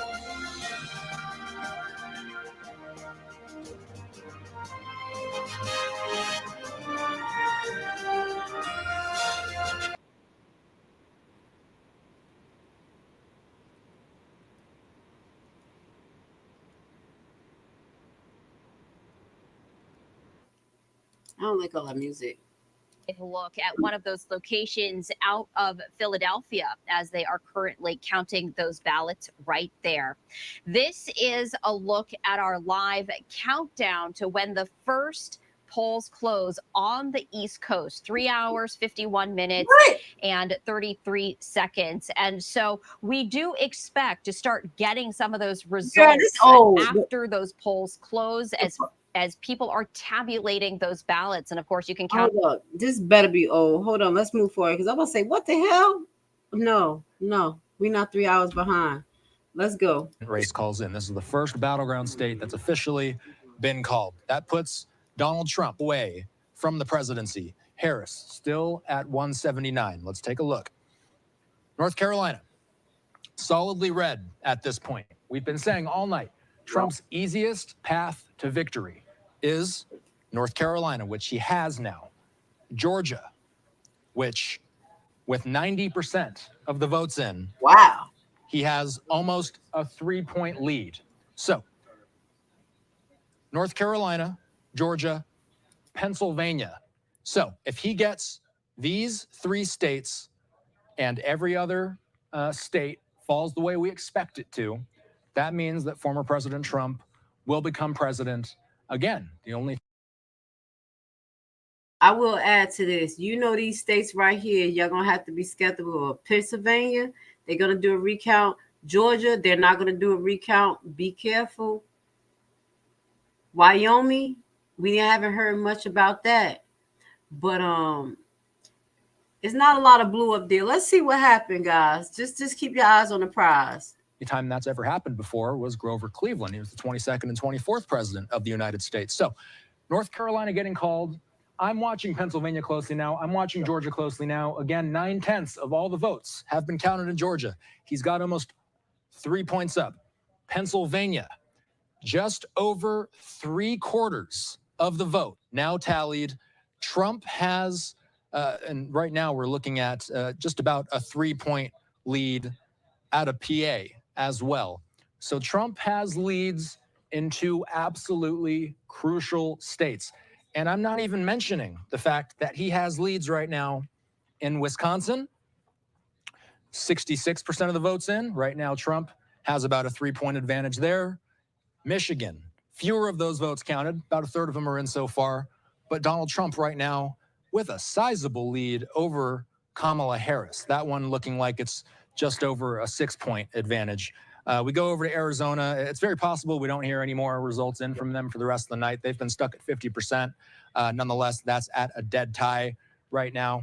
It's very possible, Andy, the way this is playing out, though, we might not need to worry about Arizona. Right. We're going to keep an eye specifically right now on Georgia and PA, now that North Carolina's been called. There's a very good breakdown of all of the come. And of course, North Carolina, Georgia, insurmountable leads in Pennsylvania, Wisconsin, and Michigan might be too close to call at this point, just based on the margin there. All right, Austin, we're going to check back in with you in just a little bit, but let's give you some live now looks inside of some of these watch parties there in West Palm Beach, Florida. You can see the excitement growing, building in that room.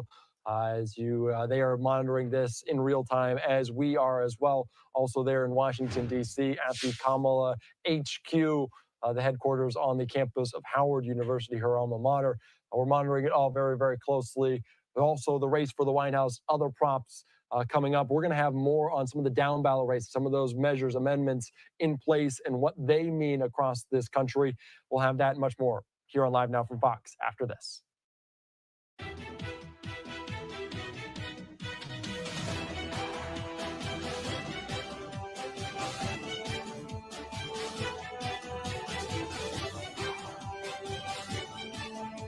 Oh my God.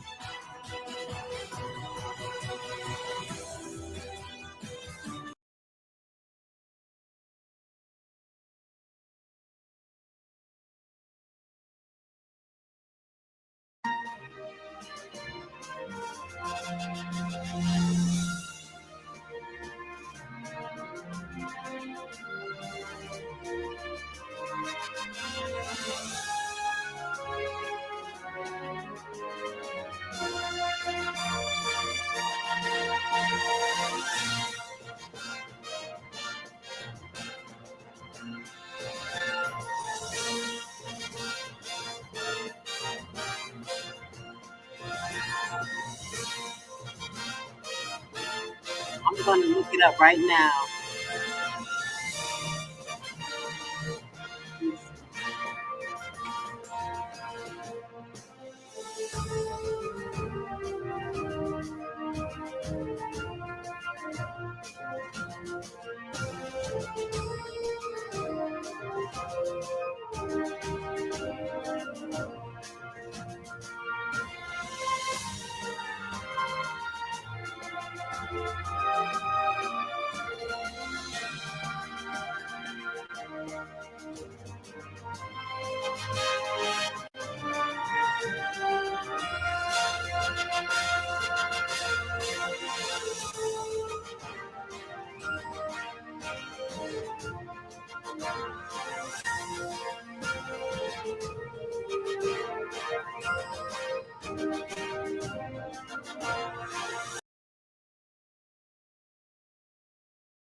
Georgia, as we were hearing from Brad Raffensperger talking about potentially an insurmountable lead for the former president Donald Trump, but they will continue on late into the night there. All right, let's talk more about the race for the White House, but other amendments, proposals on the table in different states. Let's bring in right now my colleague, Christina Evans. Christina, thank you so much for joining us. Break it all down for me. What are we seeing in some of these votes and some of these props around the country? Absolutely, Andy Max. So again, right now in the Live Now Social Center, I want to show you what things are looking like from my vantage point. We're keeping up with some of those storylines that you may not see on the regular news. This is some stuff that we're seeing on social media. And when it comes to social media, you have to talk about some of those conversations that pertain to abortion. Let's go ahead and take a look here on the screen. You can see this race call from the Associated Press. Voters in Maryland did accept a ballot measure to enshrine protection for abortion in the state's constitution. Now, this is a big deal because Marylanders did vote to protect reproductive rights. Abortion is already legal there in the state, but by approving the amendment, voters have made it extremely difficult for lawmakers in the future to pass a law that could limit reproductive care without violating the state constitution. Now, we all know that with some of these younger voters, again, with Gen Z and other places, abortion has been a huge measure that they have been following. I want to show you another one that we have. Here is a post on X from Fox 5 New York. New York voters also passed Proposition 1 in their state. This meant that the amendment is designed to protect abortion rights and other civil liberties that will now be enshrined as well in the state's constitution. This is all according to the Associated Press. Some of this news coming out. The final state that I want to hit on right now when it pertains to abortion, voters in Colorado have also approved a constitutional amendment to enshrine abortion protection there in their state as well. So it's important here for Colorado.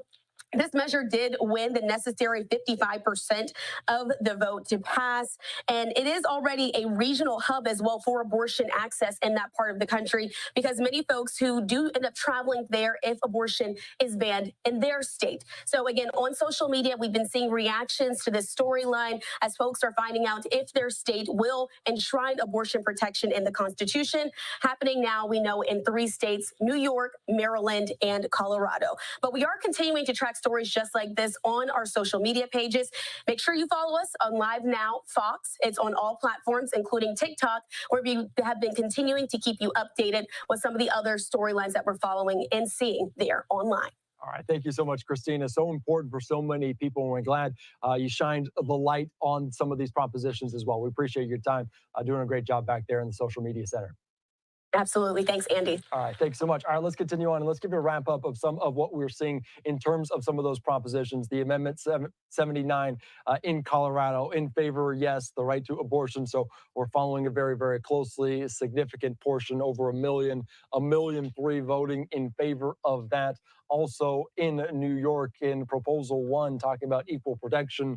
3 million people cast the ballot, some 63 to 37 in favor of that. And also the right to abortion in Maryland. Coming back to that question one more time. Question 1 for it is almost 2 million people casting their ballot, a significant margin in terms of this there in Maryland. All right, so we're following the latest here on Live Now from Fox in terms of all of this, the race for the White House and much, much more. I do want to talk about another West Coast state that was recently called for Vice President Kamala Harris. Right here, you can see Oregon going in favor of her. So a blue West Coast, not unusual, not surprising as well, but Harris being called there for Oregon. All right, let's continue on because we're talking about different tabulation centers, different votes being tallied across the country. We're having live now looks inside of different locations. This one, I believe, in Harris County, Texas. Let's bring in right now to the conversation for more on it. We want to bring in Chris Mann, the director at the Center for Election Innovation and Research. Chris, thank you so much for joining us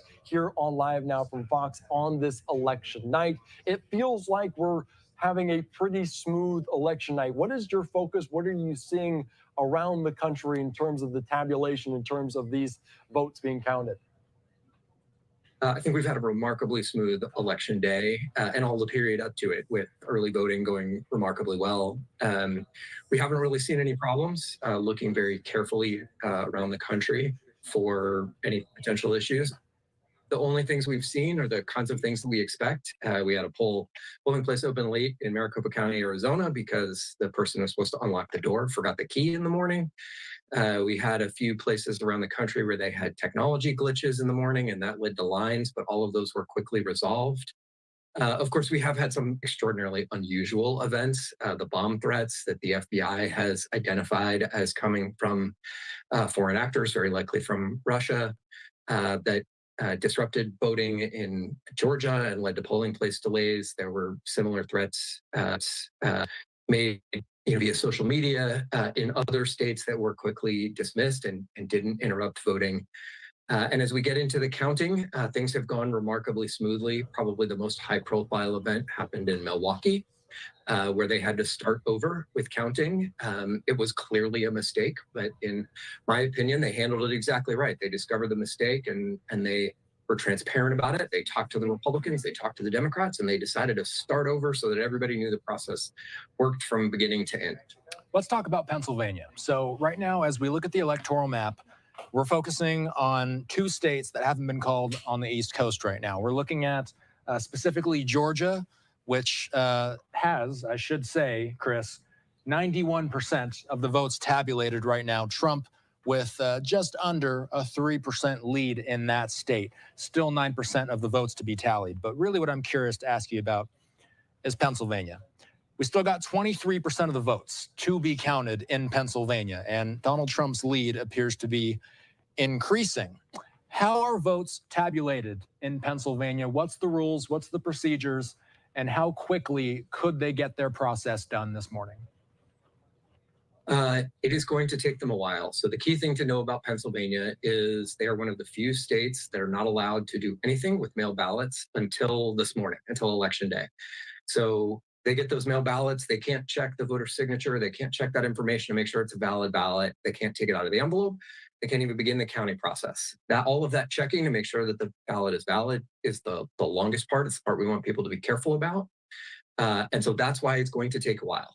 They are going to be much better than 2020. There are fewer ballots, and they have made changes. But election officials, Democrats and Republicans all across the state of Pennsylvania, asked the legislature to allow them to start, like almost every other state does, a day or several days before Election Day, before today. And that didn't happen. The legislature didn't make that change. So they're going to be counting all the way through the night, through tomorrow, possibly into Thursday. Different folks are estimating when they'll be done at different times. But they started way behind everybody, so they're playing catch up. Election officials all over that state are going as fast as they can, but it's going to take them a while. All right, that is very good to know, and good protocols in place to make sure that all these votes are counted. I do want to go back to what you mentioned. Wait, so y'all telling me that we may not get an election result tonight? Oh my God. What's wrong with them? A couple of years ago, a lady put a bill proposed online about men's reproductive rights. It was present, informative, and very humorous. Wish it would have went through. Go look it up. About male reproductive rights. God, you don't be messing with me with that. With the men talking about I can get pregnant. I don't even want to talk about that right there. Call Georgia bill for men's testicular. Yes, I know. You know what? I was riding down the street and I happened to see it. I'm gonna be honest. I was riding, they had this big old poster of a man pregnant right there in the middle of Atlanta. I said, oh, damn. Sodom and Gomorrah. Oh, yeah. I think I remember that. I remember they took that billboard down for male reproductive. My eyes, I can have a baby. I don't know what we going to do. I don't know what we're going to do in America. We got 1,000 genders and men can have babies. About how these votes are tallied. So the first thing to remember is that the reason it's taking a while is that elections are close, right? States that are not close for presidency or other races that are not close, you all can call that, decision desk can call that very quickly. We can know who's going to win. When it's going to be close, we got to wait longer. But the ballots are actually being counted faster than ever before, using technology to do it accurately. Every state after Election Day, so we keep talking about these results, but these are unofficial results. Before they become official, they will be audited, they will be checked. In every state, they go through a rigorous process before those official results are certified, so that we can trust that those final results are really the results that are out there. You know, in terms of misinformation, what I would say is if somebody's telling you something and it's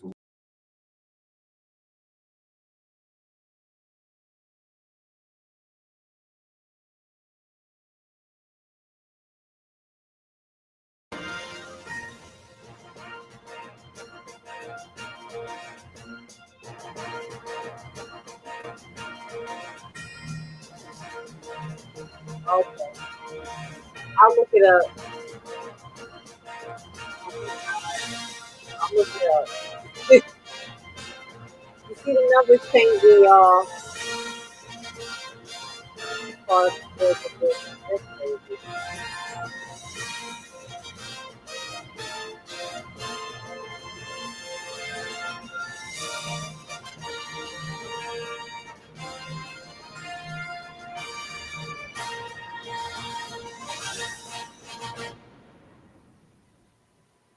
All right, let's see what's going on. I think we have the House almost filled.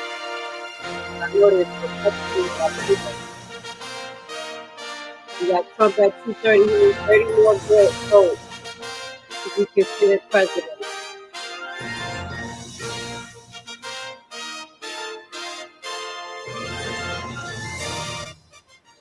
And we're talking about 30 more electoral college votes.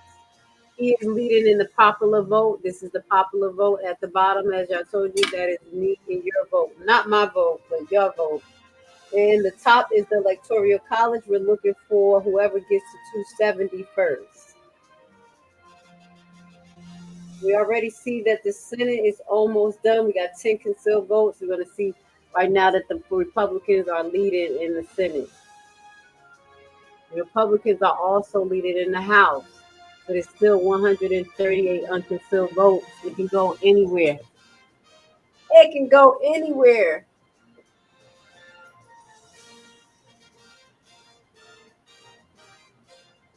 All right, we're keeping y'all up to date on the numbers, but it looks like we still have a number of key swing states that may not call their election results tonight, and I don't like that. All right, so let's get back to our other broadcast. This is going to be the only one place that probably go between Fox News and the other news, ABC. Y'all know I ain't biased. Just give us what we need. We need factual information. How about that? Let them talk. Especially in those places like Pennsylvania, Wisconsin, where they don't get the head start of being able to do that before Election Day. All right, very good. Chris, thank you so much. I appreciate your time. It's glad, I think many people are, that it is going smooth here on Election Day, very critical election. I appreciate your time. We're continuing to follow the latest, but thanks again for joining us here on a busy day. My pleasure. Thank you for having me. All right, thank you so much. All right, let's continue on covering all the latest here on Live Now from Fox on this Election Day. As we do want to get to more race calls in terms of the race, the push for the White House. Another one out of New Mexico in favor of Vice President Kamala Harris, 52 to 46. The check mark next to her name, those 5 electoral votes going to her. And I also want to talk about Oregon one more time. Harris getting that state as well, 8 electoral votes for her over the former President Donald Trump. All right, we're also Look, monitoring, like y'all. we talked about time and time again, that balance of. I'm telling y'all see Harris' number creeping up? I'm telling you, she went from 90 and now she at 190. Hold up. Mark next to her name, those 5 electoral votes going to her. And I also want to talk about Oregon one more time. Harris getting that state as well, 8 electoral votes for her over the former president. Look at that number. Y'all see? Trump at 230 and Harris at 192. Watch her number. It's going to creep up. I just got this feeling. Donald Trump. All right, we're also monitoring, like we've talked about time and time again, that balance of power in the Senate. We do have a new live pick right up now in Pennsylvania of this in terms of a watch party for Dave McCormick, the Republican in that state. And I do want to put up just this, a post of what's coming up in terms of this race in Pennsylvania over incumbent Bob Casey. It is a very tight margin, but a 2-point lead right now at this point for Dave McCormick. The AP has not called it yet, but it is getting closer to the finish line. 80% of the votes have been counted at this point, 2.7 million to 2.6 million in terms of that. All right, we're following all the latest here on this on Live Now from Vox. Let's line away for another quick 2-minute break. All right, let's switch over, y'all. This thing got me busy tonight.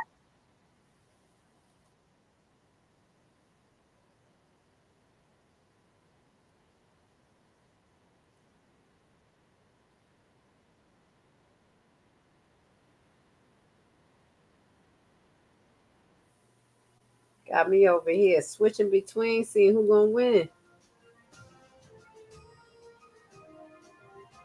Let me see if there's any other broadcasts that we can share with you guys.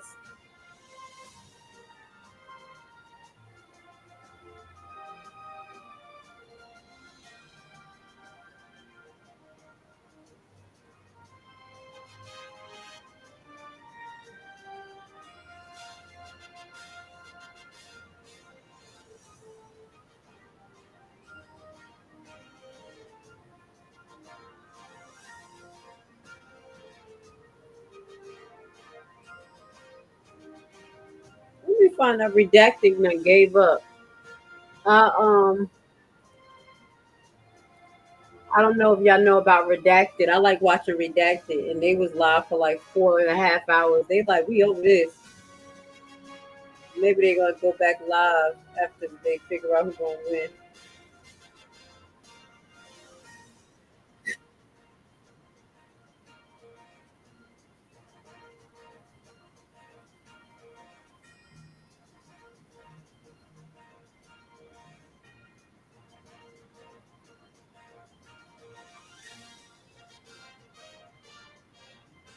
Yeah, even Tucker Carlson that gave up. Tucker Carlson ended his live about 30 minutes ago.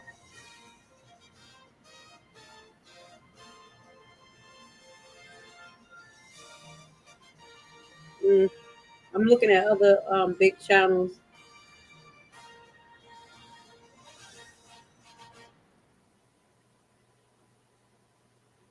Oh, they back on. Okay, live to Redacted came back on. Oh my God.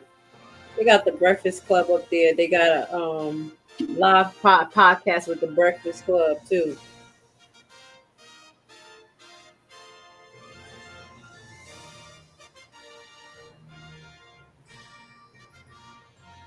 I'm over here enjoying life with you guys. Thank you for being with Grace Levi tonight. I love you guys. I appreciate you. Go back to the county breakdown state. Okay. That one was that other channel. It was on a break. Let me see. You say go back to the county breakdown by states. Let me see. I think I missed it.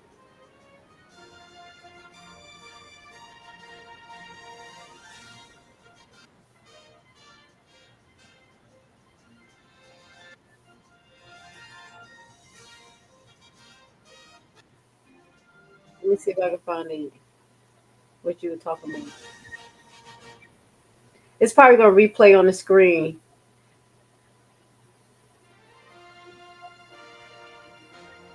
It's gonna replay. Give it a second. Harris over there creeping up at 185. She was just at 170.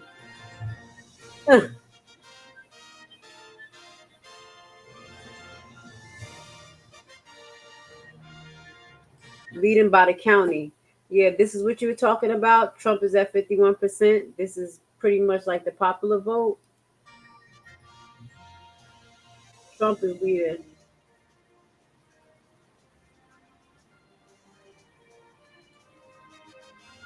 Okay. Yeah, that's what it was.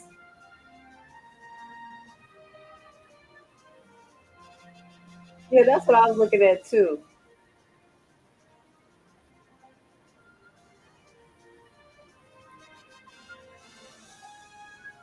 I'm trying to see if it's any more interesting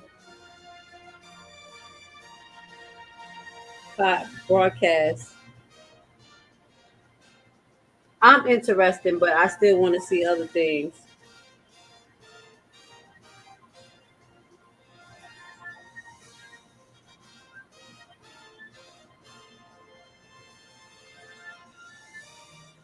$179. I'm just trying. Also, I like the cross reference because these numbers be remarkably different.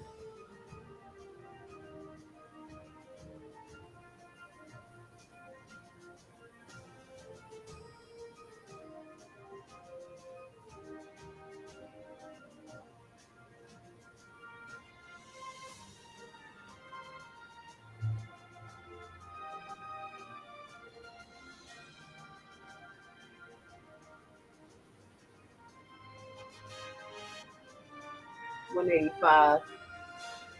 What is the middle? I don't know. I don't know what that state is. That's what I was trying to look at. What was that stripe state? I know what you're talking about. Listen. This one.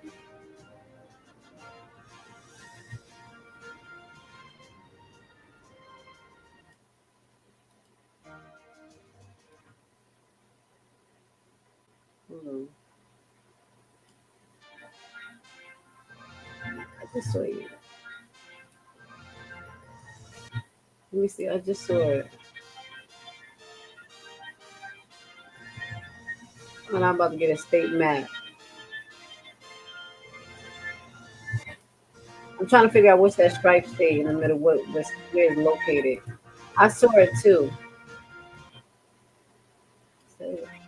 Ah, it just won't let me pull it up. I see it. Okay, so it's 1, 2, 3, 4 states over. This one right here, that's the state it looked like.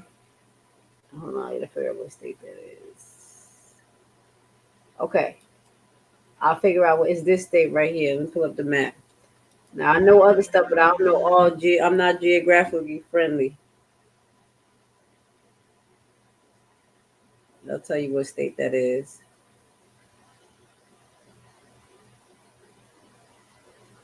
Come on. I just want to see that picture.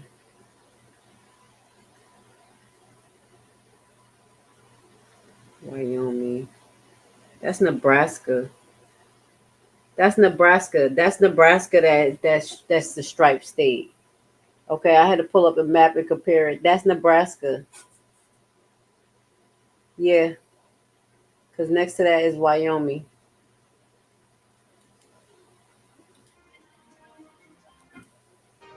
They're not going to call this election tonight. I hope they do, but the way they was trying to make it seem like they wasn't going to call it, I don't like that.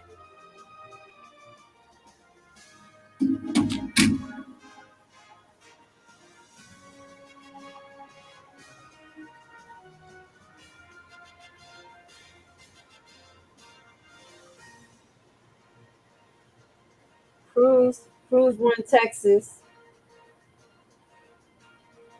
as a Senate representative. Let me show you guys. I'm not a supporter of Cruz. I don't care about who's weird, but I don't, I'm just showing y'all what it is. Cruz a little weird. We settle it at the ballot box. And if we don't win, then we dust ourselves off and we come back the next time. Okay? That's what schools do. I don't know what's going to happen in any of the other races around the country, but I know this. It's going to require patriots like all of you and people all across our state and our country to stay engaged. This 250-year project of ours is one that is very tenuous. Every generation of Americans is responsible for keeping it going for another generation. We are not going to be the ones who drop the baton. And whatever happens in this election, You lost. I want you all to remember. I'm sorry, y'all. Remember who we are. Yes. Don't ever lose sight of it. Don't ever let anybody tell you that it's not who we are. And I want to thank you again. God bless you. No. Please. I don't know about him.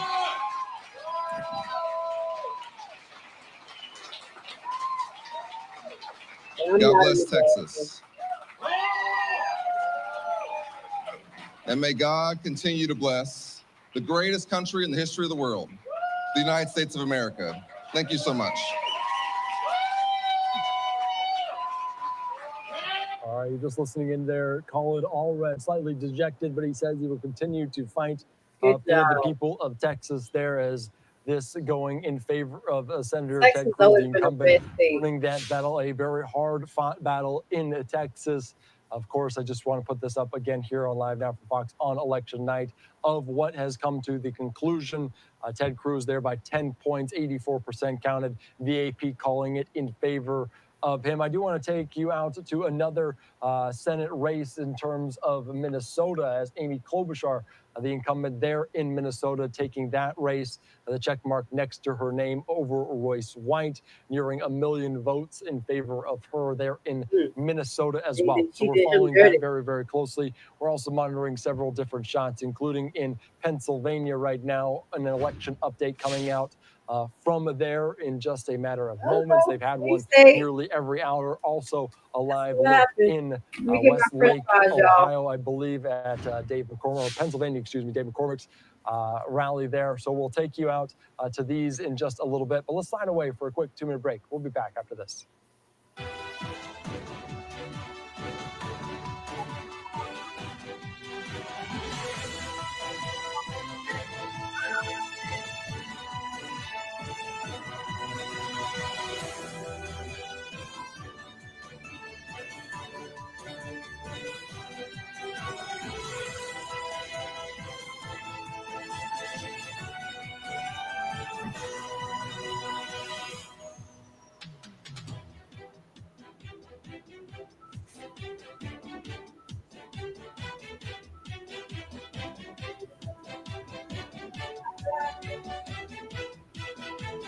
Hey y'all, let me show y'all something funny. I got a message, y'all. I'm over here doing this election thing and I ain't paying attention. So I put my fries in the oven, not to cook, but to warm up. You know how you put keep warm? I put them damn things on cook.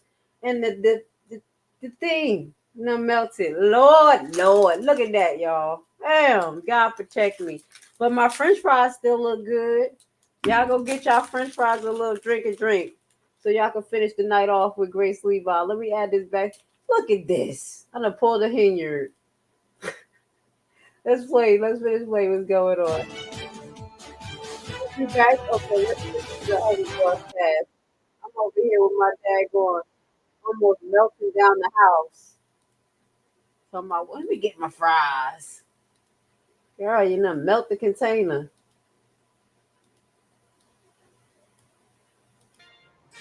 Look, I'm holding it up like a trophy. I'm still holding it up like a trophy. Look, let's pay attention. She at 185 now, moving on up. He's still stuck at 230. This is how it happened before.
lead over Bob Casey, the incumbent Democrat at this point right now, just under 2 points in favor of Dave McCormick, the Republican right now. Let's bring in Austin Westfall to give us a breakdown, the latest on this balance of power in terms of the upper Congress, upper state of Congress being the Senate. What do you make? What are we learning? We're learning a lot. And as you just showed on your screen, Andy, we're talking about McCormick being up by roughly 2 points over Bob Casey. Bob Casey, an incumbent in Pennsylvania, 82% of the vote has been tallied. We're also seeing some results in from Montana as well. Tim Sheehy, so far, outpacing with 14% of the vote in so far, a legacy Democrat in Montana in John Tester. Still a lot of votes to count, but nonetheless, Sheehy has a wide margin, at least in the initial phases of this. So let's pull up our map. Let's look at the balance of power. Right now, this is the important number. Republicans, they've got 50 right now. That's what they needed in order to get half. That means if Trump wins the presidency, J.D. Vance becomes the vice president. That means he's the tiebreaker. That means Republicans would have control of the Senate in that scenario. But as you can see here, there are still lots of these seats up for grabs, and they are in competitive states, and Andy. So we're looking at states like Wisconsin, Michigan, Pennsylvania, Nevada, Montana. These are all states where Democrats are facing tough challenges, and as you can see, they're all leaning red right now. Wow. So it's looking like it's very, very difficult to imagine a path where the Democrats maintain control of the Senate. I think we have Rich Rubino standing by. He's somebody that I've been speaking to over the weeks. We've been talking about what the most consequential races are in the Senate. We've been discussing how this thing could play out and that it was likely that the Republicans might gain control of the Senate. But I think Rich, and we'll have him on in a moment here, Yeah, I think... before we get to that, Austin, I just want to cut you off a little bit because I believe we're just seeing Amy Klobuchar at the microphone. Of course, she did take that, the incumbent Democrat there. We did see her just a little bit here on Live Now from Fox. As you can see, she might be stepping away from the podium. So we're going to take you out to that in just a second. But Austin, let's get back to your comments because let's bring in Rich Rubino right now because Amy Klobuchar clearly wrapping up that speech. She did earn the title there in that Senate seat, retaining that seat over Roy Swine. Let's bring in Rich Rubino right now, political analyst. Again, thank you so much for joining us. Austin was breaking it down very great about the balance of power, what we're seeing right now. What do we make of the landscape on this election night, Rich? A couple things. It's very competitive right now, and Republicans seems to be having an advantage. A state like Pennsylvania, I think that the thought process was that Senator Casey probably would eke out another term. He was elected in 2006. He actually defeated incumbent Rick Santorum, and then he was reelected in 2012, reelected in 2018. Now it looks like there's a possibility he may lose that seat. Ohio, that was a state that Sherrod Brown had to run ahead of the national ticket. He had to run ahead of Vice President Harris, and he had to distance himself from the party. In many respects, he tried to hug President on issues like President Trump, that is, and issues like trade. This is a state that the last two elections went 8 points for Donald Trump. This time around, it looks like he was not able to do that, and he apparently lost that race. Hey, we're about to go back to the other view and look at the county view. You guys, the popular vote. It looks like we got red all over the screen. Hopefully this election could be called tonight. Look at that.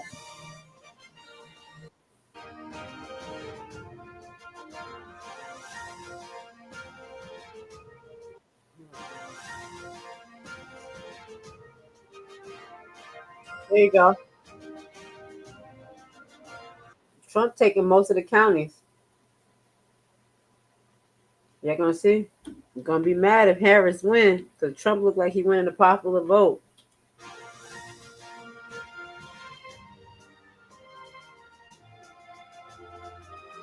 You see how Trump been stuck at 230 for the last hour?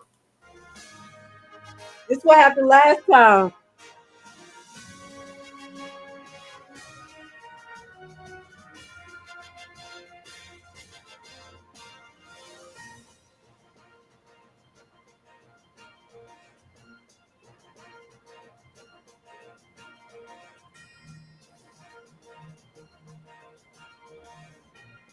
Jersey called it. They Democrat.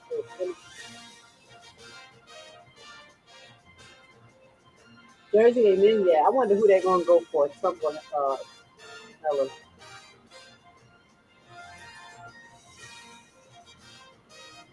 I just wanted to show y'all that. You want to get back to the other screen.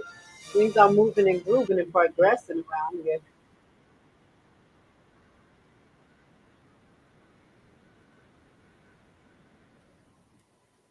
But one of those two, those are, of course, the case of John Thune. He's very much kind of an establishment Republican. It'll be interesting to see if Donald Trump is elected, how he will deal with Donald Trump. Donald Trump is obviously demonstrably popular with the conservative base and certainly with Republicans in South Dakota, but he really needs to get to use Congress in order to get any legislation passed. And it'll be interesting schism between the establishment Republican Party, Mitch McConnell and John Thune, and kind of the insurrectionist new. Tell y'all what I had. I had French fries with lobsters on it with some Chipotle sauce. I had to get fancy tonight. I was like, listen, we're gonna have something good to get through this. So I like your deviled eggs with shrimp on it, girl. Sound good. I don't eat neither one, but it does sound good if I did. Right, if you will, of Donald Trump and J.D. Vance. We're still awaiting some pertinent race calls in battleground states on the presidential race side. We'll get to that in a moment, Rich, but I just want to ask you in general, if history is any indicator, how long could it take before we know the balance of power in the lower chamber, the House? It usually takes a long, assuming it's a close race like this, it can take a long time because there are a lot of races that are going to be very close. The state of Maine, for example, they use instant runoff voting or ranked choice voting. So they have one congressional race in the 2nd District of Maine, which would be very competitive. That could take a while for them to count, but there are usually a couple of congressional districts that it can take 2-3 weeks to go until they finally have a winner of that race. If it's going to be very close. It's 12 o'clock at night and the polls closed already. When are we going to get a result? Yeah, none of these things get longer and longer. Oh my God. Yeah, it was actually really good. I just scarfed it down. I almost melted it in that plastic. I think that obviously the races that are close, they're close for a reason because they're usually in very competitive congressional districts. A lot of those are in upstate New York or in the suburbs of New York City, as well as many of them out in California as well. So my guess is are probably going to be about 10 seats that are probably going to take a while until we actually find out who the winner is going to be. And there's probably going to be 1 or 2 seats. They might not find out till January. All right, it's going to be a while for that. Some of the states we've heard been called already. Some other ones are going to be taking quite some time. And one that might take quite some time is the Senate race in Pennsylvania. I want to put up this just as we continue to get votes in here. This one in Pennsylvania, Dave McCormick going against Bob Casey, a 3-term incumbent. We've already seen Sherrod Brown potentially lose his battle in Ohio to Bernie Moreno. What do we make of some of these? All right, boo, move forward. It's coming in, so it's still hard to predict turnout. But what we do know is of the 202,000 mail ballots that we've received, not all of those will count because some of them are unsigned or undated. But we will have another update of mail ballots later this evening, and we're going to continue updating the in-person results as they're coming in. Do you know what divisions are still outstanding? Well, again, we will report them as they come in. Again, election night, yes, a lot of logistical challenges. You got everybody just receiving all the results. So we will post them up on our website. Thank you. Sorry, could you give those numbers once more? It was a little faint and back. I apologize. Do you want to read these? Oh, sure. Get away real quick. So our mail results, 202,713. The polling place numbers were 437,427. And our posted mail results that we have on the website is 165,000. And again, our website is vote.phila.gov/results.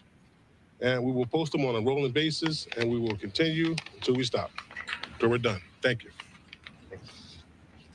All right, an update there from officials in Philadelphia talking about this, how they'll post updates in a rolling basis, as this is one of the most critical states, live picture right now, courtesy of the AP, of what we're continuing to follow. Dave McCormick there up by, as the margin maybe slimmed a little bit by this latest batch 49.4 to 48.1. Get out of In here. terms of that, the U.S. Senate race there, the incumbent Bob Casey, an uphill battle against Dave McCormick. All right, we're following this very, very closely. I do want to give you some race calls really quickly before we get to an interesting one. In Hawaii, this one going in favor of Vice President Kamala Harris, the check mark next to her name for electoral votes as it just closed. Polls just closed on that side. Also, the U.S. Senate there in Hawaii going for Mazie Hirano. So that is in terms of the Senate in Hawaii. Just wanted to bring you that.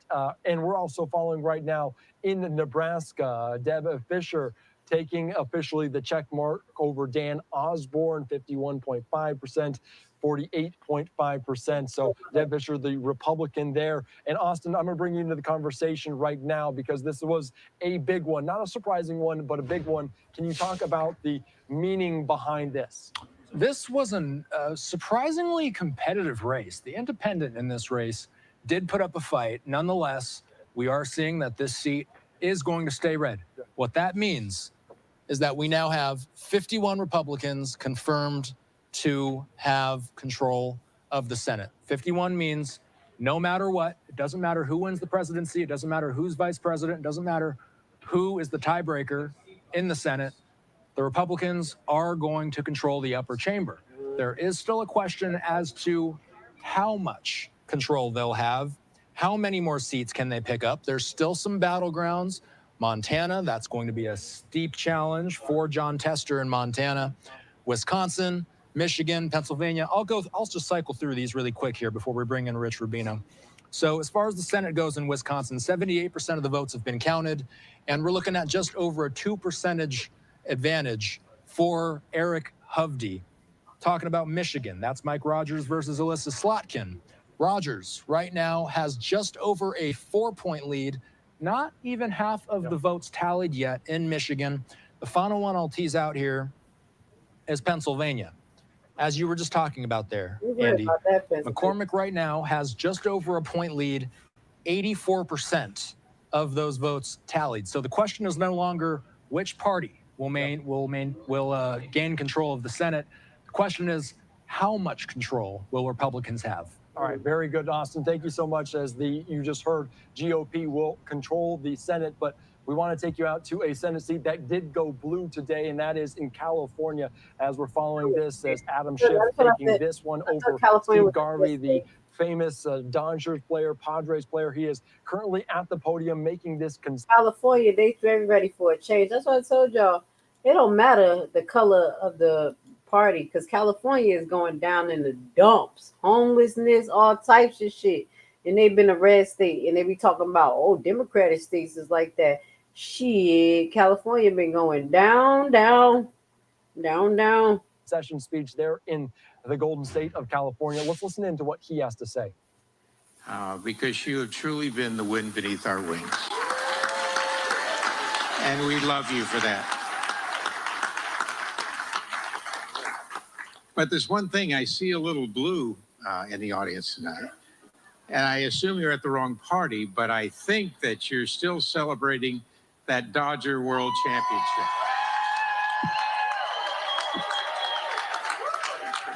I'm gonna have to turn that real quick. Let's go to the other channel.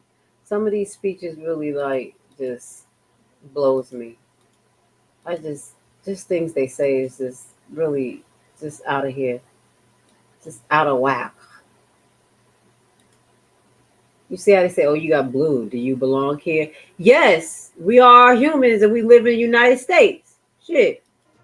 That's what really got me angry. They say stupid stuff like that. Watch what's going on. As Harris creep up in the Electoral College. And we already know that the Republicans are going to control the Senate. I'm going to see if they're going to control the House. We have Trump stuck at 230. And I thought it went up. But he's stuck at 230 for the last hour. He's still leading in the popular votes, leading in the county votes.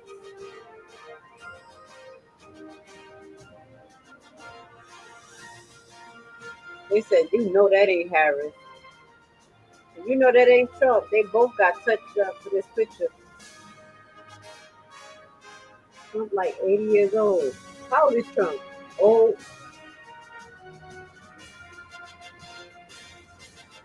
And Harris, the auntie.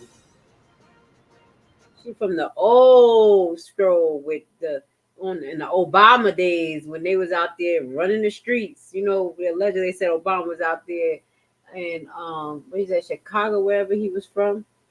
Allegedly out there smoking on weed and doing types of stuff. Him and Kamala was having fun together allegedly at them Epstein parties. Shut up, y'all. I'm just talking stuff to keep stuff going, but you know what I'm saying. You know what I'm saying. And Trump was at the parties too, so I ain't gonna leave him out. No, I ain't biased. I gotta talk a little stuff, y'all. Get him a little upset tonight, a little bit. You know, when you talk shit, they're like, "Don't say that." I gotta get y'all mature and get over y'all feelings. Let me just say anything. Well, usually the truth. But you see, we're gonna watch Harris' number. See what happens.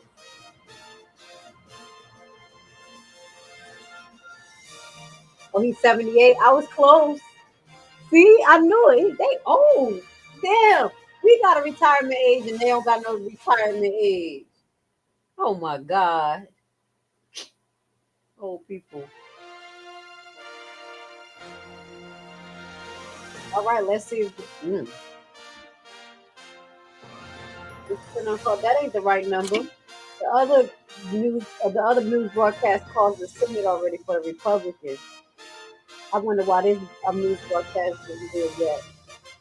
Because I told you, we got to be comparing and contrast what they got going on here.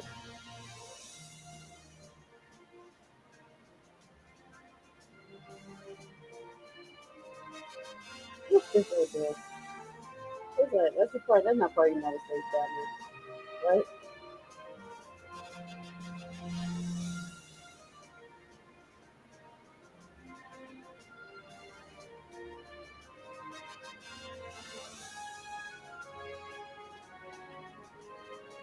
See? Oh.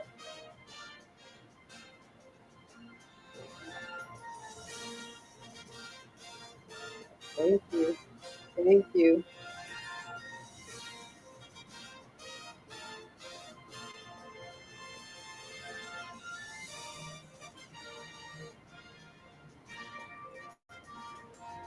I don't like their speeches. Let's listen to the California victory speech.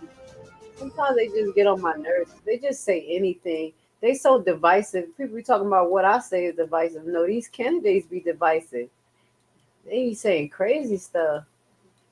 Let's play his victory speech. To ensure that families across California is officially blue now. I'm telling you, it's all about what happens. And California been looking like a Democratic state as far as what they talk about. And now they turning blue.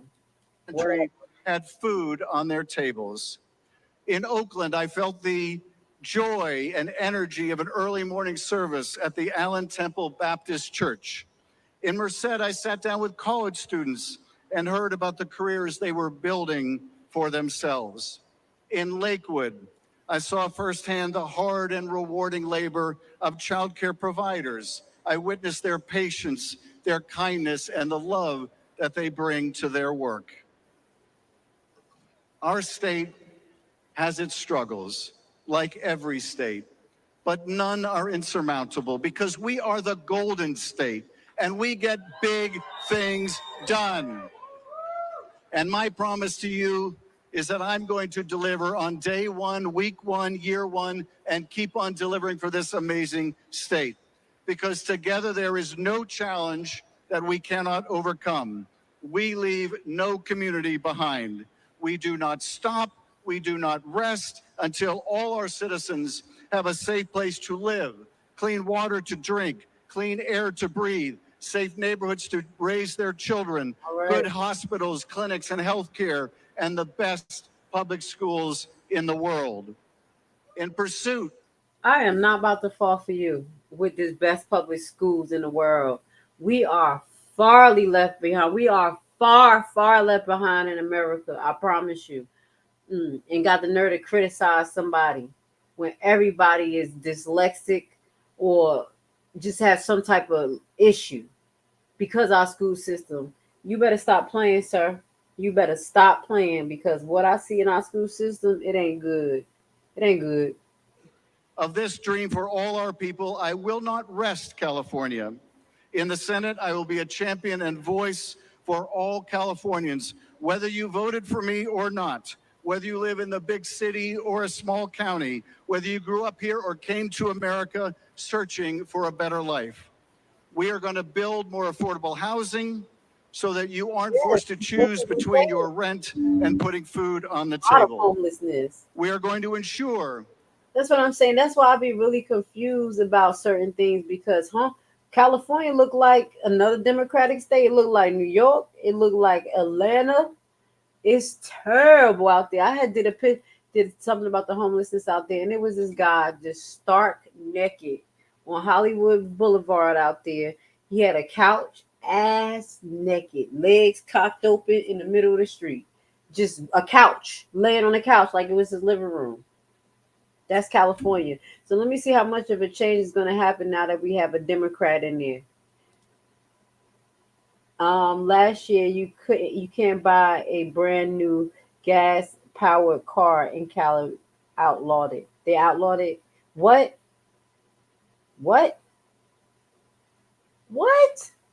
You can't get a brand new gas powered car in California. Oh, we're gonna have to look that up when we do our trending topic. Oh, because I'm not with this electric car thing. You know why? Because the batteries and the material that they use, they're actually mining that out of Africa. If y'all don't know that, now you know. The big Tesla batteries that they use, they are mining it out of Africa. I don't know if it's South Africa. I forgot what country it is in Africa, but they're making blood diamonds again with these electric cars. You got kids that's trying to mine these materials to get with the material for the batteries. We're going to go into that. Baby, hell to no. I'm not getting no electric car. I'm not getting an electric car. And I don't want a car past actually 2017. If you want to keep it real, they like, what?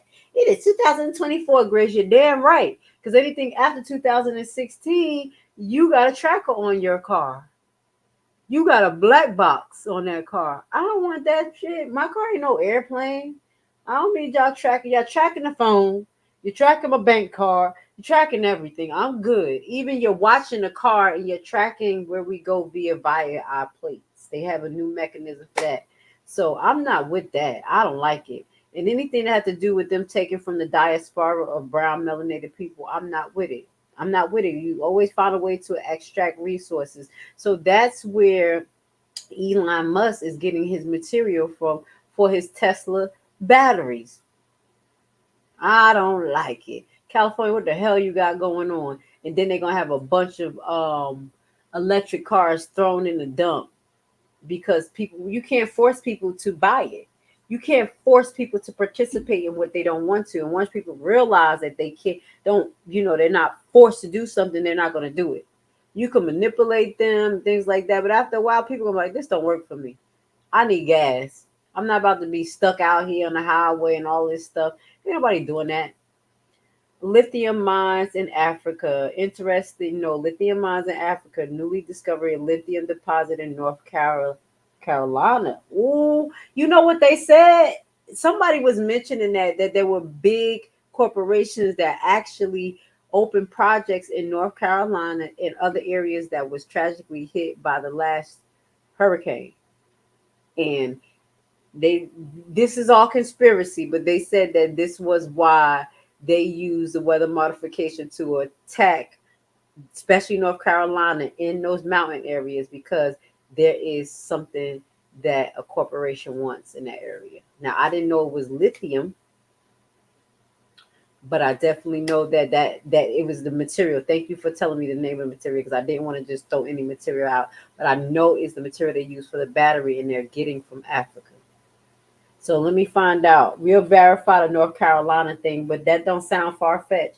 It sounds far-fetched for people who don't want to hear this type of stuff, but it don't sound far-fetched for people who have been literally paying attention to a lot of CIA programs, a lot of disclosure documents that has been disclosed to us that says like, hey, we have this CIA program.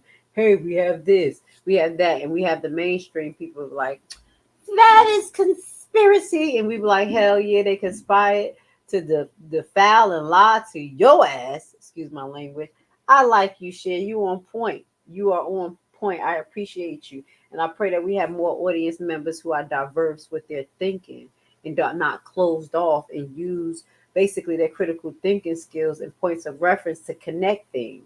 We got to stop looking at things as sectionated and say, this is don't connect. It has nothing to do with it. Yes, it does. And Elon Musk want to get his ass not only into Africa, continuing to get his battery products, but he also wants to push the agenda of AI and digital currency. And that's the person who's supporting Trump. I'm just saying, y'all better be real, be aware. I heard about the lithium discovery from my cousin who passed away. I'm so sorry. So they were telling you about it before it happened. I would love if you can inbox me, and if we have a trending topics night and you would like to come and talk about that, since you have someone who has been directly affected and to have that knowledge about the lithium discovery, maybe I can do some pre-research and we could bring the truth to power instead of it looking like a conspiracy, because what you're sharing is basically adjacent to what I share in Haiti. We have the boots on the ground information that's hard for people to realize that is really going on. So share if you can. I would love for you to inbox me. Email me. And if you would like to come on a platform anonymously, you don't have to show your face, but I would love to hear your story because, excuse me, y'all, I'm over here, got my arm in my shirt. Y'all know I'm getting tired because we have to keep the conversation diverse, realistic, and keeping the narrative on things that we are supposed to know, not things they want us to know. You know what I'm saying? So let me play this right here. Keep playing, play this a little bit more, and then I'm going to put my email at the bottom. I cannot thank you enough for your confidence and the honor of representing you. I hope that I have served you well and made you proud. And to my new constituents all over the state, whether you voted for me or not, I am committed to being a champion for every Californian in every corner of this wonderful state. California, I thank you for your trust. You said that. I am grateful to serve as your U.S. Senator. Now let's get to work. Thank you, California. Thank you, everyone. God bless this state and country. Thank you so much. Death of Electric Car. I didn't. Adam Schiff there alongside. I'm not. I can't watch a lot of movies. I really can't. If I like, I don't know. If it's like a documentary style, I'm gonna watch it because documentaries are more based on facts. So I'm gonna look into that. But I did saw a short, like I don't know if it was related to that documentary, and it showed that it's like a Chinese town or Chinese area where they have this big old dump full of electric cars. Is that what this is about? Because maybe I saw a short intro to that. I saw something similar. So it was something talking about, basically people and organizations were tricked about all of these I think it was electric bikes. What I saw was electric bikes or something. I don't know if it was cars, but I know they had dumped all of these electric bikes and stuff into like a dumpster. It's a documentary. Okay, so I'm going to check it out. Thank you. Obviously, I'm corny. I'll be like, I can't watch that many movies, y'all. Yeah, I love y'all, but I am not into that science fiction, putting shit into my brain. I would rather watch a documentary that is related to facts that people have discovered. And then I do that. I do documentaries. So I have been writing down the name of the things that y'all been recommending me to watch. Where's the other one? So Death of the Electric Car. And there were two more that they were talking about. I wrote it down. Oh, Charlie Wilson War and Swing Vote. Don't worry, y'all. I wrote it down. Y'all gonna keep me busy. I'll watch a little bit extra stuff for y'all. My corny ass be like, documentaries only. Thank you for the suggestion. His wife, Eve. My little corny Constituency, ass. and those are white blue-collar voters. Many of them are traditionally Democrats. Many of them I'm gonna were get Reagan back- Democrats. But they came back to the Democratic Party, voted for Clinton twice, voted for Barack Obama twice, and then they moved over to Donald Trump. We're gonna see what's going on. If anybody wants to email me anything, any proof, a fact, felt like I got things wrong, go ahead, send it to me. Even if y'all upset, I'll read it, but I am going to get on y'all asses about having an attitude and being emotionally liable in my email, because you can read when people are upset. But I will go look at the content and look at the proof to power and say, hey, why am I paused?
All right. Let me see. I'm back, y'all. I don't know what happened. Literally the whole screen cut off. It's probably telling me it's time for me to log off because I'm 6 hours into my live. It's probably acting up.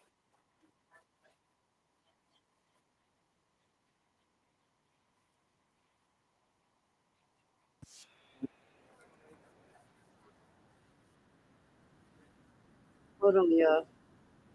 Sorry it had cut off like that. I don't know what happened. He was the mayor of Los Angeles, and he was running for governor of California. He was African American, and he took polls, and the polls showed he would win anywhere from 10 to 15 points. Then people went to the polls, and Tom Bradley ended up losing.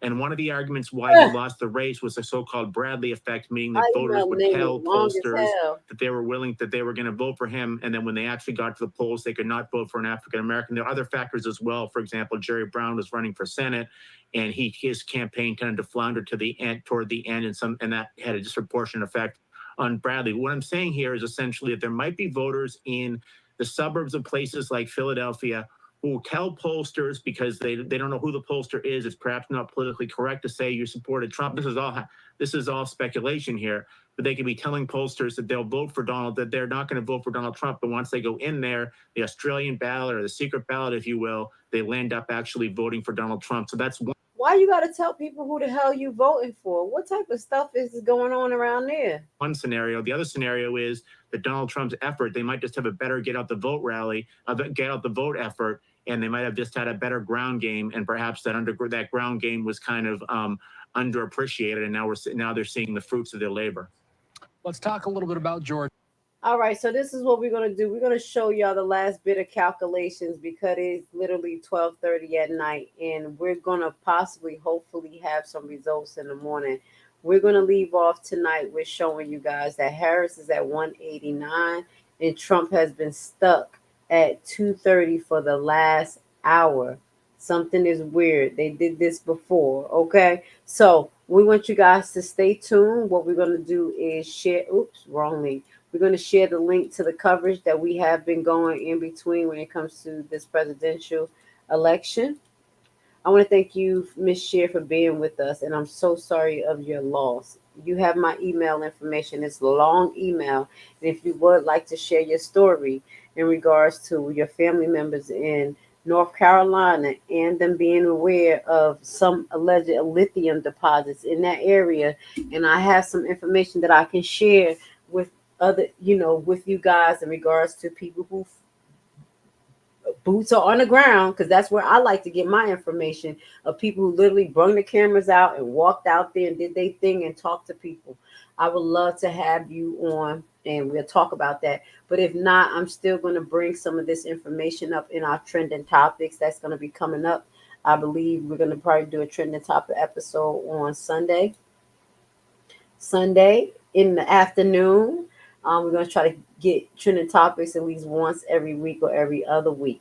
So this is where we're at. I want to say thank you so much for being here with Grace Levi. We literally been live for 5.5 hours. I don't know if I can give you any more of the best of me, because obviously they're not going to call this election tonight. If they do, I'm not going to come live tonight, but we'll come live tomorrow, because we are going to be doing the Dalton board meeting live. I will not miss that. Like I missed the other one. We're going to get to it, see how they are doing, and we're going to take it from there. So what I want to say is thank you. Thank you for being here with Grace Levi. I love and I appreciate you guys. I will see you guys tomorrow evening. All right, let's go. Would you like to learn a brand new and innovative way to invest your extra money that has a low barrier to entry and low competition? What if I told you that it is a guaranteed method to get up to 18 to 20% return on your investment? Tax lien and deed purchasing is the only way to get into the real estate market through the back door. No credit and no loans needed. This method isn't commonly taught, and therefore the competition is very low, for now. Put together a 14-hour info-packed course which will teach you everything you'll need to know to get started. Learn at your own pace, step-by-step guided video and aids to start you on the TLC deed investment process. The course offers many learning tools for new investors, helping ensure you safely invest in tax liens and deeds. Contact us today and join the buyback team.